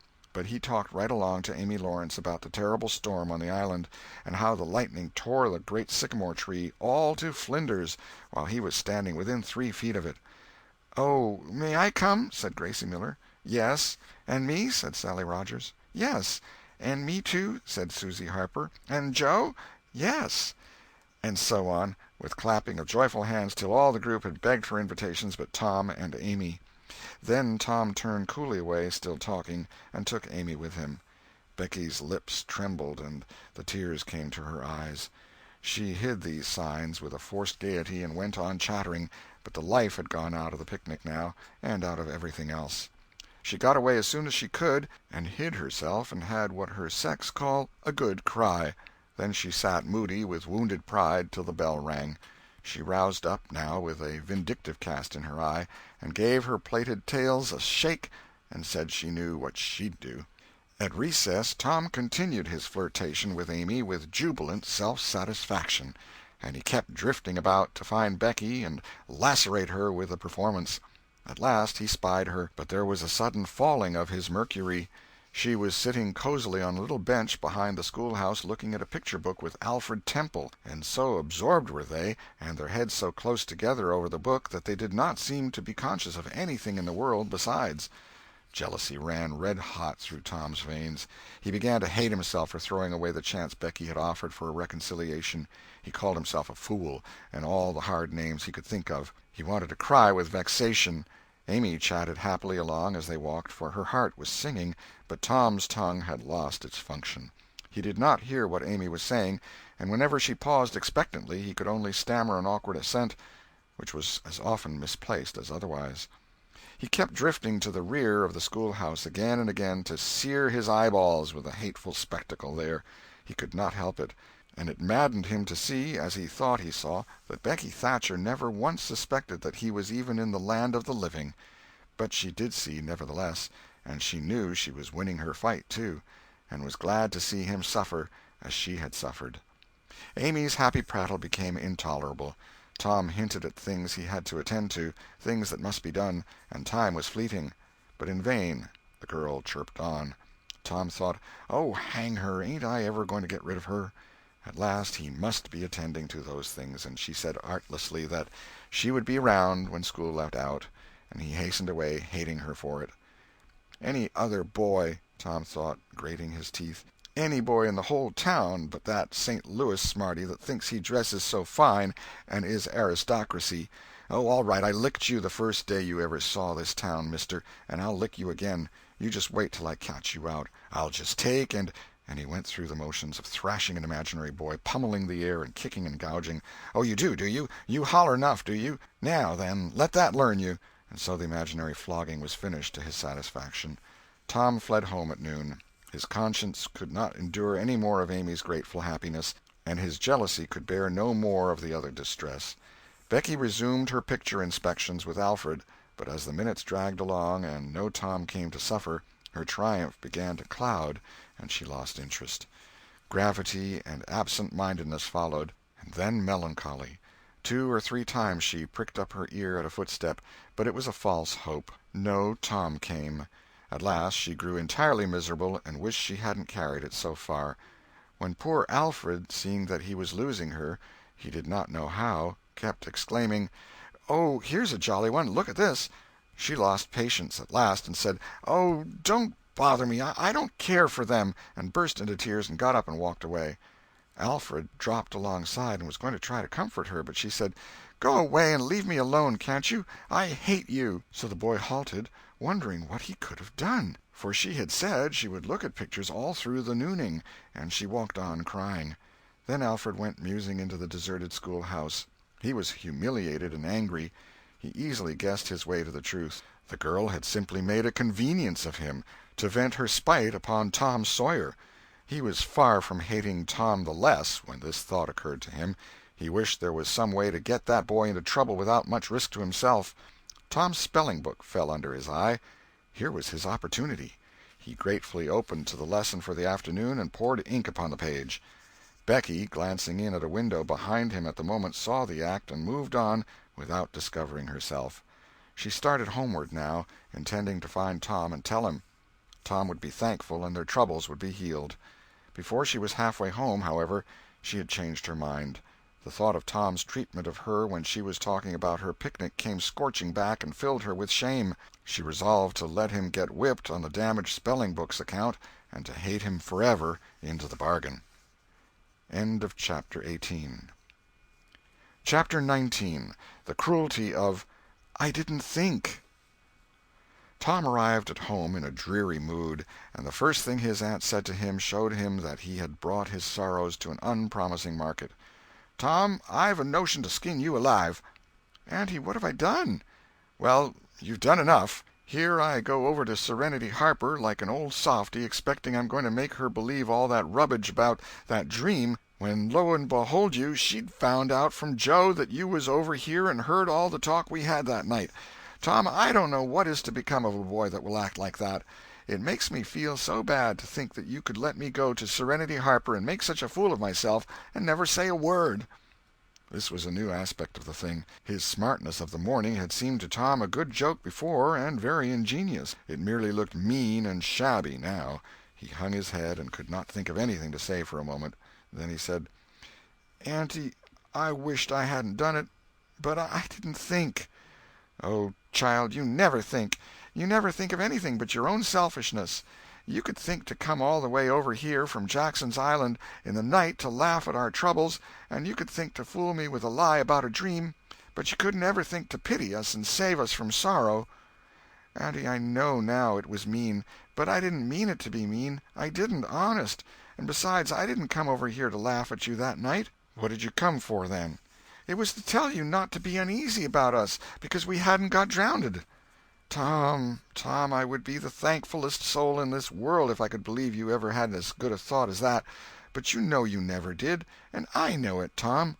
Indeed I did, Auntie. I wish I may never stir if I didn't." "Oh, Tom, don't lie. Don't do it.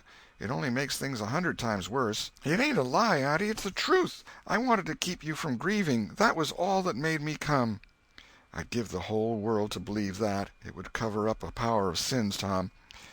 I'd most be glad you'd run off and acted so bad. But it ain't reasonable. Because why didn't you tell me, child?" "Why, you see, when you got to talking about the funeral, I just got all full of the idea of our coming and hiding in the church, and I couldn't somehow bear to spoil it. So I just put the bark back in my pocket and kept mum." "What bark?" "The bark I wrote on to tell you we'd gone pirating. I wish now you'd waked up when I kissed you. I do, honest." The hard lines in his aunt's face relaxed, and a sudden tenderness dawned in her eyes. "Did you kiss me, Tom?" "Why, yes, I did." "Are you sure you did, Tom?" "Why, yes, I did, Auntie, certain sure." "What did you kiss me for, Tom?" "Because I loved you so, and you laid there moaning, and I was so sorry." The words sounded like truth. The old lady could not hide a tremor in her voice when she said, "Kiss me again, Tom, and be off with you to school now, and don't bother me any more." The moment he was gone, she ran to a closet and got out the ruin of a jacket which Tom had gone pirating in. Then she stopped, with it in her hand, and said to herself, "No, I don't dare. Poor boy, I reckon he'd lied about it. But it's a blessed, blessed lie. There's such a comfort come from it. I hope the Lord, I know the Lord will forgive him, because it was such good-heartedness in him to tell it. But I don't want to find out it's a lie. I won't look." She put the jacket away and stood by, musing a minute. Twice she put out her hand to take the garment again, and twice she refrained. Once more she ventured, and this time she fortified herself with the thought, "It's a good lie. It's a good lie. I won't let it grieve me." So she sought the jacket pocket. A moment later she was reading Tom's piece of bark through the flowing tears and saying, "I forgive the boy now, if he'd committed a million sins." End of Chapter 19. Chapter 20. Tom Takes Becky's Punishment. There was something about Aunt Polly's manner when she kissed Tom that swept away his low spirits and made him light-hearted and happy again. He started to school, and had the luck of coming upon Becky Thatcher at the head of Meadow Lane. His mood always determined his manner. Without a moment's hesitation he ran to her and said, "I acted mighty mean today, Becky, and I'm so sorry. I won't ever do that way again, as long as I ever live. Please make up, won't you?" The girl stopped and looked at him scornfully in the face. "I'll thank you to keep yourself to yourself, Mr. Thomas Sawyer. I'll never speak to you again." She tossed her head and passed on. Tom was so stunned that he had not even presence of mind enough to say, "Who cares, Miss Smarty?" until the right time to say it had gone by. So he said nothing. But he was in a fine rage, nevertheless. He moped into the schoolyard wishing she were a boy and imagining how he would trounce her if she were. He presently encountered her and delivered a stinging remark as he passed. She hurled one in return, and the angry breach was complete.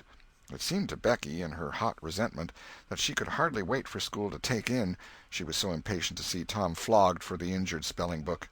If she had had any lingering notion of exposing Alfred Temple, Tom's offensive fling had driven it entirely away. Poor girl, she did not know how fast she was nearing trouble herself. The master, Mr. Dobbins, had reached middle age with an unsatisfied ambition. The darling of his desires was to be a doctor, but poverty had decreed that he should be nothing higher than a village schoolmaster. Every day he took a mysterious book out of his desk and absorbed himself in it at times when no classes were reciting. He kept that book under lock and key. There was not an urchin in school but was perishing to have a glimpse of it, but the chance never came. Every boy and girl had a theory about the nature of that book, but no two theories were alike, and there was no way of getting at the facts in the case. Now, as Becky was passing by the desk, which stood near the door, she noticed that the key was in the lock. It was a precious moment. She glanced around, found herself alone, and the next instant she had the book in her hands. The title page, Professor Somebody's Anatomy, carried no information to her mind, so she began to turn the leaves. She came at once upon a handsomely engraved and colored frontispiece, a human figure, stark naked. At that moment a shadow fell on the page, and Tom Sawyer stepped in at the door and caught the glimpse of the picture. Becky snatched at the book to close it, and had the hard luck to tear the pictured plate half down the middle. She thrust the volumes into the desk, turned the key, and burst out crying with shame and vexation. "Tom Sawyer, you are just as mean as you can be, to sneak up on a person and look at what they're looking at. How could I know you was looking at anything? You ought to be ashamed of yourself, Tom Sawyer. You know you're going to tell on me, and what shall I do? What shall I do? I'll be whipped, and I never was whipped in school." Then she stamped her little foot and said, "Be so mean if you want to. I know something that's going to happen. You just wait and you'll see. Hateful, hateful, hateful!" And she flung out of the house with a new explosion of crying. Tom stood still, rather flustered by this onslaught. Presently he said to himself, "What a curious kind of a fool a girl is. Never been licked in school. Shucks, what's a licking? That's just like a girl. They're so thin-skinned and chicken-hearted. Well, of course I ain't going to tell old Dobbins on this little fool, because there's other ways of getting even on her that ain't so mean. But what of it? Old Dobbins will ask who it was tore his book. Nobody'll answer. Then he'll do just the way he always does, ask first one and then t'other, and when he comes to the right girl he'll know it, without any telling. Girls' faces always tell on them. They ain't got any backbone. She'll get licked. Well, it's a kind of a tight place for Becky Thatcher, because there ain't any way out of it."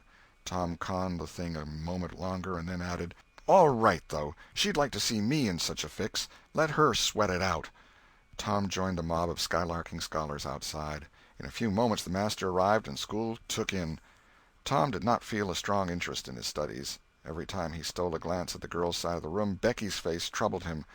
Considering all things, he did not want to pity her, and yet it was all he could do to help it. He could get up no exultation that was really worthy the name. Presently the spelling-book discovery was made, and Tom's mind was entirely full of his own matters for a while after that. Becky roused up from her lethargy of distress and showed good interest in the proceedings. She did not expect that Tom could get out of his trouble by denying that he spilt the ink on the book himself, and she was right. The denial only seemed to make the thing worse for Tom. Becky supposed she would be glad of that, and she tried to believe she was glad of it, but she found she was not certain. When the worst came to the worst, she had an impulse to get up and tell on Alfred Temple, but she made an effort and forced herself to keep still. "Because," said she to herself, "he'll tell about me tearing the book, sure. I wouldn't say a word, not to save his life." Tom took his whipping and went back to his seat, not at all broken-hearted, for he thought it was possible that he had unknowingly upset the ink on the spelling-book himself in some skylarking bout. He had denied it for form's sake, and because it was custom, and had stuck to the denial from principle. A whole hour drifted by. The master sat nodding in his throne. The air was drowsy with the hum of study. By and by Mr. Dobbins straightened himself up, yawned, and then unlocked his desk and reached for his book, but seemed undecided whether to take it out or leave it. Most of the pupils glanced up languidly, but there was two among them that watched his movements with intent eyes. Mr. Dobbins fingered his book absently for a while, then took it out and settled himself in his chair to read. Tom shot a glance at Becky. He had seen a hunted and helpless rabbit look as she did, with a gun leveled at its head. Instantly he forgot his quarrel with her. Quick, something must be done in a flash, too. But the very imminence of the emergency paralyzed his invention. Good, he had an inspiration. He would run and snatch the book, spring through the door, and fly. But his resolution shook for one little instant, and the chance was lost. The master opened the volume. If Tom only had the wasted opportunity back again. Too late. There was no help for Becky now, he said. The next moment the master faced the school. Every eye sank under his gaze. There was that in it which smote even the innocent with fear. There was silence while one might count 10. The master was gathering his wrath. Then he spoke. "Who tore this book?" There was not a sound. One could have heard a pin drop. The stillness continued. The master searched face after face for signs of guilt. "Benjamin Rogers, did you tear this book?" A denial. Another pause. "Joseph Harper, did you?" Another denial. Tom's uneasiness grew more and more intense under the slow torture of these proceedings. The master scanned the ranks of boys, considered a while, then turned to the girls. "Amy Lawrence." A shake of the head. "Gracie Miller." The same sign. "Susan Harper, did you do this?" Another negative. The next girl was Becky Thatcher. Tom was trembling from head to foot with excitement and a sense of hopelessness of the situation. "Rebecca Thatcher." Tom glanced at her face. It was white with terror. "Did you tear—" "No, look me in the face." Her hands rose in appeal. "Did you tear this book?" A thought shot like lightning through Tom's brain. He sprang to his feet and shouted, "I done it!" The school stared in perplexity at this incredible folly. Tom stood a moment to gather his dismembered faculties, and when he stepped forward to go to his punishment, the surprise, the gratitude, the adoration that shone upon him out of poor Becky's eyes seemed pay enough for 100 floggings. Inspired by the splendor of his own act, he took without an outcry the most merciless flaying that even Mr. Dobbins had ever administered, and also received with indifference the added cruelty of a command to remain 2 hours after school should be dismissed. For he knew who would wait for him outside till his captivity was done, and not count the tedious time as loss, either. Tom went to bed that night planning vengeance against Alfred Temple, for with shame and repentance Becky had told him all, not forgetting her own treachery, but even the longing for vengeance had to give way soon to pleasanter musings, and he fell asleep at last with Becky's latest words lingering dreamily in his ear. "Tom, how could you be so noble?" End of chapter 20. Chapter 21. Eloquence and the Master's Gilded Dome. Vacation was approaching. The schoolmaster, always severe, grew severer and more exacting than ever. for he wanted the school to make a good showing on examination day. His rod and his ferule were seldom idle now, at least among the smaller pupils. Only the biggest boys and young ladies of 18 and 20 escaped lashing. Mr. Dobbin's lashings were very vigorous ones, too, for although he carried under his wig a perfectly bald and shiny head, he had only reached middle age, and there was no sign of feebleness in his muscle. As the great day approached, all the tyranny that was in him came to the surface. He seemed to take a vindictive pleasure in punishing the least shortcomings. The consequence was that the smaller boys spent their days in terror and suffering, and their nights in plotting revenge. They threw away no opportunity to do the master a mischief, but he kept ahead all the time. The retribution that followed every vengeful success was so sweeping and majestic that the boys always retired from the field badly worsted. At last they conspired together and hit upon a plan that promised a dazzling victory. They swore in the sign-painter's boy, told him the scheme, and asked his help. He had his own reason for being delighted, for the master boarded in his father's family, and had given the boy ample cause to hate him.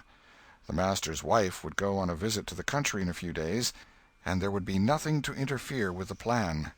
The master always prepared himself for great occasions by getting pretty well fuddled, and the sign-painter's boy said that when the dominie had reached the proper condition on examination evening, he would manage the thing while he napped in his chair.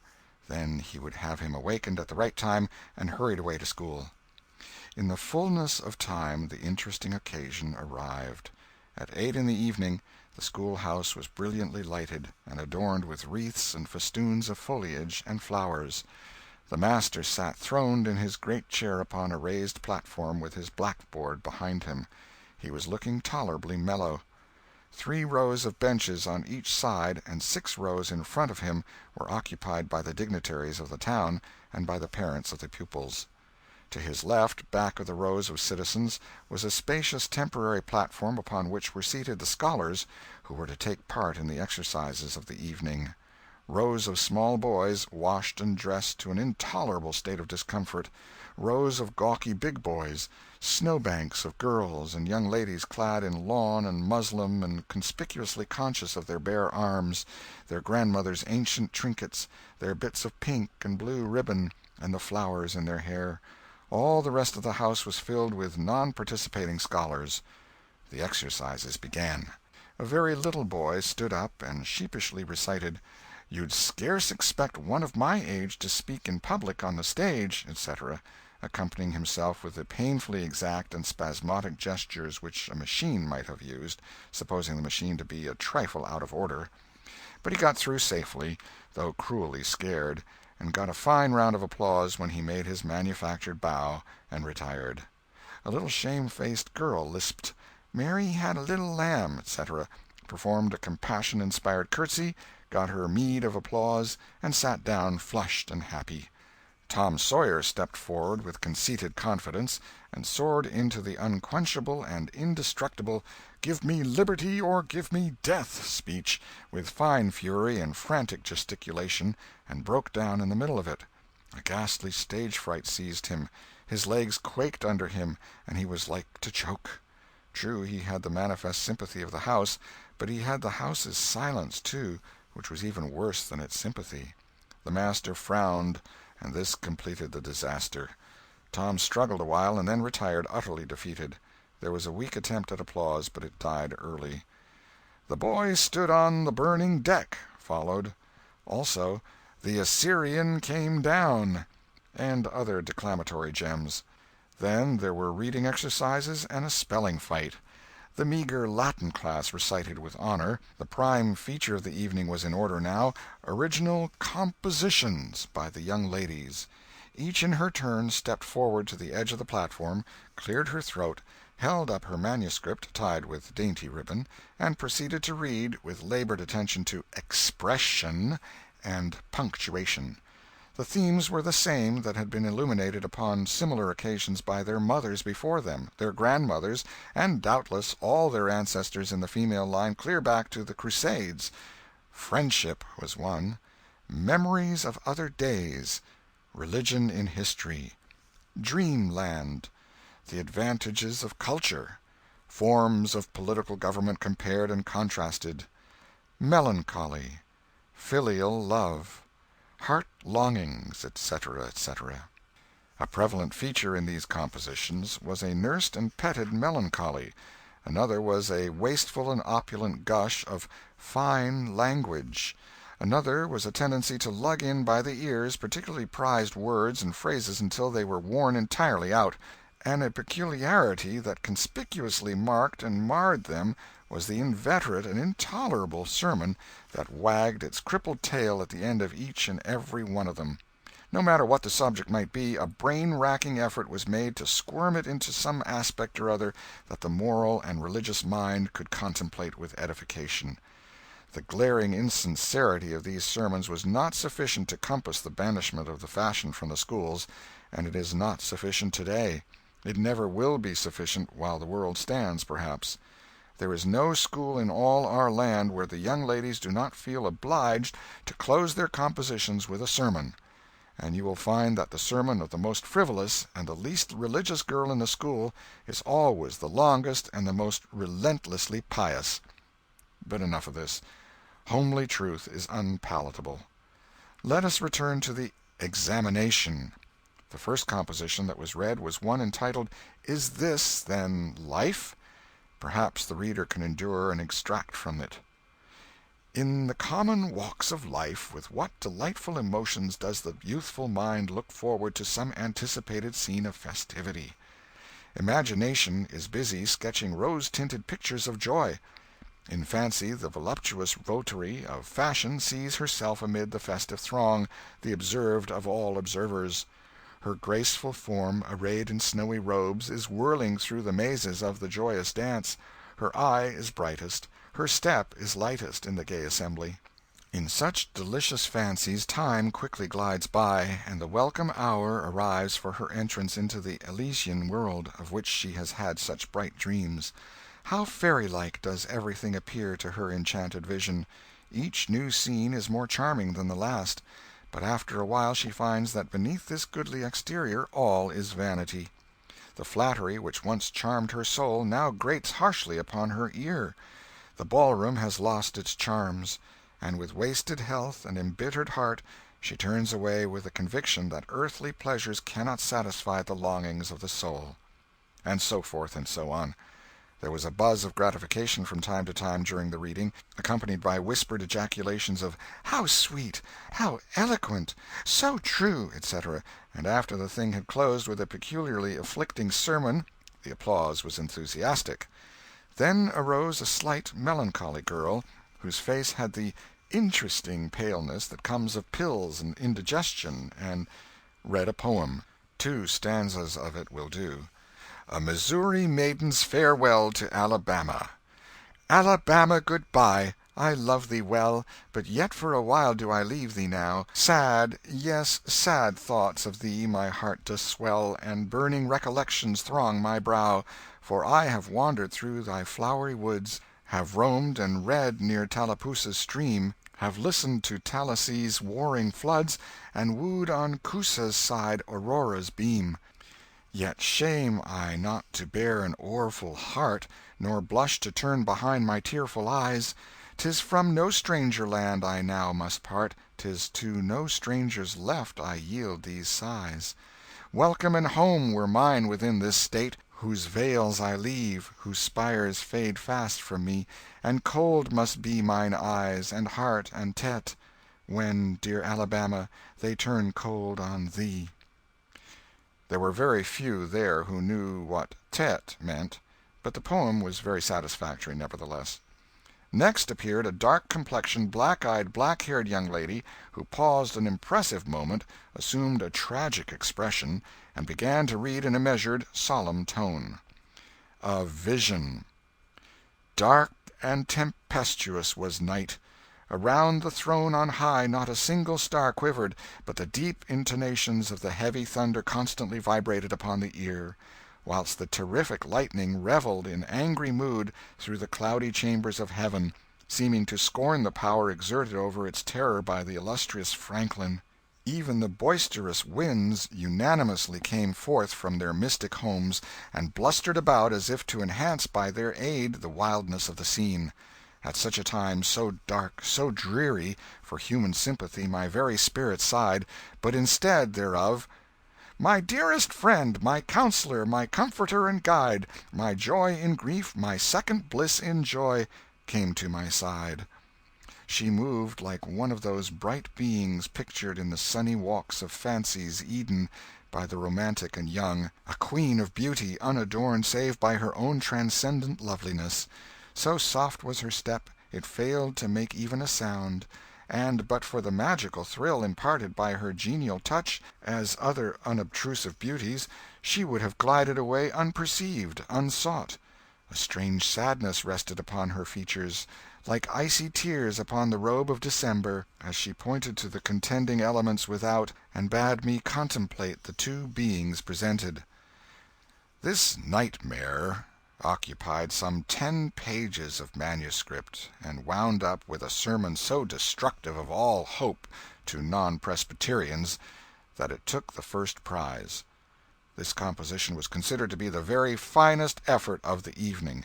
The mayor of the village, in delivering the prize to the author of it, made a warm speech in which he said that it was by far the most eloquent thing he had ever listened to, and that Daniel Webster himself might well be proud of it. It may be remarked in passing that the number of compositions in which the word "beauteous" was overfondled, and human experience referred to as "life's pages," was up to the usual average. Now the master, mellow almost to the verge of geniality, put his chair aside, turned his back to the audience, and began to draw a map of America on the blackboard, to exercise the geography class upon. But he made a sad business of it with his unsteady hand, and a smothered titter rippled over the house. He knew what the matter was, and set himself to right it. He sponged out lines and remade them, but he only distorted them more than ever, and the tittering was more pronounced. He threw his entire attention upon his work now, as if determined not to be put down by the mirth. He felt that all eyes were fastened upon him. He imagined he was succeeding, and yet the tittering continued. It even manifestly increased, and well it might. There was a garret above, pierced with a scuttle over his head, and down through this scuttle came a cat, suspended around the haunches by a string. She had a rag tied about her head and jaws to keep her from mewing. As she slowly descended, she curved upward and clawed at the string. She swung downward and clawed at the intangible air. The tittering rose higher and higher. The cat was within 6 inches of the absorbed teacher's head. Down, down, a little lower, and she grabbed his wig with her desperate claws, clung to it, and was snatched up into the garret in an instant with her trophy still in her possession. And how the light did blaze abroad from the master's bald pate, for the sign-painter's boy had gilded it. That broke up the meeting. The boys were avenged. Vacation had come. Note: the pretended compositions quoted in this chapter are taken without alteration from a volume entitled Prose and Poetry by a Western Lady, but they are exactly and precisely after the schoolgirl pattern, and hence are much happier than any mere imitations could be. End of chapter 21. Chapter 22. Huck Finn Quotes Scriptures. Tom joined the new order of cadets of temperance, being attracted by the showy character of their regalia. He promised to abstain from smoking, chewing, and profanity as long as he remained a member. Now he found out a new thing, namely, that to promise not to do a thing is the surest way in the world to make a body want to go and do that very thing. Tom soon found himself tormented with a desire to drink and swear. The desire grew to be so intense that nothing but the hope of a chance to display himself in his red sash kept him from withdrawing from the order. 4th of July was coming, but he soon gave that up. Gave it up before he had worn his shackles over 48 hours, and fixed his hopes upon old Judge Fraser, Justice of the Peace, who was apparently on his deathbed and would have a big public funeral, since he was so high an official. During 3 days Tom was deeply concerned about the Judge's condition and hungry for news of it. Sometimes his hopes ran high, so high that he would venture to get out his regalia and practice before the looking-glass. But the judge had a most discouraging way of fluctuating. At last he was pronounced upon the mend, and then convalescent. Tom was disgusted, and felt a sense of injury, too. He handed in his resignation at once, and that night the judge suffered a relapse and died. Tom resolved that he would never trust a man like that again. The funeral was a fine thing. The cadets paraded in a style calculated to kill the late member with envy. Tom was a free boy again, however. There was something in that. He could drink and swear now, but found to his surprise that he did not want to. The simple fact that he could took the desire away and the charm of it. Tom presently wondered to find that his coveted vacation was beginning to hang a little heavily on his hands. He attempted a diary, but nothing happened during 3 days, and so he abandoned it. The first of all the negro minstrel shows came to town, and made a sensation. Tom and Joe Harper got up a band of performers and were happy for 2 days.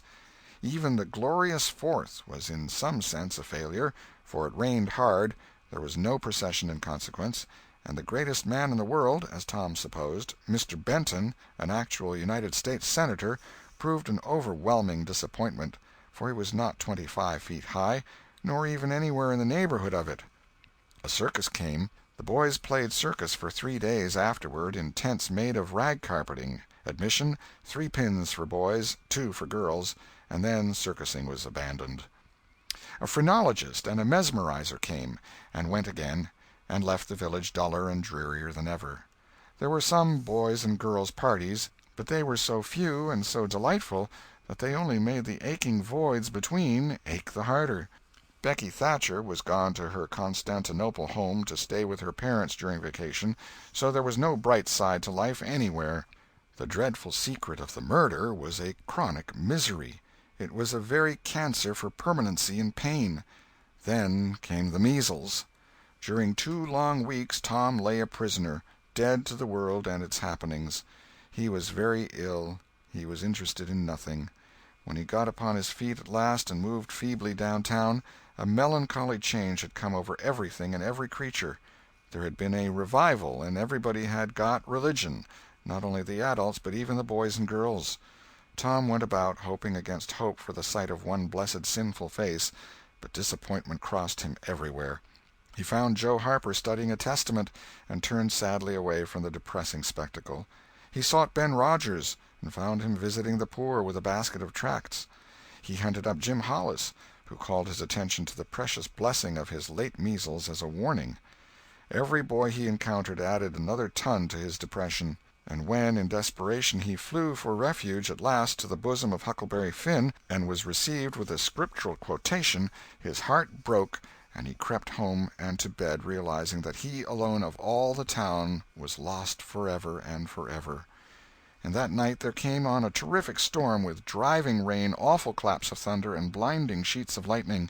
He covered his head with his bedclothes and waited in a horror of suspense for his doom, for he had not the shadow of a doubt that all this hubbub was about him. He believed he had taxed the forbearance of the powers above to the extremity of endurance, and that this was the result. It might have seemed to him a waste of pomp and ammunition to kill a bug with a battery of artillery, but there seemed nothing incongruous about the getting up such an expensive thunderstorm as this to knock the turf from under an insect like himself. By and by the tempest spent itself and died without accomplishing its object.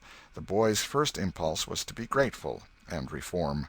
His second was to wait, for there might not be any more storms. The next day the doctors were back. Tom had relapsed. The 3 weeks he spent on his back this time seemed an entire age.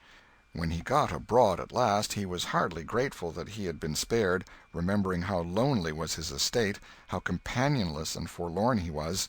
He drifted listlessly down the street and found Jim Hollis acting as judge in a juvenile court that was trying a cat for murder, in the presence of her victim, a bird. He found Joe Harper and Huck Finn up an alley eating a stolen melon. Poor lads, they, like Tom, had suffered a relapse. End of Chapter 22. Chapter 23. The Salvation of Muff Potter. At last the sleepy atmosphere was stirred, and vigorously. The murder trial came on in the court. It became the absorbing topic of village talk immediately. Tom could not get away from it. Every reference to the murder sent a shudder to his heart, for his troubled conscience and fears almost persuaded him that these remarks were put forth in his hearing as feelers. He did not see how he could be suspected of knowing anything about the murder, but still he could not be comfortable in the midst of this gossip. It kept him in a cold shiver all the time. He took Huck to a lonely place to have a talk with him. It would be some relief to unseal his tongue for a little while, to divide his burden of distress with another sufferer. Moreover, he wanted to assure himself that Huck had remained discreet. "Huck, have you ever told anybody about—that?" "About what?" "You know what." "Oh, course I haven't." "Never a word?" "Never a solitary word, so help me. What makes you ask?" "Well, I was afeard." "Why, Tom Sawyer, we wouldn't be alive 2 days if that got found out. You know that." Tom felt more comfortable. After a pause, "Huck, they couldn't anybody get you to tell, could they?" "Get me to tell? Why, if I wanted that half-breed devil to drown me, they could get me to tell. They ain't no different way." "Well, that's all right, then. I reckon we're safe as long as we keep mum. But let's swear again, anyway. It's more surer." "I'm agreed." So they swore again with dread solemnities. "What is the talk around, Huck? I've heard a power of it." "Talk? Well, it's just Muff Potter, Muff Potter, Muff Potter all the time. It keeps me in a sweat, constant, so's I want to hide somewheres. That's just the same way they go on round me. I reckon he's a goner. Don't you feel sorry for him sometimes?" "Most always, most always. He ain't no account, but then he ain't ever done anything to hurt anybody. Just fishes a little, to get money to get drunk on, and loafs around considerable." "But, Lord, we all do that. Leastways most of us. Preachers and such like. But he's kind of good. He give me half a fish once, when there warn't enough for 2. And lots of times he's kind of stood by me when I was out of luck." "Well, he's mended kites for me, Huck, and knitted hooks onto my line. I wish we could get him out of there." "My, we couldn't get him out, Tom, and besides, 'twouldn't do any good. They'd catch him again." "Yes, so they would. But I hate to hear 'em abuse him so like the dickens when he never done that." "I do too, Tom. Lord, I hear 'em say he's the bloodiest looking villain in this country, and they wonder he wasn't ever hung before." "Yes, they talk like that all the time. I've heard 'em say that if he was to get free they'd lynch him." "And they'd do it, too." The boys had a long talk, but it brought them little comfort. As the twilight drew on, they found themselves hanging about the neighborhood of the little isolated jail, perhaps with an undefined hope that something would happen that might clear away their difficulties. But nothing happened. There seemed to be no angels or fairies interested in this luckless captive. The boys did as they had often done before, went to the cell grating and gave Potter some tobacco and matches. He was on the ground floor, and there were no guards. His gratitude for their gifts had always smote their conscience before. It cut deeper than ever this time. They felt cowardly and treacherous to the last degree when Potter said, "You've been mighty good to me, boys, better'n anybody else in this town, and I don't forget it, I don't. Often I says to myself, says I used to mend all the boys' kites and things, and show 'em where the good fishing places was, and befriend 'em what I could, and now they've all forgot old Muff when he's in trouble, but Tom don't, and Huck don't. They don't forget him, says I, and I don't forget them. Well, boys, I done an awful thing. Drunk and crazy at the time, that's the only way I count for it, and now I got to swing for it, and it's right. Right, and best, too, I reckon. I hope so, anyway. Well, we won't talk about that. I don't want to make you feel bad. You've befriended me. But what I want to say is, don't you ever get drunk. Then you won't ever get here. Stand a little further west, so that's it. It's a prime comfort to see faces that's friendly when a body's in such a muck of trouble, and there don't none come here but yourn. Good friendly faces, good friendly faces. Get up on one another's backs and let me touch 'em. That's it. Shake hands. Yourn'll come through the bars, but mine's too big. Little hands and weak, and they've helped Muff Potter a power, and they'd help him more if they could." Tom went home miserable, and his dreams that night were full of horrors. The next day and the day after he hung about the courtroom, drawn by an impossible, irresistible impulse to go in, but forcing himself to stay out. Huck was having the same experience. They studiously avoided each other. Each wandered away from time to time, but the same dismal fascination always brought them back presently. Tom kept his ears open when idlers sauntered out of the courtroom, but invariably heard distressing news. The toils were closing more and more relentlessly around poor Potter. At the end of the second day the village talk was to the effect that Injun Joe's evidence stood firm and unshaken, and that there was not the slightest question as to what the jury's verdict would be. Tom was out late that night, and came to bed through the window. He was in a tremendous state of excitement. It was hours before he got to sleep. All the village flocked to the courthouse the next morning, for this was to be the great day. Both sexes were about equally represented in the packed audience. After a long wait the jury filed in and took their places. Shortly afterward, Potter, pale and haggard, timid and hopeless, was brought in, with chains upon him, and seated where all the curious eyes could stare at him. No less conspicuous was Injun Joe, stolid as ever. There was another pause, and then the judge arrived and the sheriff proclaimed the opening of the court. The usual whisperings among the lawyers and gathering together of papers followed. These details and accompanying delays worked up an atmosphere of preparation that was as impressive as it was fascinating. Now a witness was called who testified that he found Muff Potter washing in the brook at an early hour the morning that the murder was discovered, and that he immediately sneaked away. After some further questioning, counsel for the prosecution said, "Take the witness." The prisoner raised his eyes for a moment, but dropped them again when his own counsel said, "I have no questions to ask him." The next witness proved the finding of the knife near the corpse. Counsel for the prosecution said, "Take the witness." "I have no questions to ask him," Potter's lawyer replied. A third witness swore he had often seen the knife in Potter's possession. "Take the witness."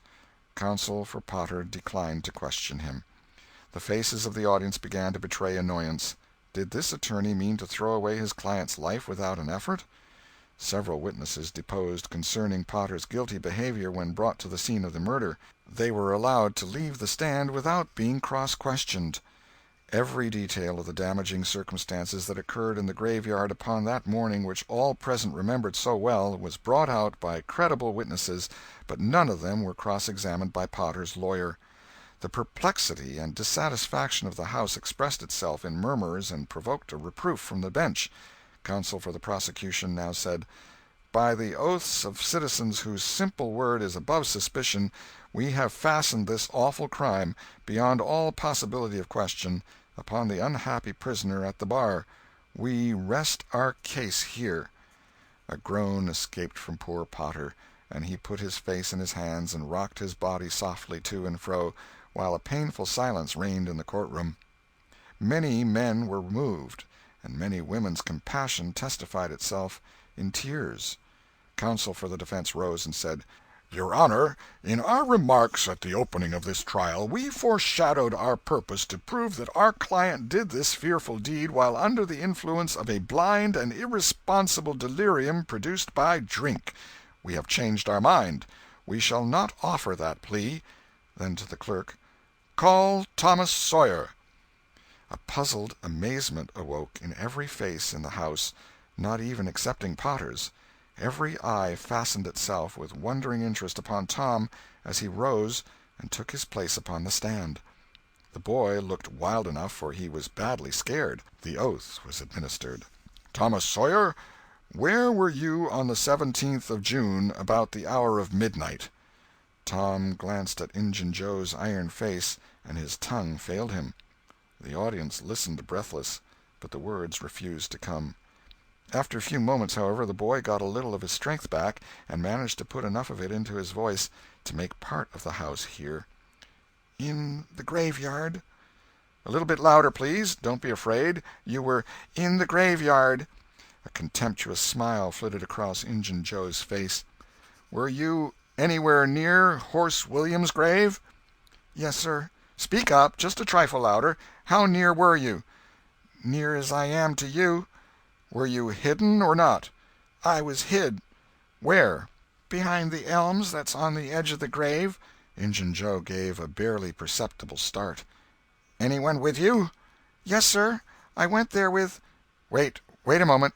Never mind mentioning your companion's name. We will produce him at the proper time. Did you carry anything there with you?" Tom hesitated and looked confused. "Speak out, my boy. Don't be diffident. The truth is always respectable. What did you take there?" "Only dead cat." There was a ripple of mirth which the court checked. "We will produce the skeleton of that cat. Now, my boy, tell us everything that occurred. Tell it in your own way. Don't skip anything, and don't be afraid." Tom began, hesitatingly at first, but as he warmed to his subject his words flowed more and more easily. In a little while every sound ceased but his own voice. Every eye fixed itself upon him. With parted lips and bated breath the audience hung upon his words, taking no note of time, wrapped in the ghastly fascination of the tale. The strain upon pent emotion reached its climax when the boy said: "And as the doctor fetched the board around and Muff Potter fell, Injun Joe jumped with a knife and—" Crash! Quick as lightning the half-breed sprang for a window, tore his way through all opposers, and was gone. End of chapter 23. Chapter 24. Splendid Days and Fearsome Nights.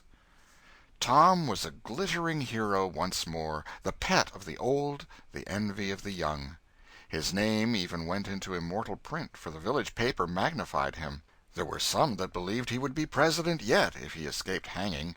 As usual, the fickle, unreasoning world took Muff Potter to its bosom, and fondled him as lavishly as it had abused him before. But that sort of conduct is to the world's credit, therefore it is not well to find fault with it. Tom's days were days of splendor and exaltation to him, but his nights were seasons of horror. Injun Joe infested all his dreams, and always with doom in his eye. Hardly any temptation could persuade the boy to stir abroad after nightfall. Poor Huck was in the same state of wretchedness and terror, for Tom had told the whole story to the lawyer the night before the great day of the trial, and Huck was sore afraid that his share in the business might leak out yet, notwithstanding Injun Joe's flight had saved him the suffering of testifying in court. The poor fellow had got the attorney to promise secrecy, but what of that, since Tom's harassed conscience had managed to drive him to the lawyer's house by night and wring a dread tale from lips that had been sealed with the dismalest and most formidable of oaths. Huck's confidence in the human race was well nigh obliterated. Daily, Muff Potter's gratitude made Tom glad he had spoken, but nightly he wished he had sealed up his tongue. Half the time Tom was afraid Injun Joe would never be captured, the other half he was afraid he would be. He felt sure he never could draw a safe breath again until that man was dead and he had seen the corpse. Rewards had been offered, the country had been scoured, but no Injun Joe was found. One of those omniscient and awe-inspiring marvels, a detective, came up from St. Louis, moused around, shook his head, looked wise, and made that sort of astounding success which members of the craft usually achieve. That is to say, he found a clue. But you can't hang a clue for murder, and so after that detective had got through and gone home, Tom felt just as insecure as he was before. The slow days drifted on, and each left behind it a slightly lightened weight of apprehension. End of chapter 24. Chapter 25. Seeking the Buried Treasure. There comes a time in every rightly constructed boy's life when he has a raging desire to go somewhere and dig for hidden treasure. This desire suddenly came upon Tom one day. He sallied out to find Joe Harper, but failed of success. Next he sought Ben Rogers. He had gone fishing. Presently he stumbled upon Huck Finn, the red-handed. Huck would answer. Tom took him to a private place and opened the matter to him confidentially. Huck was willing. Huck was always willing to take a hand in any enterprise that offered entertainment and required no capital, for he had a troublesome superabundance of that sort of time which is not money. "Where'll we dig?" said Huck. "Oh, most anywhere." "Why, is it hid all round?" "No, indeed it ain't. It's hid in mighty particular places, Huck. sometimes on islands, sometimes in rotten chests under the end of a limb of an old dead tree, just where the shadow falls at midnight, but mostly under the floor in haunted houses."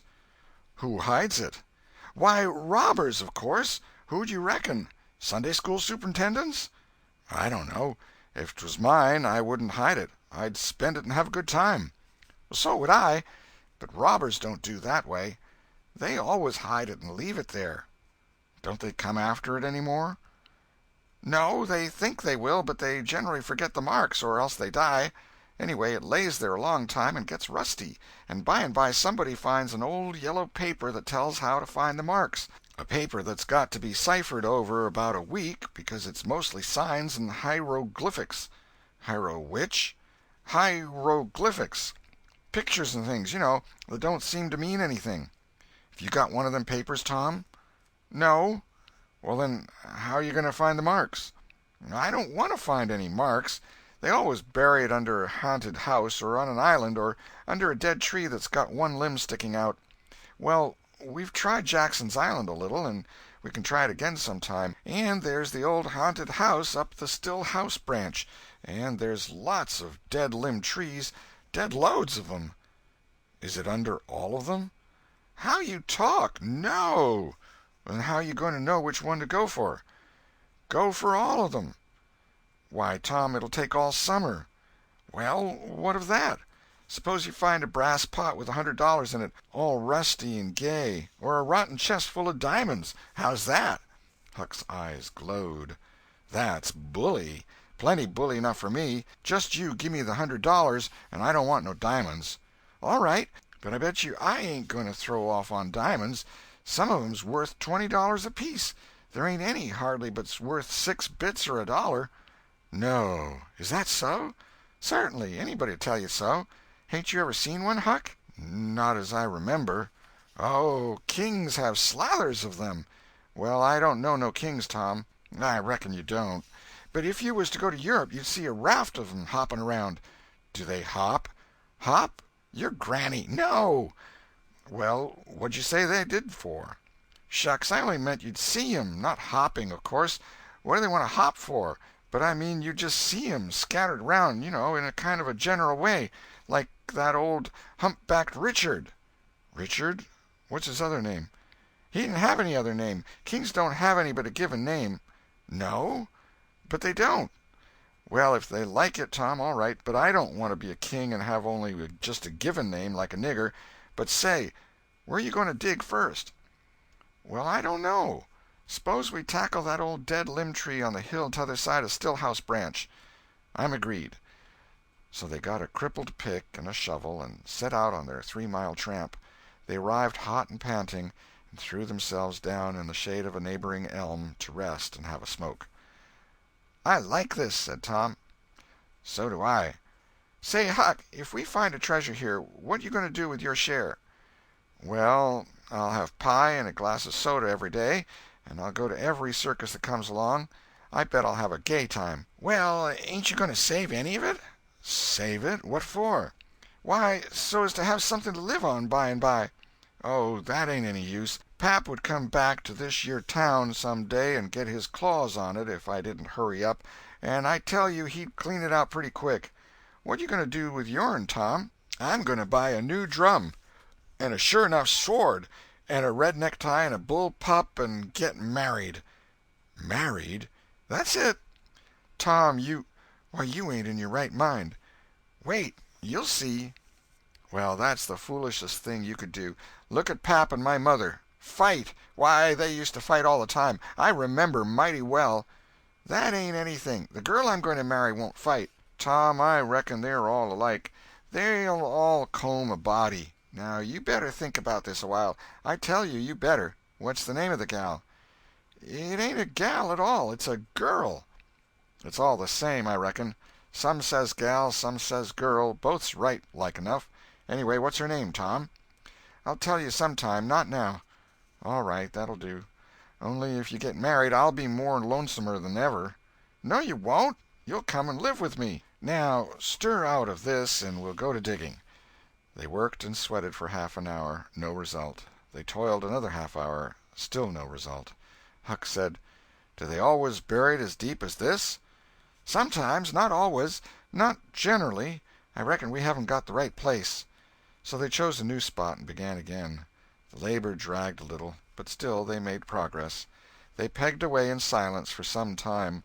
Finally Huck leaned on his shovel, swabbed the beaded drops from his brow with his sleeve, and said, "Where are you going to dig next, after we get this one?" "I reckon maybe we'll tackle the old tree that's over yonder on Cardiff Hill, back of the widow's." "I reckon that'll be a good one. But won't the widow take it away from us, Tom? It's on her land." "She take it away? Maybe she'd like to try it once. Whoever finds one of these hid treasures, it belongs to him. It don't make any difference whose land it's on." That was satisfactory. The work went on. By and by Huck said, "Blame it, we must be in the wrong place again. What do you think?" "It is mighty curious, Huck. I don't understand it. Sometimes witches interfere. I reckon maybe that's what's the trouble now."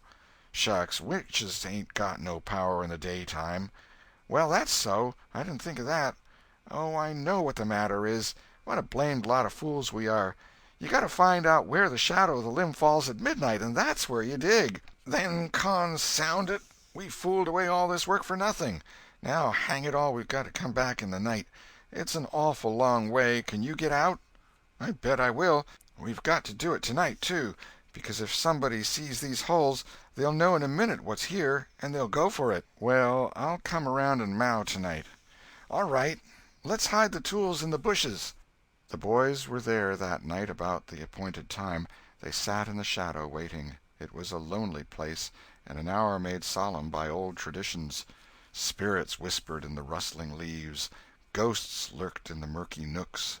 The deep baying of a hound floated up out of the distance. An owl answered with his sepulchral note. The boys were subdued by these solemnities, and talked little. By and by they judged that 12 had come. They marked where the shadow fell, and began to dig. Their hopes commenced to rise.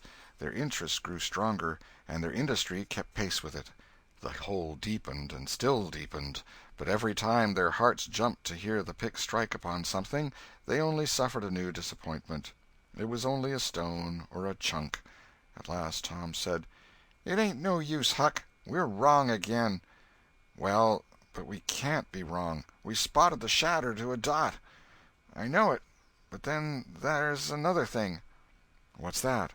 "Why, we only guessed at the time. Like enough it was too late or too early." Huck dropped his shovel.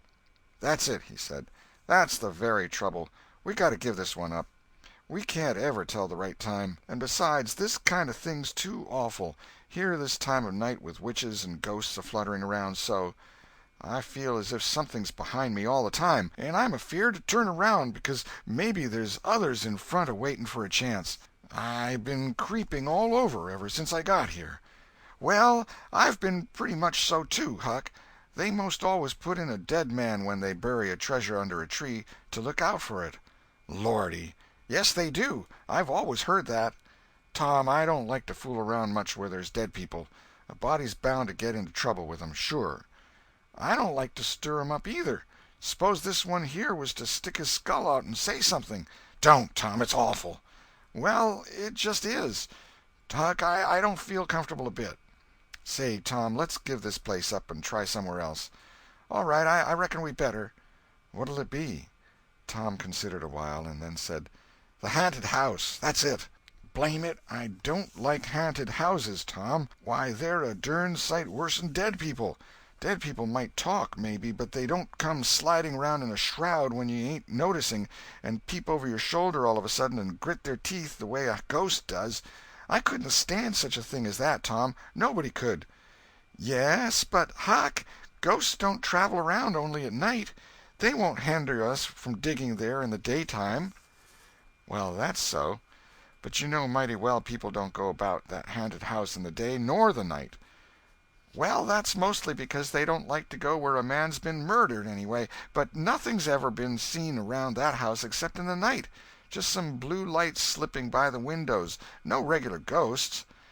"Well, where you see one of them blue lights flickering around, Tom, you can bet there's a ghost mighty close behind it. It stands to reason, because you know that they don't anybody but ghosts use 'em." "Yes, that's so. But anyway, they don't come around in the daytime, so what's the use of our being afeard?" "Well, all right, we'll tackle the haunted house if you say so, but I reckon it's taking chances." They had started down the hill by this time. There, in the middle of the moonlit valley, below them stood the haunted house, utterly isolated, its fences gone long ago, rank weeds smothering the very doorsteps, the chimney crumpled to ruin, the window sashes vacant, a corner of the roof caved in. The boys gazed a while, half expecting to see a blue light flit past a window. Then, talking in a low tone, as befitted the time and the circumstances, they struck far off to the right, to give the haunted house a wide berth, and took their way homeward through the woods that adorned the rearward side of Cardiff Hill. End of chapter 25. Chapter 26. Real robbers seize the box of gold. About noon the next day the boys arrived at the dead tree. They had come for their tools. Tom was impatient to go to the haunted house.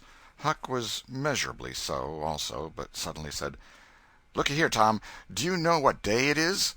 Tom mentally ran over the days of the week, and then quickly lifted his eyes with a startled look in them. "My, I never once thought of it, Huck." "Well, I didn't either, but all at once it popped onto me that it was Friday. Blame me, a body can't be too careful, Huck. We might 'a' got into an awful scrape tackling such a thing on a Friday." "Might. Better say we would. There's some lucky days, maybe, but Friday ain't." "Any fool knows that. I don't reckon you was the first that found it out, Huck." "Well, I never said it was, did I? And Friday ain't all, neither. I had a rotten bad dream last night. Dreamt about rats." "No! Sure sign of trouble. Did they fight?" "No." "Well, that's good, Huck. When they don't fight it's only a sign that there's trouble around, you know. All we got to do is to look mighty sharp and keep out of it. We'll drop this thing for today and play. Do you know Robin Hood, Huck?" "No. Who's Robin Hood?" "Why, he was one of the greatest men that was ever in England, and the best. He was a robber." "Cracky, I wished I was." "Who did he rob?" "Only sheriffs and bishops and rich people and kings and such like. But he never bothered the poor. He loved 'em. He always divided up with 'em perfectly square." "Well, he must have been a brick." "I bet you he was, Huck. Oh, he was the noblest man that ever was. They ain't any such men now, I can tell you. He could lick any man in England with one hand tied behind him, and he could take his yew-bow and plug a 10-cent piece every time, a mile and a half." "What's a yew-bow?" "I don't know. It's some kind of a bow, of course, and if he hit that dime only on the edge, he would set down and cry and curse. But we'll play Robin Hood, and it's nobby fun. I'll learn you." "I'm agreed." So they played Robin Hood all afternoon, now and then casting a yearning eye down upon the haunted house and passing a remark about the morrow's prospects and possibilities there. As the sun began to sink into the west, they took their way homeward athwart the long shadows of the trees, and soon were buried from sight in the forests of Cardiff Hill. On Saturday, shortly after noon, the boys were at the dead tree again. They had a smoke and a chat in the shade, and then dug a little in their last hole, not with great hope, but merely because Tom said there were so many cases where people had given up a treasure after getting down within 6 inches of it, and then somebody else had come along and turned it up with a single thrust of a shovel. The thing failed this time, however, so the boys shouldered their tools and went away feeling that they had not trifled with fortune, but had fulfilled all the requirements that belong to the business of treasure hunting. When they reached the haunted house there was something so weird and grisly about the dead silence that reigned there under the baking sun, and something so depressing about the loneliness and desolation of the place, that they were afraid, for a moment, to venture in. Then they crept to the door and took a trembling peep.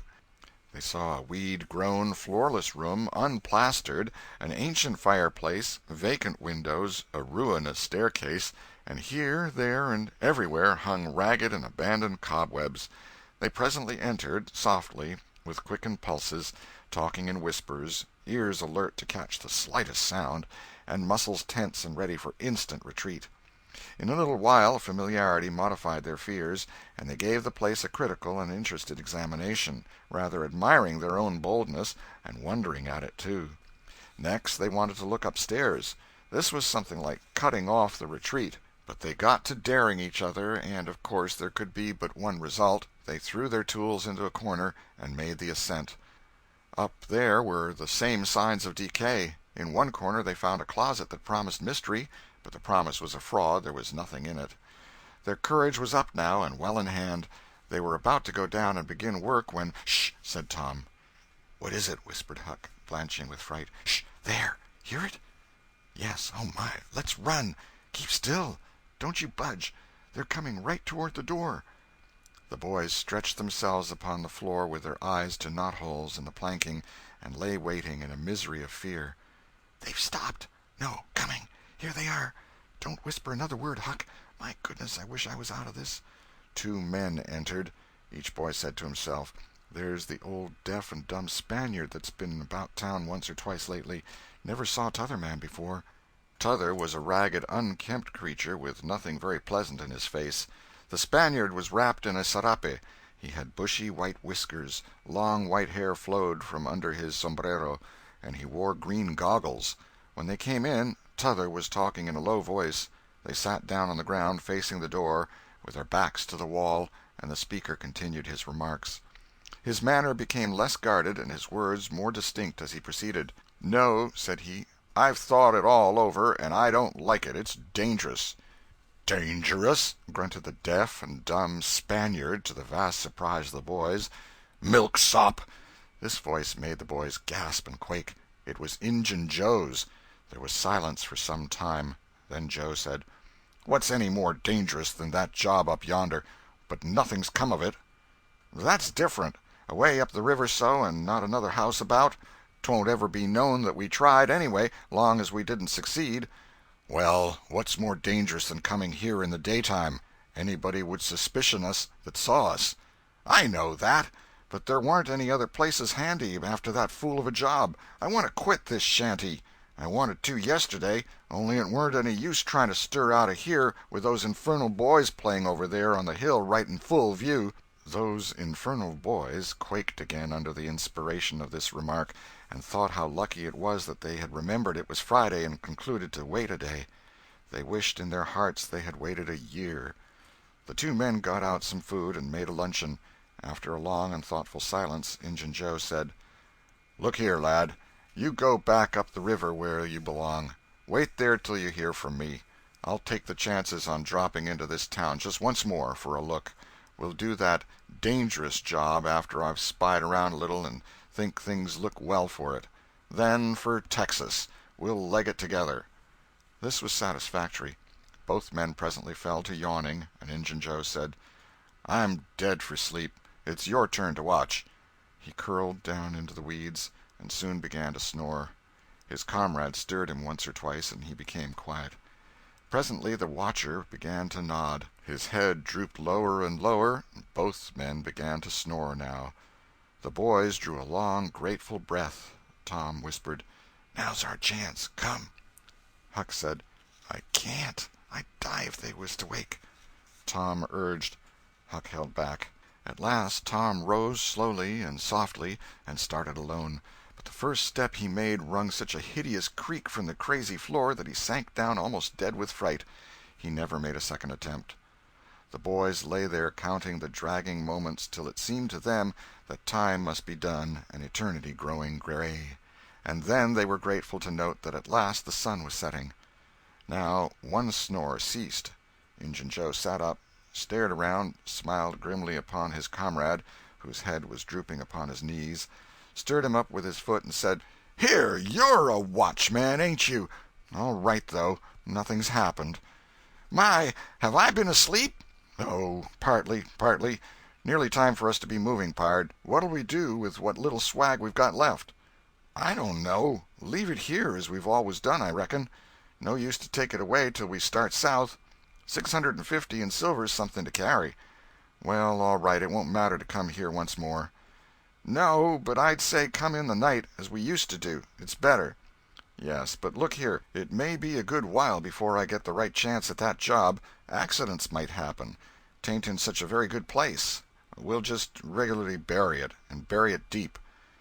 "Good idea," said the comrade, who walked across the room, knelt down, raised one of the rearward hearthstones, and took out a bag that jingled pleasantly. He subtracted from it $20 or $30 for himself, and as much for Injun Joe, and passed the bag to the latter, who was on his knees in the corner now, digging with his bowie knife. The boys forgot all their fears, all their miseries in an instant. With gloating eyes they watched every movement. Luck! The splendor of it was beyond all imagination. $600 was money enough to make half a dozen boys rich. Here was treasure hunting under the happiest auspices. There would not be any bothersome uncertainty as to where to dig. They nudged each other every moment, eloquent nudges and easily understood, for they simply meant, "Oh, but ain't you glad now we're here?" Joe's knife struck upon something. "Hello," he said. "What is it?" said his comrade. "Half-rotten plank. No, it's a box, I believe. Here, bear a hand and we'll see what it's here for. Never mind, I've broke a hole." He reached his hand in and drew it out. "Man, it's money!" The two men examined the handful of coins. They were gold. The boys above were as excited as themselves, and as delighted. Joe's comrade said, "We'll make quick work of this. There's an old rusty pick over amongst the weeds in the corner the other side of the fireplace. I saw it a minute ago." He ran and brought the boys' pick and shovel. Injun Joe took the pick, looked it over critically, shook his head, muttered something to himself, and then began to use it. The box was soon unearthed. It was not very large. It was iron-bound, and had been very strong before the slow years had injured it. The men contemplated the treasure a while in blissful silence. "Pard, there's thousands of dollars here," said Injun Joe. "'Twas always said that Murrell's gang used to be around here one summer," the stranger observed. "I know it," said Injun Joe, "and this looks like it, I should say. Now you won't need to do that job." The half-breed frowned. Said he, "You don't know me. Least you don't know all about that thing. 'Tain't robbery altogether, it's revenge." And a wicked light flamed in his eyes. "I'll need your help in it. When it's finished, then Texas. Go home to your Nance and your kids and stand by till you hear from me." "Well, if you say so. What'll we do with this? Bury it again?" "Yes." Ravishing delight overhead. "No, by the great Sachem, no!" Profound distress overhead. "I'd nearly forgot. That pick had fresh earth on it." The boys were sick with terror in a moment. "What business has a pick and a shovel here? What business with fresh earth on them? Who brought them here? And where are they gone? Have you heard anybody? Seen anybody?" "What, bury it again and leave them to come and see the ground disturbed? Not exactly, not exactly. We'll take it to my den." "Why, of course. Might have thought of that before. You mean number 1? "No, number 2, under the cross. The other place is bad, too common." "All right. It's nearly dark enough to start." Injun Joe got up and went about from window to window, cautiously peeping out. Presently he said, "Who could have brought those tools here? Do you reckon they can be upstairs?" The boys' breath forsook them. Injun Joe put his hand on his knife, halted a moment, undecided, and then turned toward the stairway. The boys thought of the closet, but their strength was gone. The steps came creaking up the stairs. The intolerable distress of the situation woke the stricken resolution of the lads. They were about to spring for the closet when there was a crash of rotten timbers and Joe landed on the ground amid debris of the ruined stairway. He gathered himself up, cursing, and his comrade said, "Now what's the use of all that? If it's anybody and they're up there, let 'em stay there. Who cares? If they want to jump down now and get into trouble, who objects? It will be dark in 15 minutes, and then let them follow us if they want to. I'm willing. In my opinion, whoever hove those things in here caught a sight of us and took us for ghosts or devils or something. I'll bet they're running yet." Joe grumbled a while. Then he agreed with his friend that what daylight was left ought to be economized in getting things ready for leaving. Shortly afterward they slipped out of the house in the deepening twilight and moved towards the river with their precious box. Tom and Huck rose up, weak but vastly relieved, and stared after them through the chinks between the logs of the house. Follow? Not they. They were content to reach ground again without broken necks and take the townward track over the hill. They did not talk much. They were too much absorbed in hating themselves, hating the ill luck that made them take the spade and the pick there. But for that, Injun Joe never would have suspected. He would have hidden the silver with the gold to wait there till his revenge was satisfied, and then he would have had the misfortune to find that money turn up missing. Bitter, bitter luck that the tools were ever brought there. They resolved to keep a lookout for that Spaniard when he should come to town spying out for chances to do his revengeful job, and follow him to Number 2, wherever that might be. Then a ghastly thought occurred to Tom. Revenge? What if he means us, Huck? "Oh, don't," said Huck, nearly fainting. They talked it all over, and as they entered town they agreed to believe that he might possibly mean somebody else, at least that he might at least mean nobody but Tom, since only Tom had testified. Very, very small comfort it was to Tom to be alone in danger. Company would be palpable improvement, he thought. End of chapter 26. Chapter 27. Trembling on the Trail. The adventure of the day mightily tormented Tom's dreams that night. 4 times he had his hands on that rich treasure, and 4 times it wasted to nothingness in his fingers, as sleep forsook him, and wakefulness brought back the hard reality of his misfortune. As he lay in the early morning recalling the incidents of his great adventure, he noticed that they seemed curiously subdued and far away, somewhat as if they had happened in another world, or in a time long gone by. Then it occurred to him that the great adventure itself must be a dream. There was one very strong argument in favor of this idea, namely, that the quantity of coin he had seen was too vast to be real. He had never seen as much as $50 in one mass before, and he was like all boys of his age and station in life, in that he imagined that all references to hundreds and thousands were mere fanciful forms of speech, and that no such sums really existed in the world.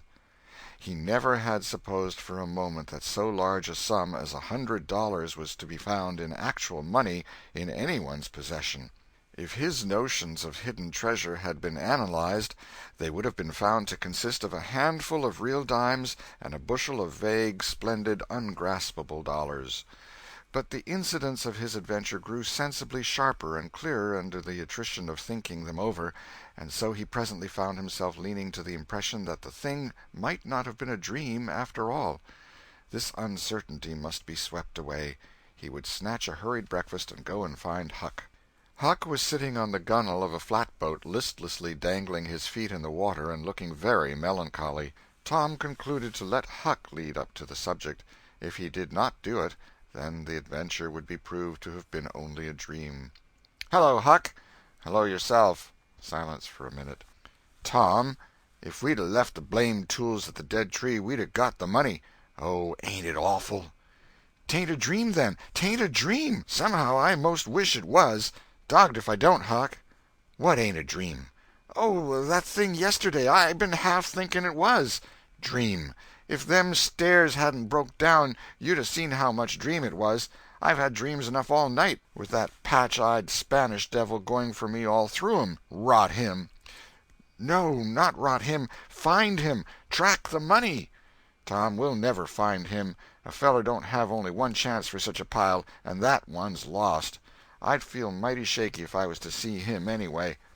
"Well, so'd I, but I'd like to see him anyway. Track him out. To his Number 2. Number 2, yes, that's it. I been thinking about that, but I can't make nothing out of it. What do you reckon it is?" "I don't know. It's too deep." "Say, Huck, maybe it's the number of a house." "Goody. No, Tom, that ain't it. If it is, it ain't in this one-horse town. They ain't no numbers here." "Well, that's so. Let me think a minute. Here, it's the number of a room in a tavern, you know." "Oh, that's the trick. They ain't only 2 taverns. We can find out quick." "You stay here, Huck, till I come." Tom was off at once. He did not care to have Huck's company in public places. He was gone half an hour. He found that in the best tavern, Number 2 had long been occupied by a young lawyer, and was still so occupied. In the less ostentatious house, Number 2 was a mystery. The tavern-keeper's young son said it was kept locked all the time, and he never saw anybody go into it or come out of it except at night. He did not know any particular reason for this state of things, had had some little curiosity, but it was rather feeble. had made the most of the mystery by entertaining himself with the idea that the room was haunted, had noticed that there was a light in there the night before. "That's what I've found out, Huck. I reckon that's the very number 2 we're after." "I reckon it is, Tom. Now what you going to do?" "Let me think." Tom thought a long time. Then he said, "I'll tell you. The back door of that number 2 is the door that comes out into the little close alley between the tavern and the old rattle-trap of a brick store. Now you get hold of all the door keys you can find, and I'll nip all of Auntie's, and the first dark night we'll go there and try 'em. And mind you, keep a lookout for Injun Joe, because he said he was going to drop into town and spy around once more for a chance to get his revenge. If you see him, you just follow him, and if he don't go to that number 2, that ain't the place." "Lordy, I don't want to follow him by myself." "Why, it'll be night, sure. He mightn't ever see you, and if he did, maybe he'd never think anything." "Well, if it's pretty dark, I reckon I'll track him. I don't know. I'll try." "You bet I'll follow him if it's dark, Huck. Why, he might have found out he couldn't get his revenge and be going right after that money." "It's so, Tom, it's so. I'll follow him. I will, by jingoes." "Now you're talking. Don't you ever weaken, Huck, and I won't." End of Chapter 27. Chapter 28. In the Lair of Injun Joe. That night Tom and Huck were ready for their adventure. They hung about the neighborhood of the tavern until after 9, one watching the alley at a distance and the other the tavern door. Nobody entered the alley or left it.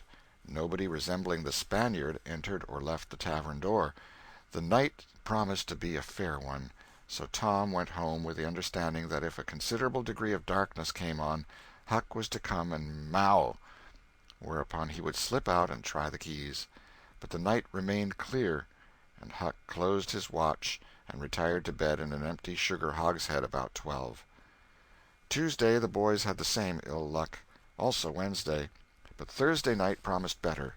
Tom slipped out in good season with his aunt's old tin lantern and a large towel to blindfold it with. He hid the lantern in Huck's sugar hogshead, and the watch began. An hour before midnight the tavern closed up, and its lights, the only ones thereabouts, were put out. No Spaniard had been seen. Nobody entered or left the alley. Everything was auspicious. The blackness of darkness reigned. The perfect stillness was interrupted only by occasional mutterings of distant thunder. Tom got his lantern, lit it in the hogshead, wrapped it closely in the towel, and the two adventurers crept in the gloom toward the tavern. Huck stood sentry, and Tom felt his way into the alley. Then there was a season of waiting anxiety that weighed upon Huck's spirits like a mountain. He began to wish he could see a flash from the lantern.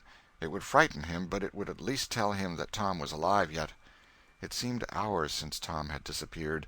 Surely he must have fainted. Maybe he was dead. Maybe his heart had burst under terror and excitement. In his uneasiness, Huck found himself drawing closer and closer to the alley, fearing all sorts of dreadful things and momentarily expecting some catastrophe to happen that would take away his breath. There was not much to take away, for he seemed only able to inhale it by thimblefuls, and his heart would soon wear itself out, the way it was beating. Suddenly there was a flash of light, and Tom came tearing by him. "Run!" said he. "Run for your life!" He needn't have repeated it. Once was enough. Huck was making 30 or 40 miles an hour before the repetition was uttered. The boys never stopped till they reached the shed of a deserted slaughter-house at the lower end of the village. Just as they got within its shelter the storm burst and the rain poured down. As soon as Tom got his breath he said, "Huck, it was awful. I tried 2 of the keys, just as soft as I could, but they seemed to make such a power of a racket that I couldn't hardly get my breath, I was so scared. They wouldn't turn in the lock, either. Well, without noticing what I was doing, I took hold of the knob, and open comes the door. It warn't locked. I hopped in and shook off the towel, and great Caesar's ghost!" What you see, Tom?" "Huck, I most stepped onto Injun Joe's hand." "No!" "Yes, he was laying there sound asleep on the floor, with his old patch on his eye and his arms spread out." "Lordy, what'd you do? Did he wake up?" "No, never budged. Drunk, I reckon. I just grabbed that towel and started." "I'd never thought of the towel, I bet." "Well, I would. My aunt would make me mighty sick if I lost it." "Say, Tom, did you see that box?" "Huck, I didn't wait to look around. I didn't see the box. I didn't see the cross. I didn't see anything but a bottle and a tin cup on the floor by Injun Joe. Yes, and I saw 2 barrels and lots more bottles in the room. Don't you see, now, what's the matter with that haunted room?" "How?" "Why, it's haunted with whiskey. Maybe all the temperance taverns have got a haunted room, hey, Huck?" "Well, I reckon maybe that's so. Who'd have thought such a thing? But say, Tom, now's a mighty good time to get that box if Injun Joe's drunk." "It is that. You try it." Huck shuddered. "Well, no, I reckon not." "And I reckon not, Huck. Only 1 bottle alongside of Injun Joe ain't enough. If there'd been 3 he'd be drunk enough, and I'd do it." There was a long pause for reflection, and then Tom said, "Looky here, Huck, let's not try that thing any more till we know Injun Joe's not in there. It's too scary. Now, if we watch every night, we'll be dead sure to see him go out, some time or other, and then we'll snatch that box quicker'n lightning." "Well, I'm agreed. I'll watch the whole night long, and I'll do it every night, too, if you'll do the other part of the job." "All right, I will. All you got to do is to trot up Hooper Street a block and mow, and if I'm asleep, you throw some gravel at the window, and that'll fetch me." "Agreed, and good as wheat." "Now, Huck, the storm's over, and I'll go home. It'll begin to be daylight in a couple hours. You go back and watch that long, will you?" "I said I would, Tom, and I will. I'll haunt that tavern every night for a year. I'll sleep all day, and I'll stand watch all night." "That's all right. Now, where are you going to sleep?" "In Ben Rogers' hayloft. He lets me, and so does his pap's nigger man, Uncle Jake. I tote water for Uncle Jake whenever he wants me to, and any time I ask him he gives me a little something to eat if he can spare it. That's a mighty good nigger, Tom. He likes me, because I don't ever act as if I was above him. Sometimes I set right down and eat with him, but you needn't tell that. A body's got to do things when he's awful hungry he wouldn't want to do as a steady thing." "Well, if I don't want you in the daytime, I'll let you sleep. I won't come bothering round. Any time you see something's up in the night, just skip right around and meow." End of Chapter 28. Chapter 29. Huck Saves the Widow. The first thing Tom heard on Friday morning was a glad piece of news. Judge Thatcher's family had come back to town the night before. Both Injun Joe and the treasure sank into secondary importance for a moment, and Becky took the chief place in the boy's interest. He saw her, and they had an exhausting good time playing High Spy and Gully Keeper with a crowd of their schoolmates. The day was completed and crowned in a peculiarly satisfactory way. Becky teased her mother to appoint the next day for the long-promised and long-delayed picnic, and she consented. The child's delight was boundless, and Tom's not more moderate. The invitations were sent out before sunset, and straightway the young folks of the village were thrown into a fever of preparation and pleasurable anticipation. Tom's excitement enabled him to keep awake until a pretty late hour, and he had good hopes of hearing Huck's mow and of having his treasure to astonish Becky and the picnickers with next day. But he was disappointed. No signal came that night. Morning came, eventually, and by 10 or 11 o'clock a giddy and rollicking company were gathered at Judge Thatcher's, and everything was ready for a start. It was not the custom for elderly people to mar picnics with their presence. The children were considered safe enough under the wings of a few young ladies of 18 and a few young gentlemen of 23 or thereabouts. The old steam ferry-boat was chartered for the occasion. Presently the gay throng filed up the main street laden with provision baskets. Sid was sick and had to miss the fun. Mary remained at home to entertain him. The last thing Mrs. Thatcher said to Becky was, "You'll not get back till late. Perhaps you'd better stay all night with some of the girls that live near the ferry landing, child." "Then I'll stay with Susie Harper, Mama." "Very well. And mind and behave yourself, and don't be any trouble." Presently, as they tripped along, Tom said to Becky, "Say, I'll tell you what we'll do. Instead of going to Joe Harper's, we'll climb right up the hill and stop at the Widow Douglas's. She'll have ice cream. She has it most every day. Dead loads of it. And she'll be awful glad to have us." "Oh, that will be fun." Then Becky reflected a moment and said, "But what will Mama say?" "Well, how she'll ever know." The girl turned the idea over in her mind and said reluctantly, "I reckon it's wrong, but—" "But shucks, your mother won't know, and so what's the harm? All she wants is that you'll be safe, and I bet you she'd have said go there if she'd 'a' thought about it. I know she would." The Widow Douglas's splendid hospitality was a tempting bait. It and Tom's persuasions presently carried the day, so it was decided to say nothing to anybody about the night's program. Presently it occurred to Tom that maybe Huck might come in this very night and give the signal. The thought took a deal of the spirit out of his anticipation. Still, he could not bear to give up the fun at Widow Douglas's. And why should he give it up, he reasoned. The signal did not come the night before, so why should it be any more likely to come tonight? The sure fun of the evening outweighed the uncertain treasure, and, boylike, he determined to yield to the stronger inclination and not allow himself to think of the box of money another time that day. 3 miles below town the ferry-boat stopped at the mouth of the woody hollow and tied up. The crowd swarmed ashore, and soon the forest distances and craggy heights echoed far and near with shoutings and laughter. All the different ways of getting hot and tired were gone through with, and by the rovers straggled back to camp fortified with responsible appetites, and then the destruction of the good things began. After the feast there was a refreshing season of rest and chat in the shade of spreading oaks. By and by somebody shouted, "Who's ready for the cave?"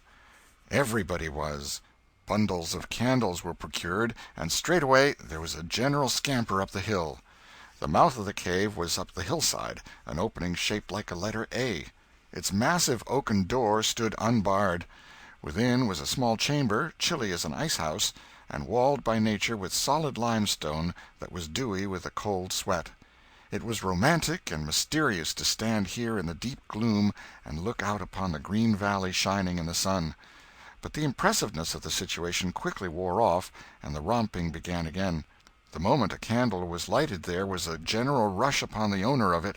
A struggle and a gallant defense followed, but the candle was soon knocked down or blown out, and then there was a glad clamor of laughter and a new chase.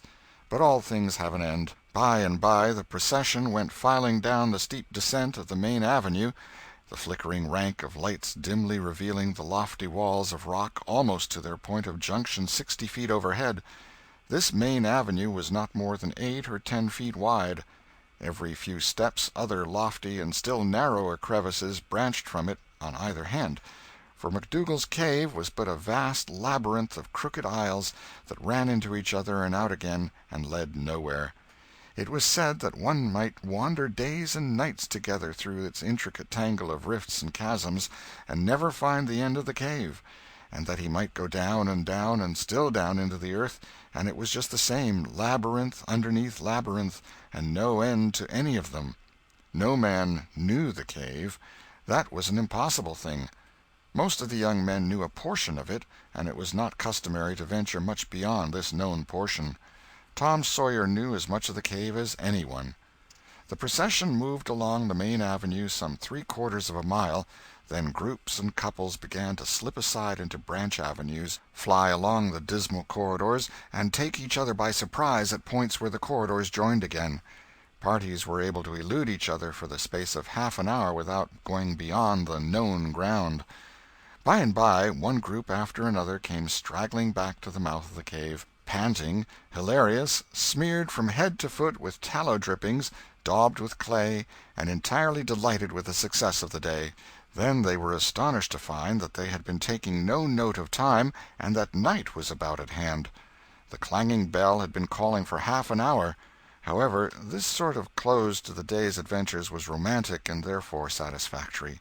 When the ferry-boat with her wild freight pushed into the stream, nobody cared sixpence for the wasted time but the captain of the craft. Huck was already upon his watch when the ferry-boat's lights went glinting past the wharf. He heard no noise on board, for the young people were as subdued and still as people usually are who are nearly tired to death. He wondered what boat it was, and why she did not stop at the wharf, and then he dropped her out of his mind and put his attention upon his business. The night was growing cloudy and dark. 10 o'clock came, and the noise of vehicles ceased. Scattered lights began to wink out. All straggling foot-passengers disappeared.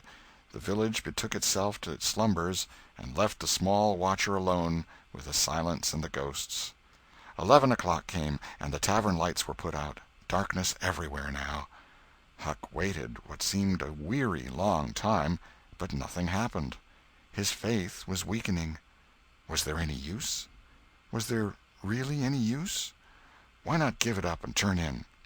A noise fell upon his ear. He was all attention in an instant. The alley door closed softly. He sprang to the corner of the brick store. The next moment 2 men brushed by him, and one seemed to have something under his arm. It must be that box. So they were going to remove the treasurer. Why call Tom now? It would be absurd. The men would get away with the box and never be found again. No, he would stick to their wake and follow them. He would trust to the darkness for security from discovery. So, communing with himself, Huck stepped out and glided along behind the men, cat-like, with bare feet, allowing them to keep just far enough ahead not to be invisible. They moved up the river street 3 blocks, then turned to the left up a cross street. They went straight ahead, then, until they came to the path that led up Cardiff Hill. This they took. They passed by the old Welshman's house, halfway up the hill, without hesitating, and still climbed upward. Good, thought Huck, they will bury it in the old quarry. But they never stopped at the quarry. They passed on, up the summit. They plunged into the narrow path between the tall sumac bushes, and were at once hidden in the gloom. Huck closed up and shortened his distance now, for they would never be able to see him. He trotted along a while, then slackened his pace, fearing he was gaining too fast, moved on a piece, then stopped altogether, listened. No sound. None, save that he seemed to hear the beating of his own heart. The hooting of an owl came from over the hill. Ominous sound. But no footsteps. Heavens, was everything lost? He was about to spring with winged feet when a man cleared his throat not 4 feet from him. Huck's heart shot into his throat, but he swallowed it again, and then he stood there, shaking as if a dozen agues had taken charge of him at once, and so weak that he thought he must surely fall to the ground. He knew where he was. He knew he was within 5 steps of the stile leading into Widow Douglas's grounds. Very well, he thought, let them bury it there. It won't be hard to find. Now there was a voice, a very low voice, Injun Joe's. Damn her. Maybe she's got company. There's lights, late as it is. I can't see any. This was that stranger's voice, the stranger of the haunted house. A deadly chill went to Huck's heart. This, then, was the revenge job. His thought was to fly. Then he remembered that the Widow Douglas had been kind to him more than once, and maybe these men were going to murder her. He wished he dared venture to warn her, but he knew he didn't dare. They might come and catch him. He thought all this and more in the moment that lapsed between the stranger's remark and Injun Joe's next, which was, "Because the bush is in your way. Now this way. Now you see, don't you?" "Yes. Well, there is company there, I reckon. Better give it up." "Give it up? And I just leaving this country forever? Give it up and maybe never have another chance? I tell you again, as I've told you before, I don't care for her swag. You may have it. But her husband was rough on me. Many times he was rough on me. And mainly he was the justice of the peace that jugged me for a vagrant. And that ain't all. It ain't a millionth part of it. He had me horsewhipped. Horsewhipped in front of the jail like a nigger, with all the town looking on. Horsewhipped, do you understand? He took advantage of me and died, but I'll take it out of her." "Oh, don't kill her. Don't do that." "Kill? Who said anything about killing? I would kill him if he were here, but not her. When you want to get revenge on a woman, you don't kill her. Bosh, you go for her looks. You slit her nostrils. You notch her ears like a sow." "By God, that's—" "Keep your opinion to yourself. It will be safest for you. I'll tie her to the bed. If she bleeds to death, is that my fault? I'll not cry if she does. My friend, you'll help in this thing, for my sake. That's why you're here. I mightn't be able alone. If you flinch, I'll kill you. Do you understand that? And if I have to kill you, I'll kill her, and then I reckon nobody'll ever know much about who done this business." "Well, if it's got to be done, let's get at it. The quicker the better. I'm all in a shiver." "Do it now? And company there? Look here, I'll get suspicious of you first thing you know. No, we'll wait till the lights are out. There's no hurry." Huck felt that a silence was going to ensue, a thing still more awful than any amount of murderous talk, so he held his breath and stepped gingerly back, planted his foot carefully and firmly, after balancing, one-legged, in a precarious way, and almost toppling over, first on one side and then on the other. He took another step back with the same elaboration and the same risks, then another and another, and a twig snapped under his foot. His breath stopped and he listened. There was no sound. The stillness was perfect. His gratitude was measureless. Now he turned in his tracks, between the walls of sumac bushes, turned himself as carefully as if he were a ship, and then stepped quickly but cautiously along. When he emerged at the quarry he felt secure, and so he picked up his nimble heels and flew. Down, down he sped till he reached the Welshman's. He banged at the door, and presently the heads of the old man and his two stalwart sons were thrust from windows. "What's the row there? Who's banging? What do you want?" "Let me in, quick! I'll tell everything." "Why, who are you?" "Huckleberry Finn! Quick, let me in!" "Huckleberry Finn, indeed! It ain't a name to open many doors, I judge. But let him in, lads, and let's see what's the trouble." "Please don't ever tell I told you," were Huck's first words when he got in. "Please don't. I'd be killed, sure. But the widow's been good friends to me sometimes, and I want to tell. I will tell if you'll promise you won't ever say it was me." "By George, he has got something to tell, or he wouldn't act so!" exclaimed the old man. "Out with it, and nobody here'll ever tell, lad." 3 minutes later the old man and his sons, well armed, were up the hill and just entering the sumac path on tiptoe, their weapons in their hands.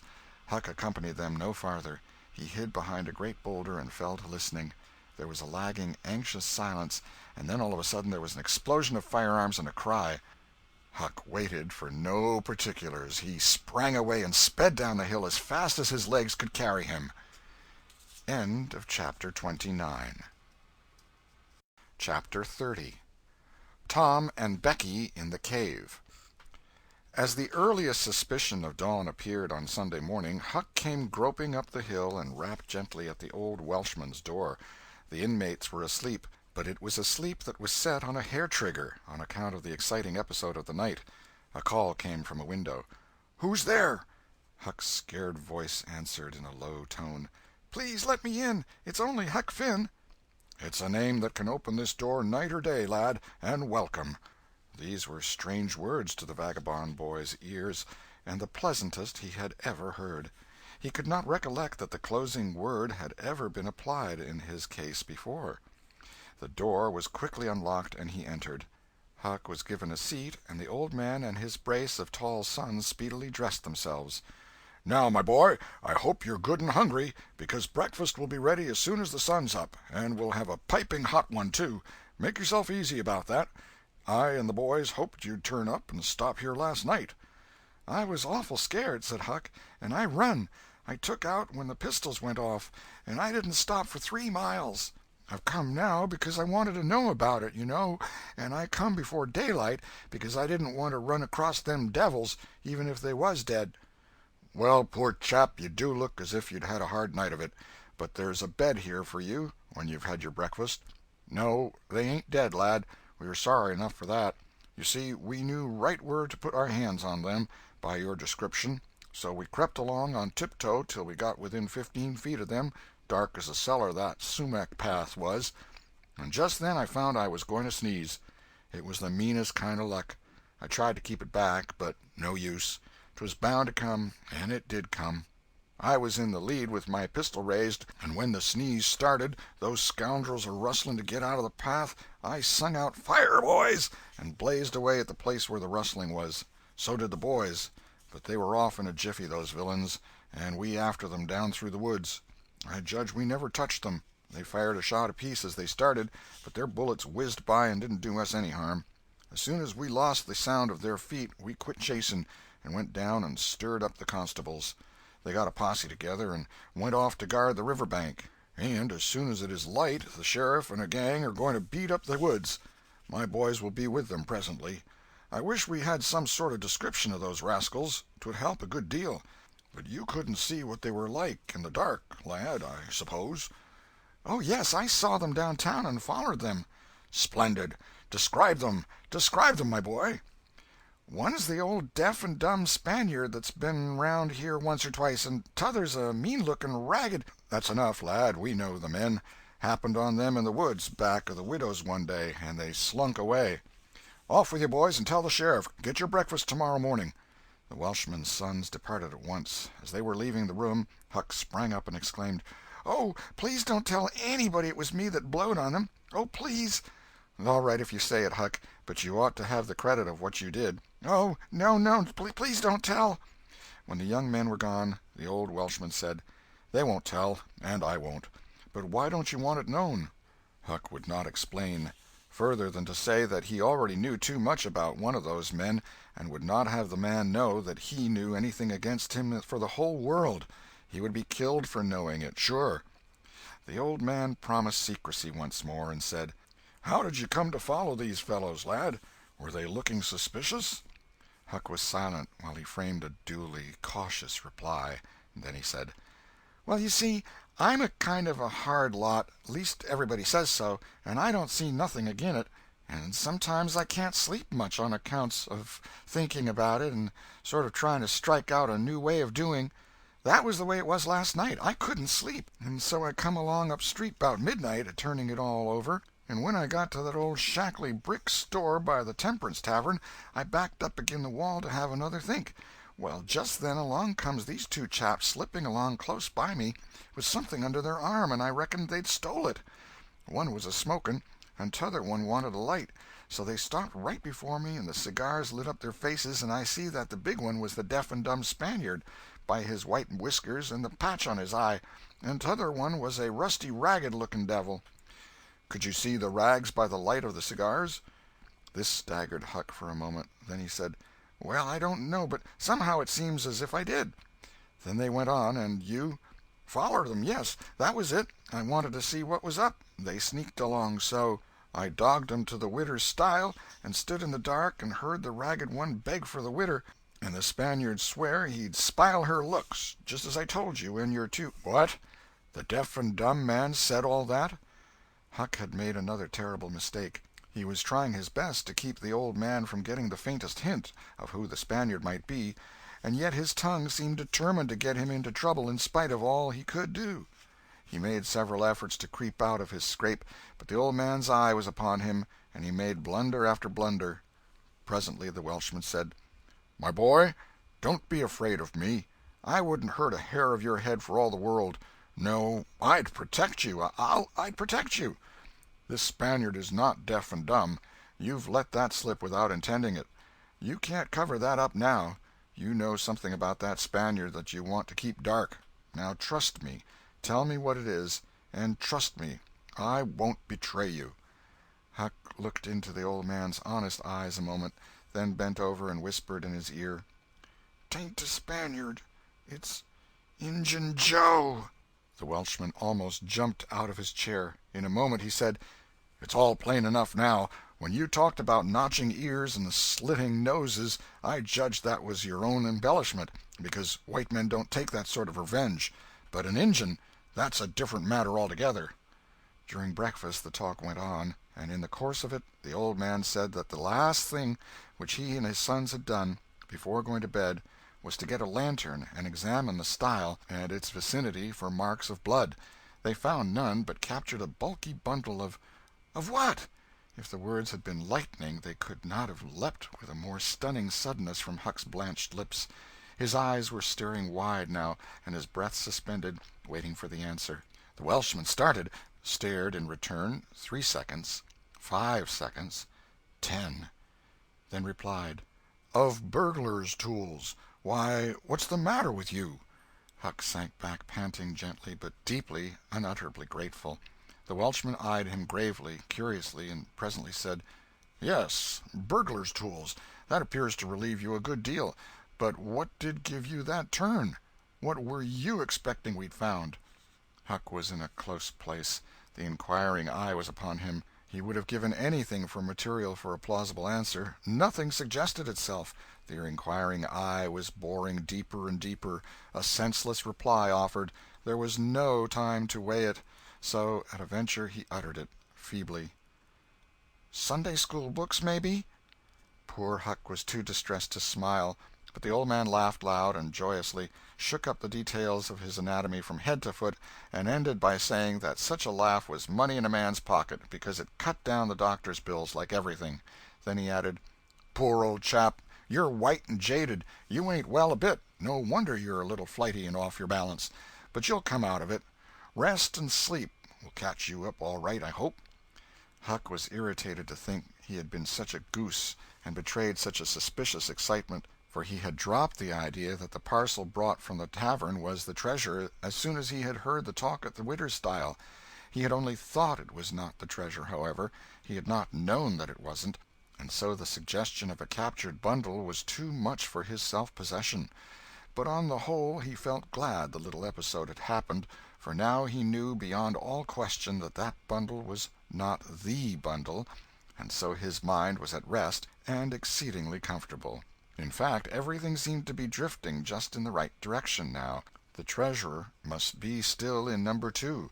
The men would be captured and jailed that day, and he and Tom could seize the gold that night without any trouble or any fear of interruption. Just as breakfast was completed there was a knock at the door. Huck jumped for a hiding-place, for he had no mind to be connected even remotely with the late event.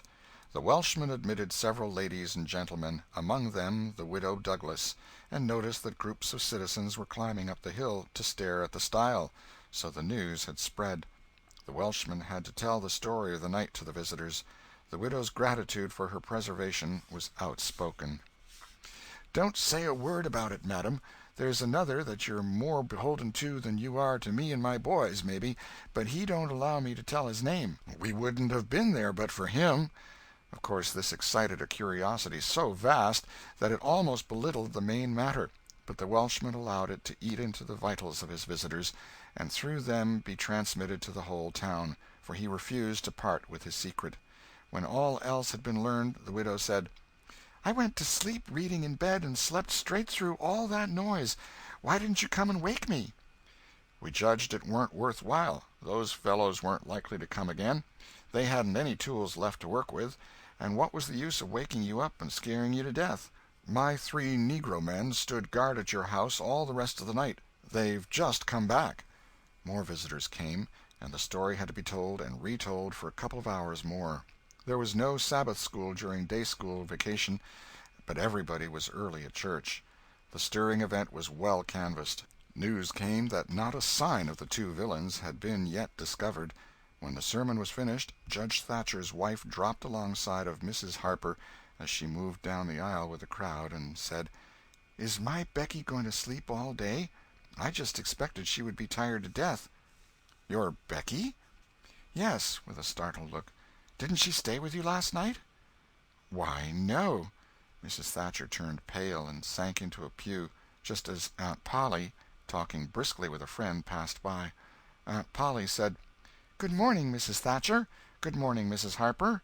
I've got a boy that's turned up missing. I reckon my Tom stayed at your house last night, one of you, and now he's afraid to come to church. I've got to settle with him." Mrs. Thatcher shook her head feebly and turned paler than ever. "He didn't stay with us," said Mrs. Harper, beginning to look uneasy. A marked anxiety came into Aunt Polly's face. "Joe Harper, have you seen my Tom this morning?" "No, ma'am." "When did you see him last?" Joe tried to remember, but was not sure he could say. The people had stopped moving out of church. Whispers passed along, and a boding uneasiness took possession of every countenance. Children were anxiously questioned, and young teachers. They all said they had not noticed whether Tom and Becky were on board the ferryboat on the homeward trip. It was dark. No one thought of inquiring if anyone was missing. One young man finally blurted out his fear that they were still in the cave. Mrs. Thatcher swooned away. Aunt Polly fell to crying and wringing her hands. The alarm swept from lip to lip, from group to group, from street to street, and within 5 minutes the bells were wildly clanging and the whole town was up.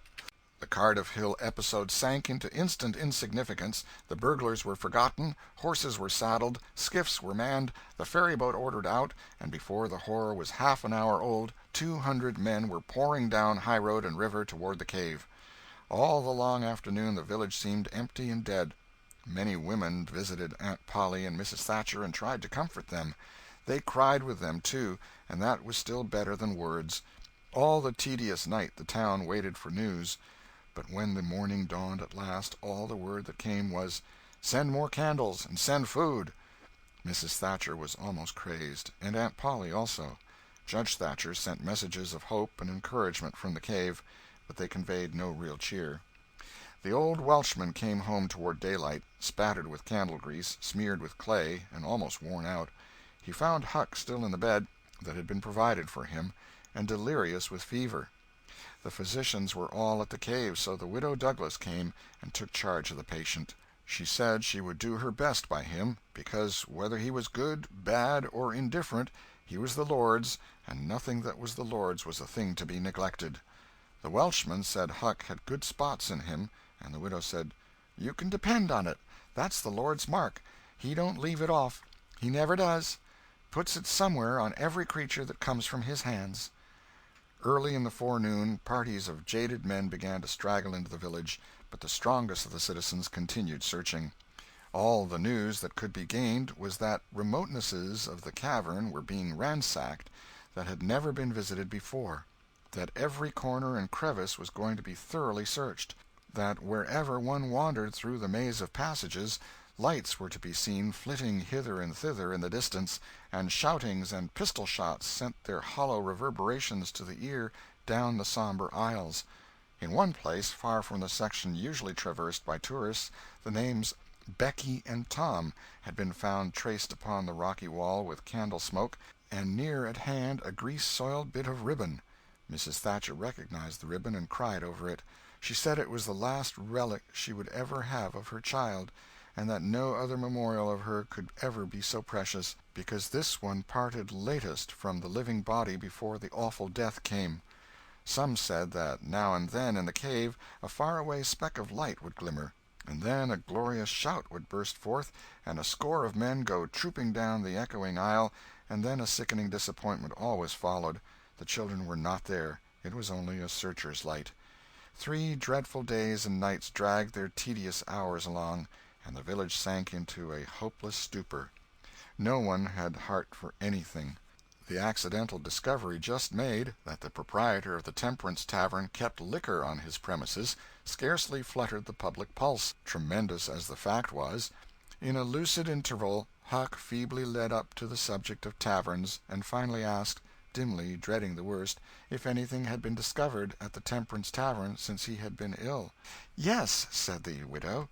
Huck started up in bed, wild-eyed. "What? What was it?"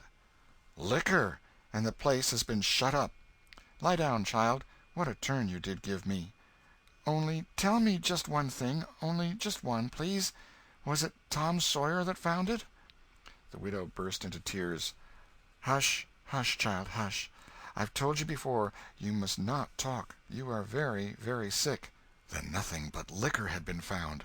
There would have been a great powwow if it had been the gold. So the treasure was gone forever, gone forever.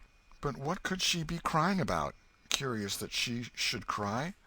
These thoughts worked their dim way through Huck's mind, and under the weariness they gave him he fell asleep. The widow said to herself, "There, he's asleep, poor wreck. Tom Sawyer find it.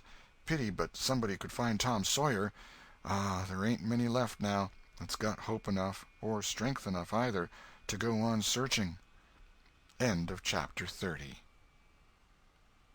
Chapter 31, Found and Lost Again. Now to return to Tom and Becky's share in the picnic. They tripped along the murky aisles with the rest of the company, visiting the familiar wonders of the cave, wonders dubbed with rather over-descriptive names such as the drawing-room, the cathedral, Aladdin's palace, and so on. Presently the hide-and-seek frolicking began, and Tom and Becky engaged in it with zeal until the exertion began to grow a trifle wearisome. Then they wandered down a sinuous avenue, holding their candles aloft and reading the tangled webwork of names, dates, post-office addresses, and mottos with which the rocky walls had been frescoed in the candle-smoke. Still drifting along and talking, they scarcely noticed that they were now in a part of the cave whose walls were not frescoed. They smoked their own names under an overhanging shelf, and moved on. Presently they came to a place where a little stream of water, trickling over a ledge, and carrying a limestone sediment with it, had, in the slow-dragging ages, formed a laced and ruffled Niagara in gleaming and imperishable stone. Tom squeezed his small body behind it in order to illuminate it for Becky's gratification. He found that it curtained a sort of steep natural stairway which was enclosed between narrow walls, and at once the ambition to be a discoverer seized him. Becky responded to his call, and they made a smoke mark for future guidance and started upon their quest.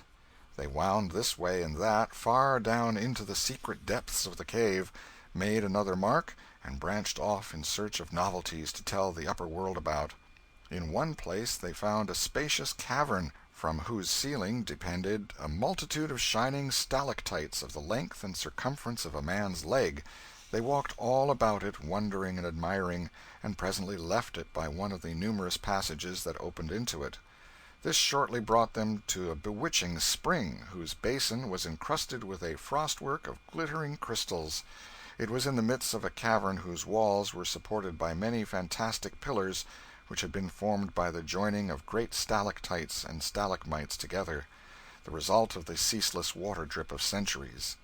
Under the roof vast knots of bats had packed themselves together, thousands in a bunch.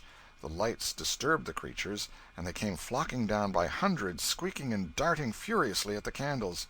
Tom knew their ways and the danger of this sort of conduct. He seized Becky's hand and hurried her into the first corridor that offered, and none too soon, for a bat struck Becky's light out with its wing while she was passing out of the cavern. The bats chased the children a good distance, but the fugitives plunged into every new passage that offered, and at last got rid of the perilous things. Tom found a subterranean lake shortly, which stretched its dim length away until its shape was lost in the shadows. He wanted to explore its borders, but concluded that it would be best to sit down and rest a while first. Now, for the first time, the deep stillness of the place laid a clammy hand upon the spirits of the children.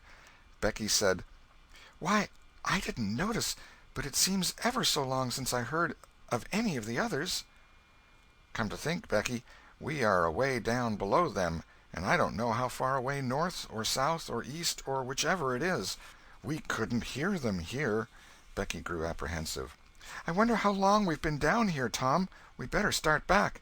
"Yes, I reckon we better. Perhaps we better. Can you find the way, Tom? It's all a mixed-up crookedness to me." "I reckon I could find it, but then the bats. If they put both of our candles out, it will be an awful fix. Let's try some other way, so as not to go through there." "Well, but I hope we won't get lost. It would be so awful." And the girl shuddered at the thought of the dreadful possibilities. They started through a corridor and traversed it in silence a long way, glancing at each new opening to see if there was anything familiar about the look of it, but they were all strange. Every time Tom made an examination, Becky would watch his face for an encouraging sign, and he would say cheerily, "Oh, it's all right. This ain't the one, but we'll come to it right away." But he felt less and less hopeful with each failure, and presently began to turn off into diverging avenues at sheer random in desperate hope of finding the one that was wanted. He still said it was all right, but there was such a leaden dread at his heart that the words had lost their ring and sounded just as if he had said, "All is lost." Becky clung to his side in an anguish of fear, and tried hard to keep back the tears, but they would come. At last she said, "Oh, Tom, never mind the bats. Let's go back that way. We seem to get worse and worse off all the time." Tom stopped. "Listen," said he. Profound silence. Silence so deep that even their breathings were conspicuous in the hush. Tom shouted. The call went echoing down the empty aisles and died out in the distance in a faint sound that resembled a ripple of mocking laughter. "Oh, don't do it again, Tom. It is too horrid," said Becky. "It is horrid, but I better, Becky. They might hear us, you know." And he shouted again. The might was even a chillier horror than the ghostly laughter. It so confessed a perishing hope. The children stood still and listened, but there was no result. Tom turned upon the back track at once and hurried his steps. It was but a little while before a certain indecision in his manner revealed another fearful fact to Becky. He could not find his way back. "Oh, Tom, you didn't make any marks." "Becky, I was such a fool, such a fool. I never thought we might want to come back. No, I can't find the way. It's all mixed up." Tom, we're lost. We're lost. We never can get out of this awful place. Oh, why did we ever leave the others?" She sank to the ground and burst into such a frenzy of crying that Tom was appalled with the idea that she might die, or lose her reason. He sat down by her and put his arms around her. She buried her face in his bosom. She clung to him. She poured out her terrors, her unavailing regrets, and the far echoes turned them all to jeering laughter. Tom begged her to pluck up hope again, and she said she could not. He fell to blaming and abusing himself for getting her into this miserable situation, and this had a better effect. She said she would try to hope again. She would get up and follow wherever he might lead, if only he would not talk like that any more, for he was no more to blame than she said. So they moved on again, aimlessly, simply at random. All they could do was to move, keep moving. For a little while, hope made a show of reviving, not with any reason to back it, but only because it is its nature to revive when the spring has not been taken out of it by age and familiarity with failure. By and by Tom took Becky's candle and blew it out. This economy meant so much. Words were not needed. Becky understood, and her hope died again.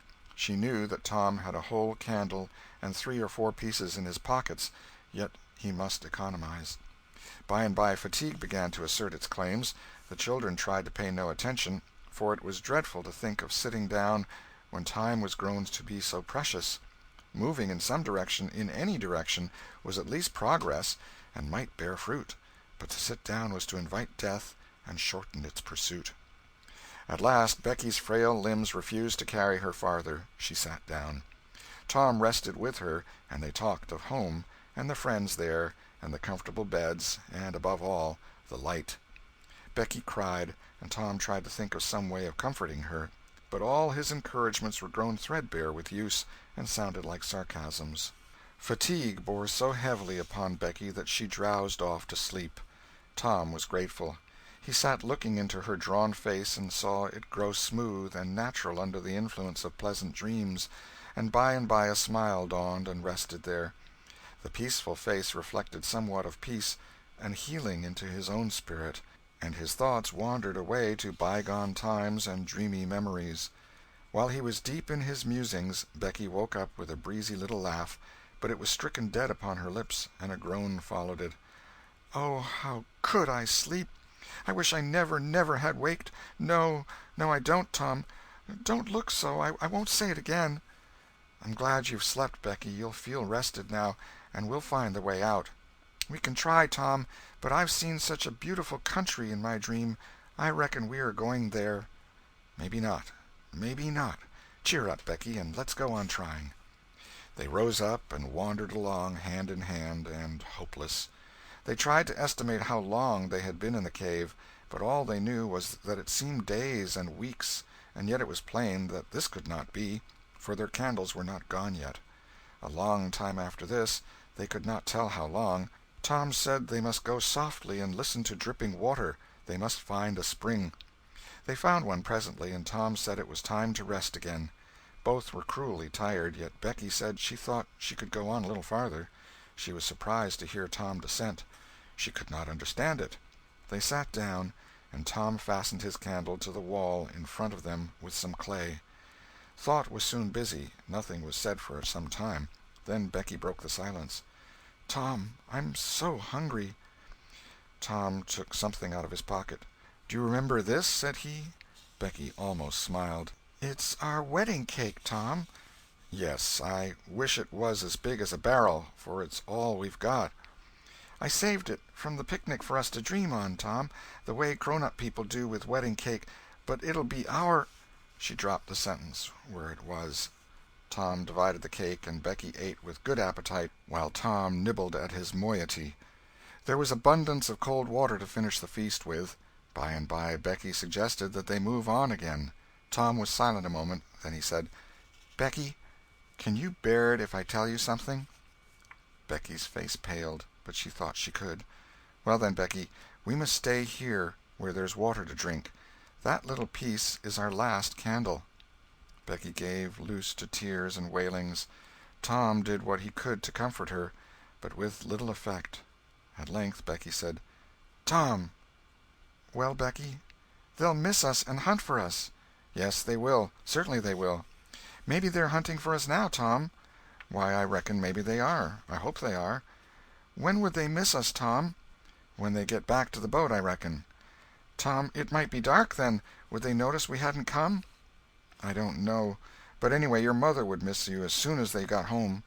A frightened look in Becky's face brought Tom to his senses, and he saw that he had made a blunder. Becky was not to have gone home that night. The children became silent and thoughtful. In a moment a new burst of grief from Becky showed Tom that the thing in his mind had struck hers also, that the Sabbath morning might be half spent before Mrs. Thatcher discovered that Becky was not at Mrs. Harper's.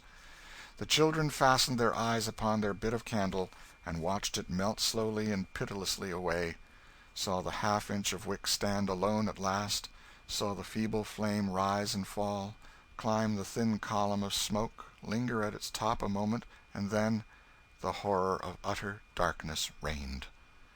How long afterward it was that Becky came to a slow consciousness that she was crying in Tom's arms, neither could tell. All that they knew was that, after what seemed a mighty stretch of time, both awoke out of a dead stupor of sleep and resumed their miseries once more. Tom said it might be Sunday now, maybe Monday. He tried to get Becky to talk, but her sorrows were too oppressive. All her hopes were gone. Tom said that they must have been missed long ago, and no doubt the search was going on. He would shout, and maybe someone would come. He tried it, but in the darkness the distant echoes sounded so hideously that he tried it no more. The hours wasted away, and hunger came to torment the captives again. A portion of Tom's half of the cake was left. They divided and ate it, but they seemed hungrier than before. The poor morsel of food only whetted desire. By and by Tom said, "Shh! Did you hear that?" Both held their breath and listened. There was a sound like the faintest far-off shout. Instantly Tom answered it, and leading Becky by the hand started groping down the corridor in its direction. Presently he listened again. Again the sound was heard, and apparently a little nearer. "It's them," said Tom. "They're coming. Come along, Becky. We're all right now." The joy of the prisoners was almost overwhelming. Their speed was slow, however, because pitfalls were somewhat common and had to be guarded against. They shortly came to one and had to stop. It might be 3 feet deep, it might be 100. There was no passing it, at any rate. Tom got down on his breast and reached as far down as he could. No bottom. They must stay there and wait until the searchers came. They listened.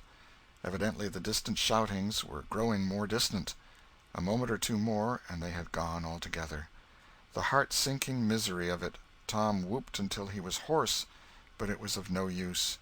He talked hopefully to Becky, but an age of anxious waiting passed, and no sounds came again. The children groped their way back to the spring. The weary time dragged on. They slept again, and awoke famished and woe-stricken. Tom believed it must be Tuesday by this time. Now an idea struck him. There were some side passages near at hand. It would be better to explore some of these than bear the weight of the heavy time in idleness. He took a kite-line from his pocket, tied it to a projection, and he and Becky started, Tom in the lead, unwinding the line as he groped along. At the end of 20 paces the corridor ended in a jumping-off place. Tom got down on his knees and felt below, and then as far around the corner as he could reach with his hands conveniently. He made an effort to stretch yet a little farther to the right, and at that moment, not 20 yards away, a human hand holding a candle appeared from behind a rock. Tom lifted up a glorious shout, and instantly that hand was followed by the body it belonged to. Injun Joe's!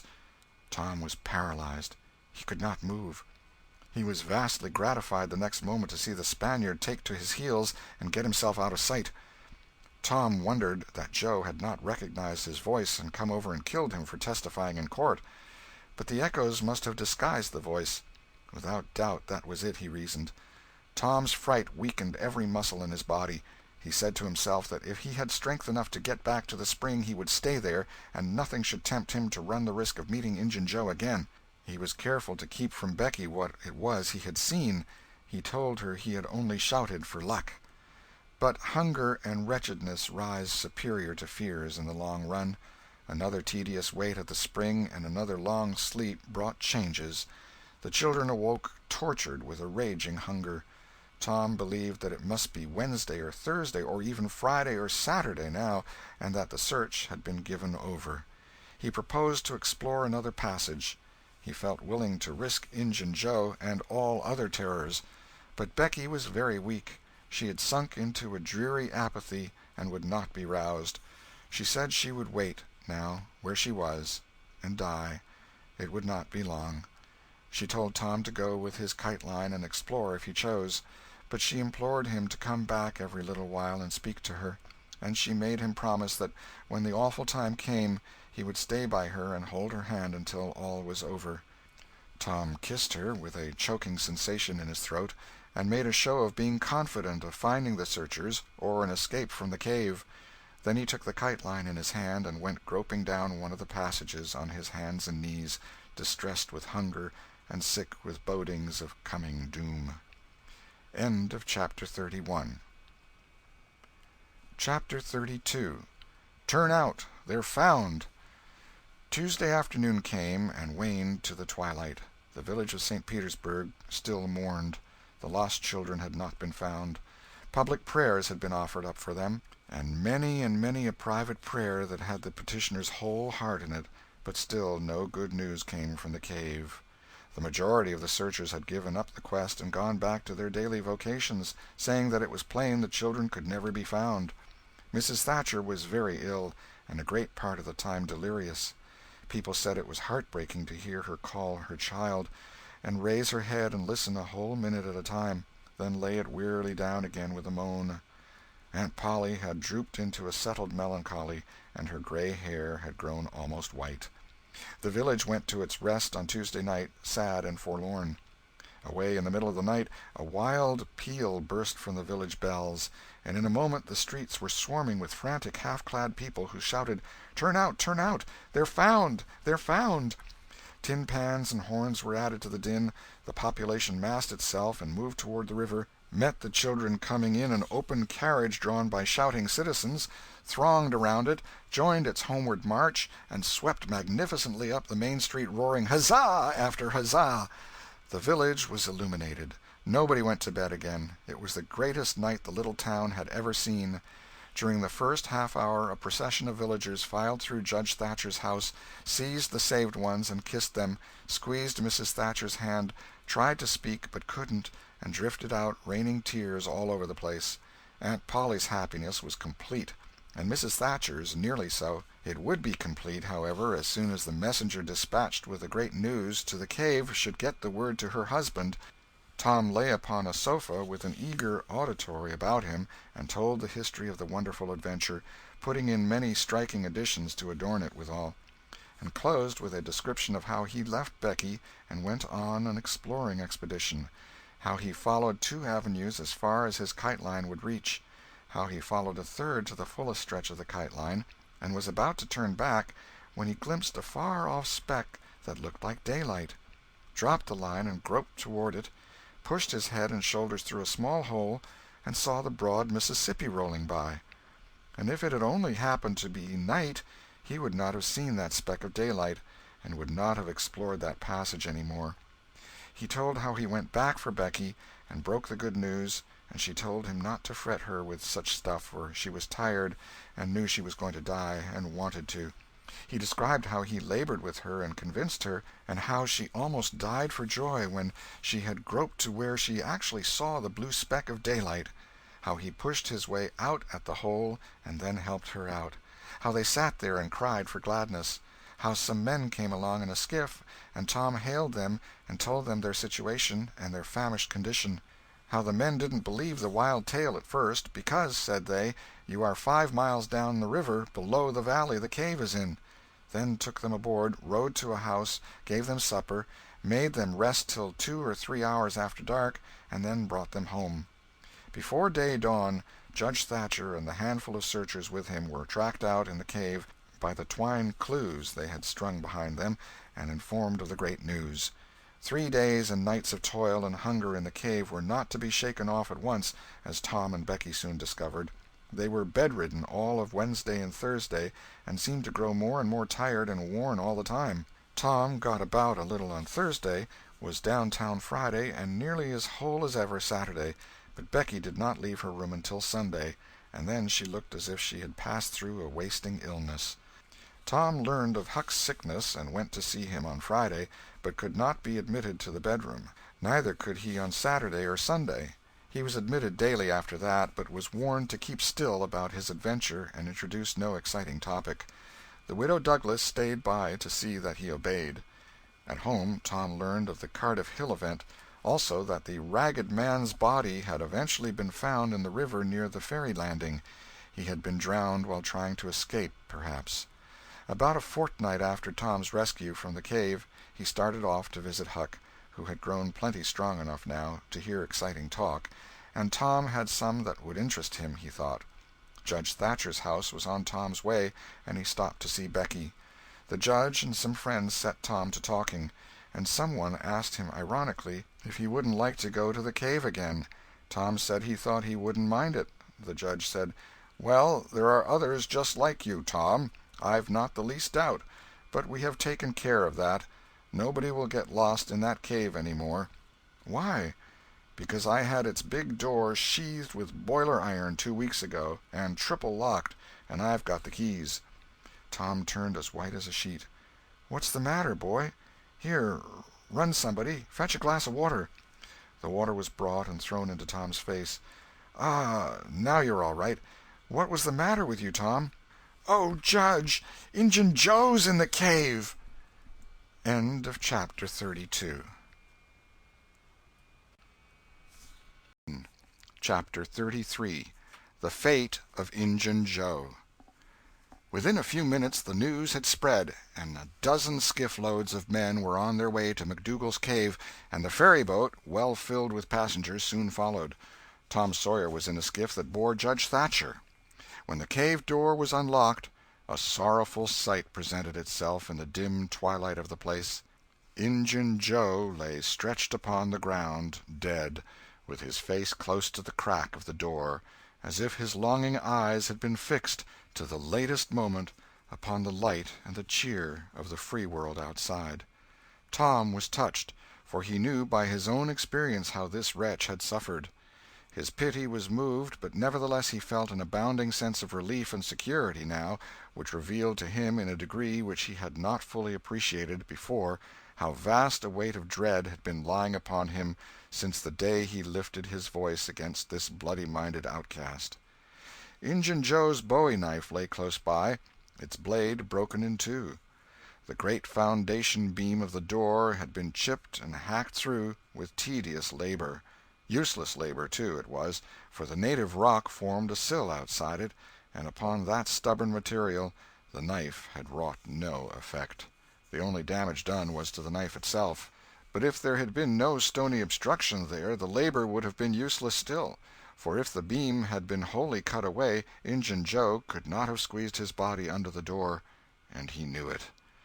So he had only hacked that place in order to be doing something, in order to pass the weary time, in order to employ his tortured faculties. Ordinarily one could find half a dozen bits of candle stuck around in the crevices of this vestibule, left there by tourists, but there were none now. The prisoner had searched them out and eaten them. He had also contrived to catch a few bats, and these also he had eaten, leaving only their claws.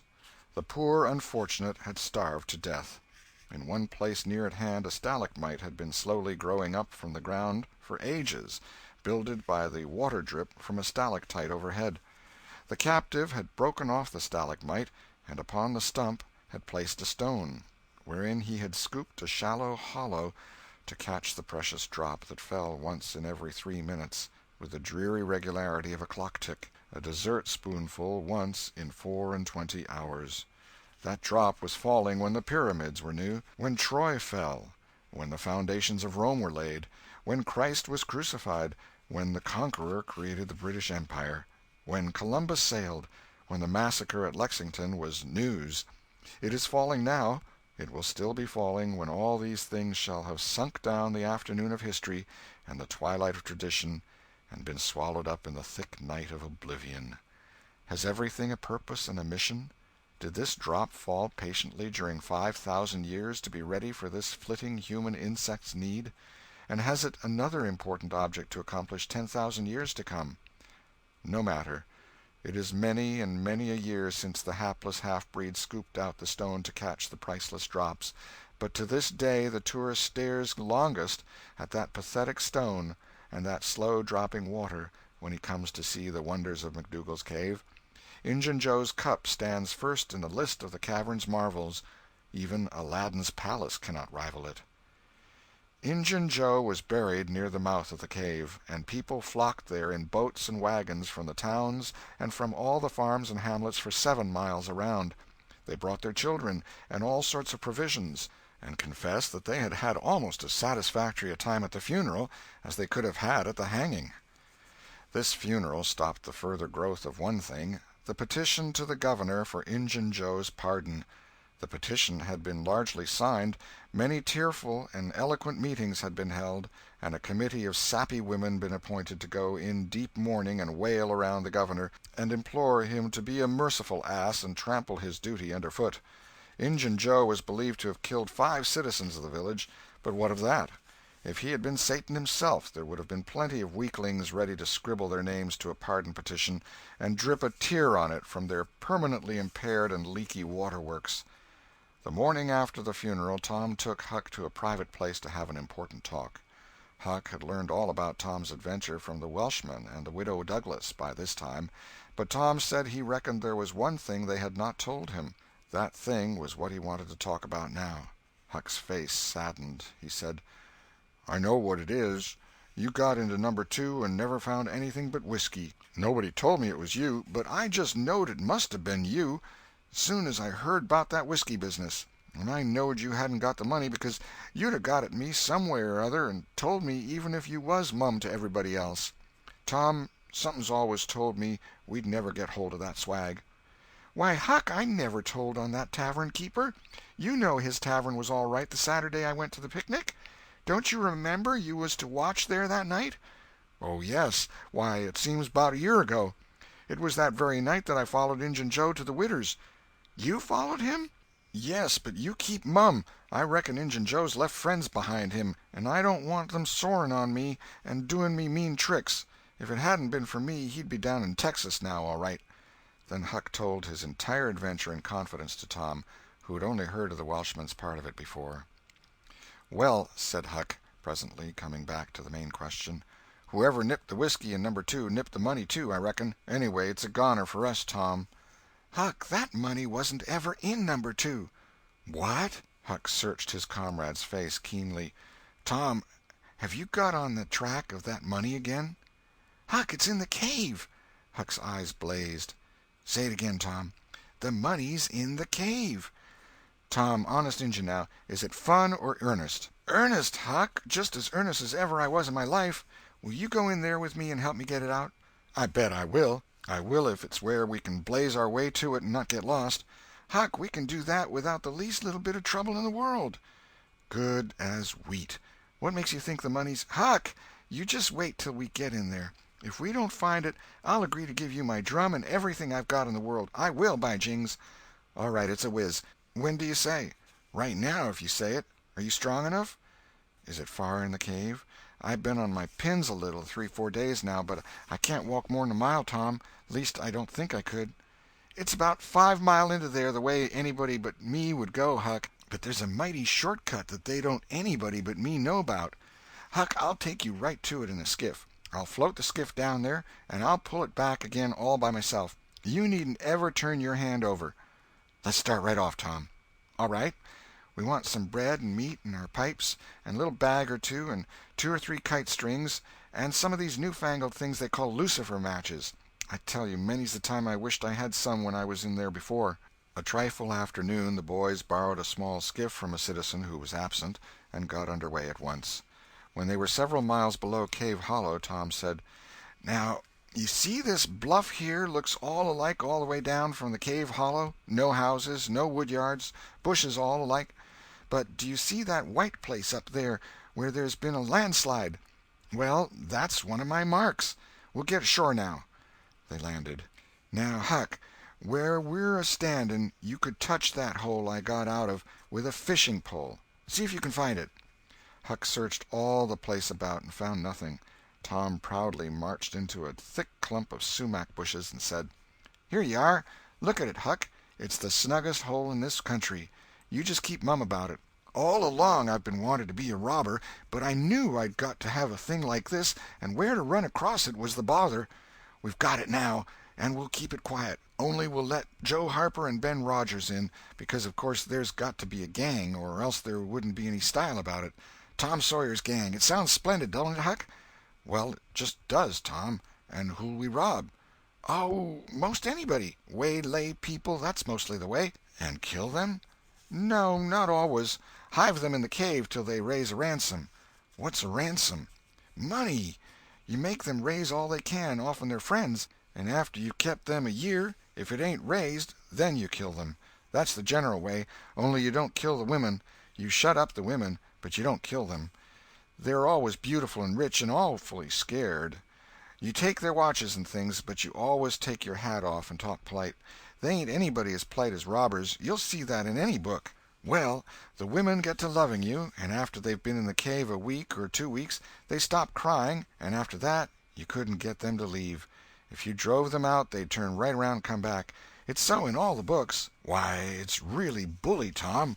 I believe it's better'n to be a pirate." "Yes, it's better in some ways, because it's close to home and circuses and all that." By this time everything was ready, and the boys entered the hole, Tom in the lead. They toiled their way to the farther end of the tunnel, then made their spliced kite-strings fast, and moved on. A few steps brought them to the spring, and Tom felt a shudder quiver all through him. He showed Huck the fragment of candle-wick perched on a lump of clay against the wall, and described how he and Becky had watched the flames struggle and expire. The boys began to quiet down to whispers now, for the stillness and gloom of the place oppressed their spirits. They went on, and presently entered and followed Tom's other corridors until they reached the jumping-off place. The candles revealed the fact that it was not really a precipice, but only a steep clay hill 20 or 30 feet high. Tom whispered, "Now I'll show you something, Huck." He held his candle aloft and said, "Look as far around the corner as you can. Do you see that? There, on the big rock over yonder, down with the candle smoke." "Tom, it's a cross." "Now, where's your number 2? Under the cross, hey? Right yonder's where I saw Injun Joe poke up his candle, Huck." Huck stared at the mystic sign a while, and then said with a shaky voice, "Tom, let's get out of here." "What? And leave the treasure?" "Yes, leave it. Injun Joe's ghost is round about there certain." "No, it ain't, Huck, no, it ain't. It would ha'nt the place where he died, away out at the mouth of the cave, 5 miles from here." "No, Tom, it wouldn't.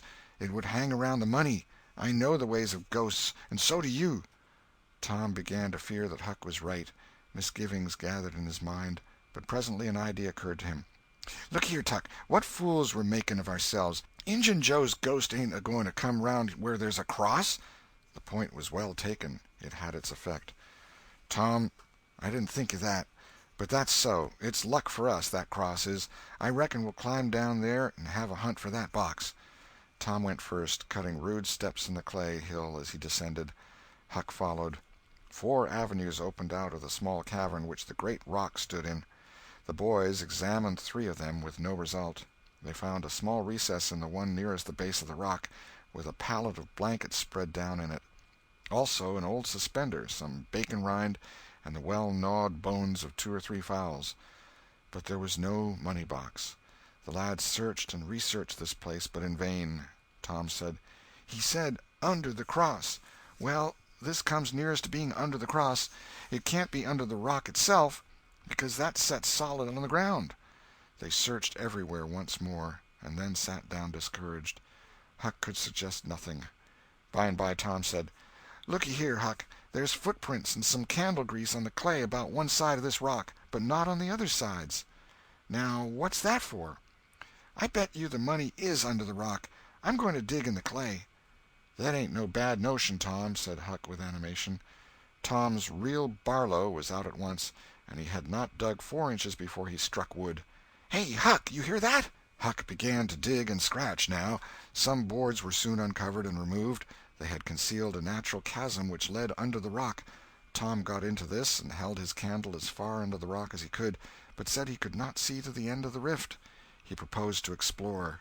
He stooped and passed under. The narrow way descended gradually. He followed its winding course, first to the right and then to the left, Huck at his heels. Tom turned a short curve by and by and exclaimed, "My goodness, Huck, looky here!" It was the treasure box, sure enough, occupying a snug little cavern, along with an empty powder keg, a couple of guns in leather cases, 2 or 3 pairs of old moccasins, a leather belt, and some other rubbish well soaked with the water drip. "Got it at last," said Huck, plowing among the tarnished coins with his hands. "My, but we're rich, Tom!" "Huck, I always reckoned we'd get it. It's just too good to believe. But we have got it, sure. Say, let's not fool around here. Let's snake it out. Let me see if we can lift the box." It weighed about 50 pounds. Tom could lift it after an awkward fashion, but could not carry it conveniently. "I thought so," he said. "They carried it like it was heavy, that day at the haunted house. I noticed that. I reckon I was right to think of fetching the little bags along." The money was soon in the bags, and the boys took it up to the cross rock. "Now let's fetch the guns and things," said Huck. "No, Huck, leave them there. They're just the tricks to have when you go to robbing. We'll keep them there all the time, and we'll hold our orgies there, too. It's an awful snug place for orgies." "What's orgies?" "I don't know, but robbers always have orgies, and of course we got to have them, too. Come along, Huck. We've been in here a long time. It's getting late, I reckon. I'm hungry, too. We'll eat and smoke when we get to the skiff." They presently emerged into the clump of sumac bushes, looked warily about, found the coast clear, and were soon lunching and smoking in the skiff.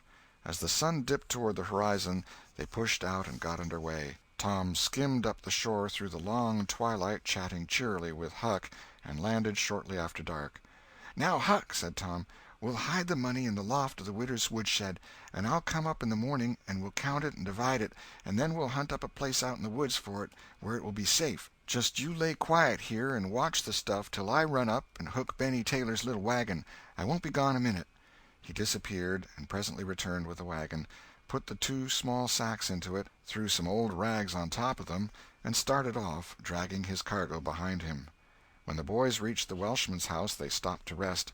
Just as they were about to move on, the Welshman stepped out and said, "Hello, who's that?" "Huck and Tom Sawyer." "Good. Come along with me, boys. You are keeping everybody waiting. Here, hurry up, trot ahead. I'll haul the wagon for you. Why, it's not as light as it might be. Got bricks in it? Or old metal?" "Old metal," said Tom. "I judge so. The boys in this town will take more trouble and fool away more time hunting up 6 bits worth of old iron to sell to the foundry than they would to make twice the money at regular work. But that's human nature. Hurry along, hurry along." The boys wanted to know what the hurry was about. "Never mind, you'll see when we get to the Widow Douglas's." Huck said with some apprehension, for he was long used to being falsely accused, "Mr. Jones, we haven't been doing nothing." The Welshman laughed. "Well, I don't know, Huck, my boy. I don't know about that.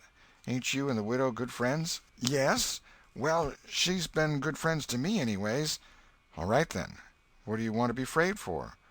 This question was not entirely answered in Huck's slow mind before he found himself pushed, along with Tom, into Mrs. Douglas's drawing-room. Mr. Jones left the wagon near the door and followed. The place was grandly lighted, and everybody that was of any consequence in the village was there.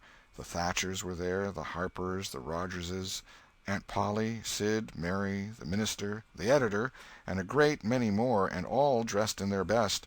The widow received the boys as heartily as any one could well receive 2 such-looking beings.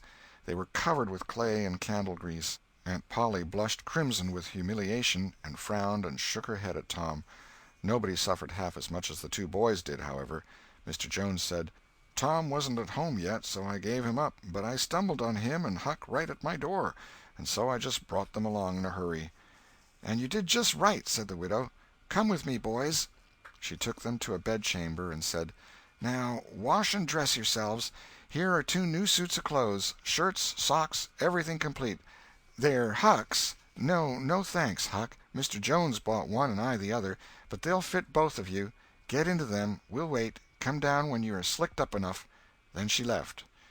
End of chapter 33. Chapter 34. Floods of Gold. Huck said, "Tom, we can slope if we can find a rope. The window ain't high from the ground." "Shucks, what do you want to slope for?" "Well, I ain't used to that kind of crowd. I can't stand it. I ain't going down there, Tom." "Oh, bother, it ain't anything. I don't mind it a bit. I'll take care of you." Sid appeared. "Tom," said he, "Auntie has been waiting for you all the afternoon. Mary got your Sunday clothes ready, and everybody's been fretting about you. Say, ain't this grease and clay on your clothes? Now, Mr. Siddy, you just tend to your own business. What's all this blowout about, anyway?" "It's one of the widow's parties that she's always having. This time it's for the Welshman and his sons, on account of that scrape they helped her out of the other night. And say, I can tell you something, if you want to know." "Well, what?" "Why, old Mr. Jones is going to try to spring something on the people here tonight, but I overheard him tell Auntie today about it, as a secret, but I reckon it's not much of a secret now. Everybody knows, the widder too, for all she tries to let on she don't. Mr. Jones was bound Huck should be here, couldn't get along with his grand secret without Huck, you know." "Secret about what, Sid?" "About Huck tracking the robbers to the widow's. I reckon Mr. Jones was going to make a grand time over his surprise, but I bet you it will drop pretty flat." Sid chuckled in a very contented and satisfied way. "Sid, was it you that told?" "Oh, never mind who it was. Somebody told, that's enough.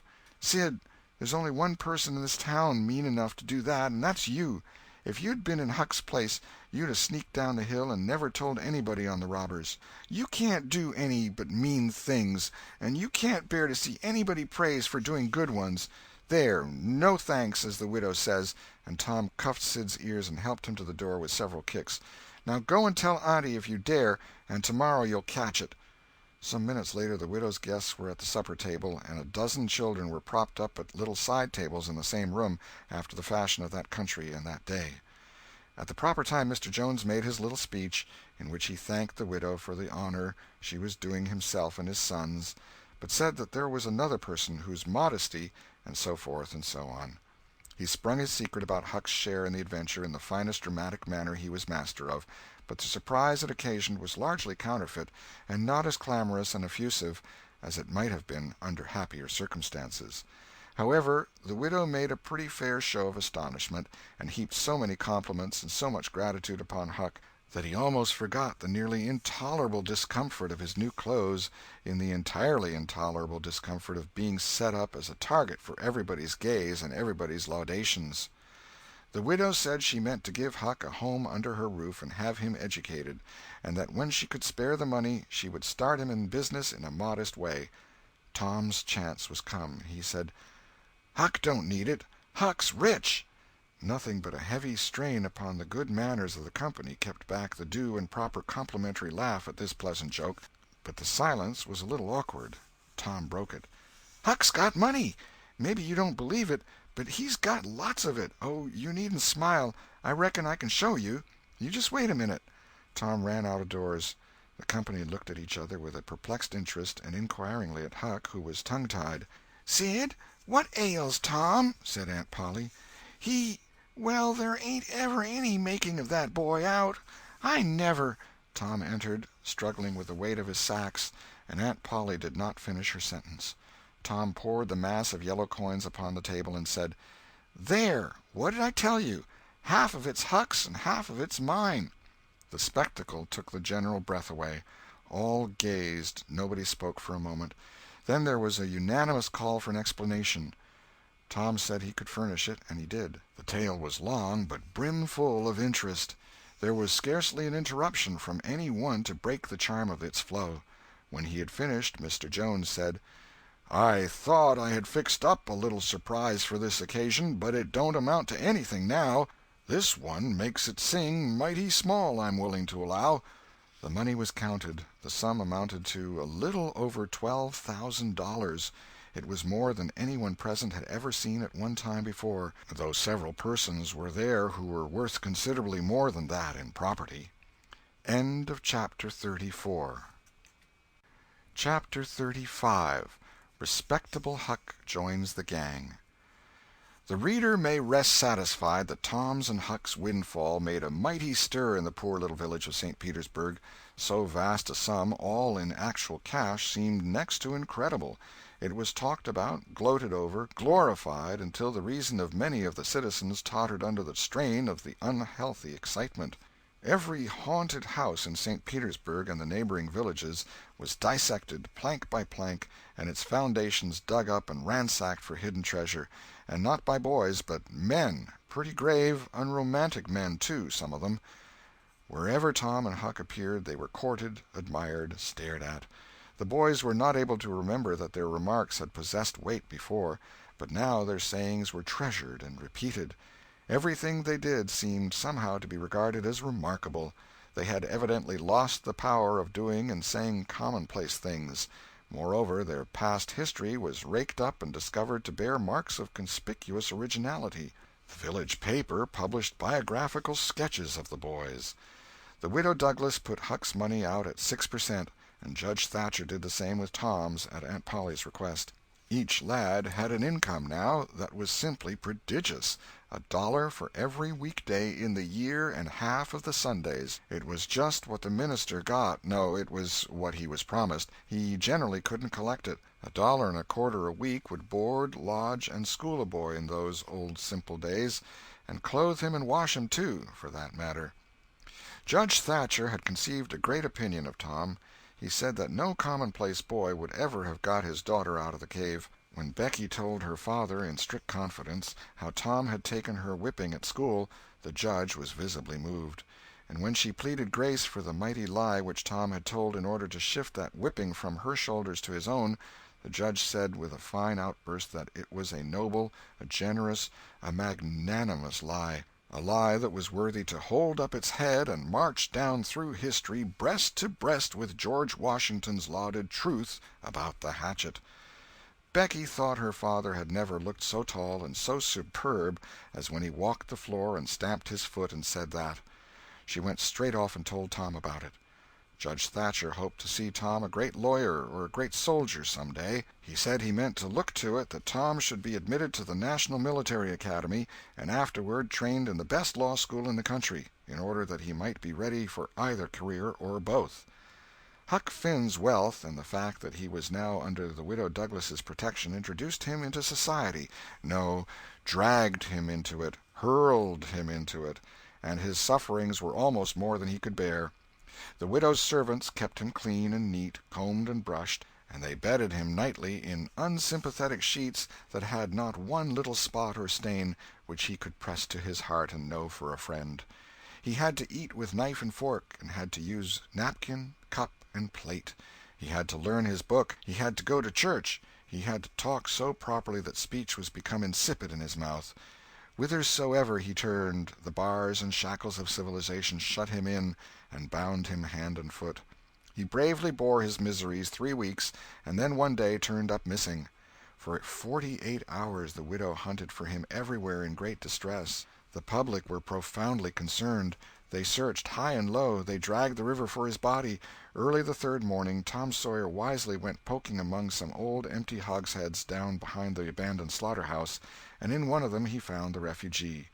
Huck had slept there. He had just breakfasted upon some stolen odds and ends of food, and was lying off now in comfort with his pipe. He was unkempt, uncombed, and clad in the same old ruin of rags that had made him picturesque in the days when he was free and happy. Tom routed him out, told him the trouble he had been causing, and urged him to go home. Huck's face lost its tranquil content and took a melancholy cast. He said, "Don't talk about it, Tom. I've tried it, and it don't work. It don't work, Tom. It ain't for me. I ain't used to it. The widder's good to me and friendly, but I can't stand them ways. She makes me get up just at the same time every morning. She makes me wash.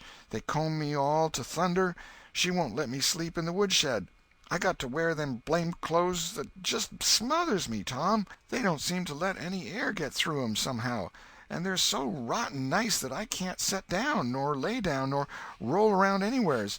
I ain't slid on a cellar door for, well, it 'pears to be years. I got to go to church and sweat and sweat. I hate them ornery sermons. I can't catch a fly in there. I can't chaw. I got to wear shoes all Sunday. The widder eats by a bell. She goes to bed by a bell. She gets up by a bell. Everything's so awful regular a body can't stand it. Well, everybody does that, Huck. Tom, it don't make no difference. I ain't everybody, and I can't stand it. It's awful to be tied up so, and grub comes too easy. I don't take no interest in vittles that way. I got to ask to go a-fishing. I got to ask to go in a-swimming. Derned if I hain't got to ask to do everything. Well, I'd got to talk so nice it wasn't no comfort. I'd got to go up in the attic and rip out a while every day to get a taste in my mouth, or I'd have died, Tom. The widder wouldn't let me smoke. She wouldn't let me yell. She wouldn't let me gape, nor stretch, nor scratch before folks. Then, with a spasm of special irritation and injury, and dad fetch it, she prayed all the time. I never see such a woman. I had to shove, Tom, I just had to. And besides, that school's going to open, and I'd have got to go to it. Well, I wouldn't stand that, Tom. Looky here, Tom, being rich ain't what it's cracked up to be. It's just worry and sweat and a-wishing you was dead all the time. Now, these clothes suits me, and this barrel suits me, and I ain't ever going to shake 'em any more. Tom, I wouldn't ever got into all this trouble if it hadn't been for that money. Now you just take my share of it along with yourn, and give me a 10-center sometimes. Not many times, because I don't give a dern for a thing 'thout it's tolerable hard to git, and you go and beg off for me with a widder. Oh, Huck, you know I can't do that. 'Tain't fair. And besides, if you'll try this thing just a while longer, you'll come to like it. Like it? Yes, the way I'd like a hot stove if I was to set on it long enough. No, Tom, I won't be rich, and I won't live in them cussed smothery houses. I like the woods, and the river, and hogsheads, and I'll stick to 'em, too. Blame it all, just as we've got guns and a cave and all just fixed to rob, here this dern foolishness has got to come up and spile it all. Tom saw his opportunity. Looky here, Huck, being rich ain't going to keep me back from turning robber. No? Oh, good licks. Are you in real deadwood earnest, Tom? Just as dead earnest as I'm a-sitting here. But, Huck, we can't let you into the gang if you ain't respectable, you know. Huck's joy was quenched. Can't let me in, Tom? Didn't you let me go for a pirate? Yes, but that's different. A robber is more high-toned than what a pirate is, as a general thing.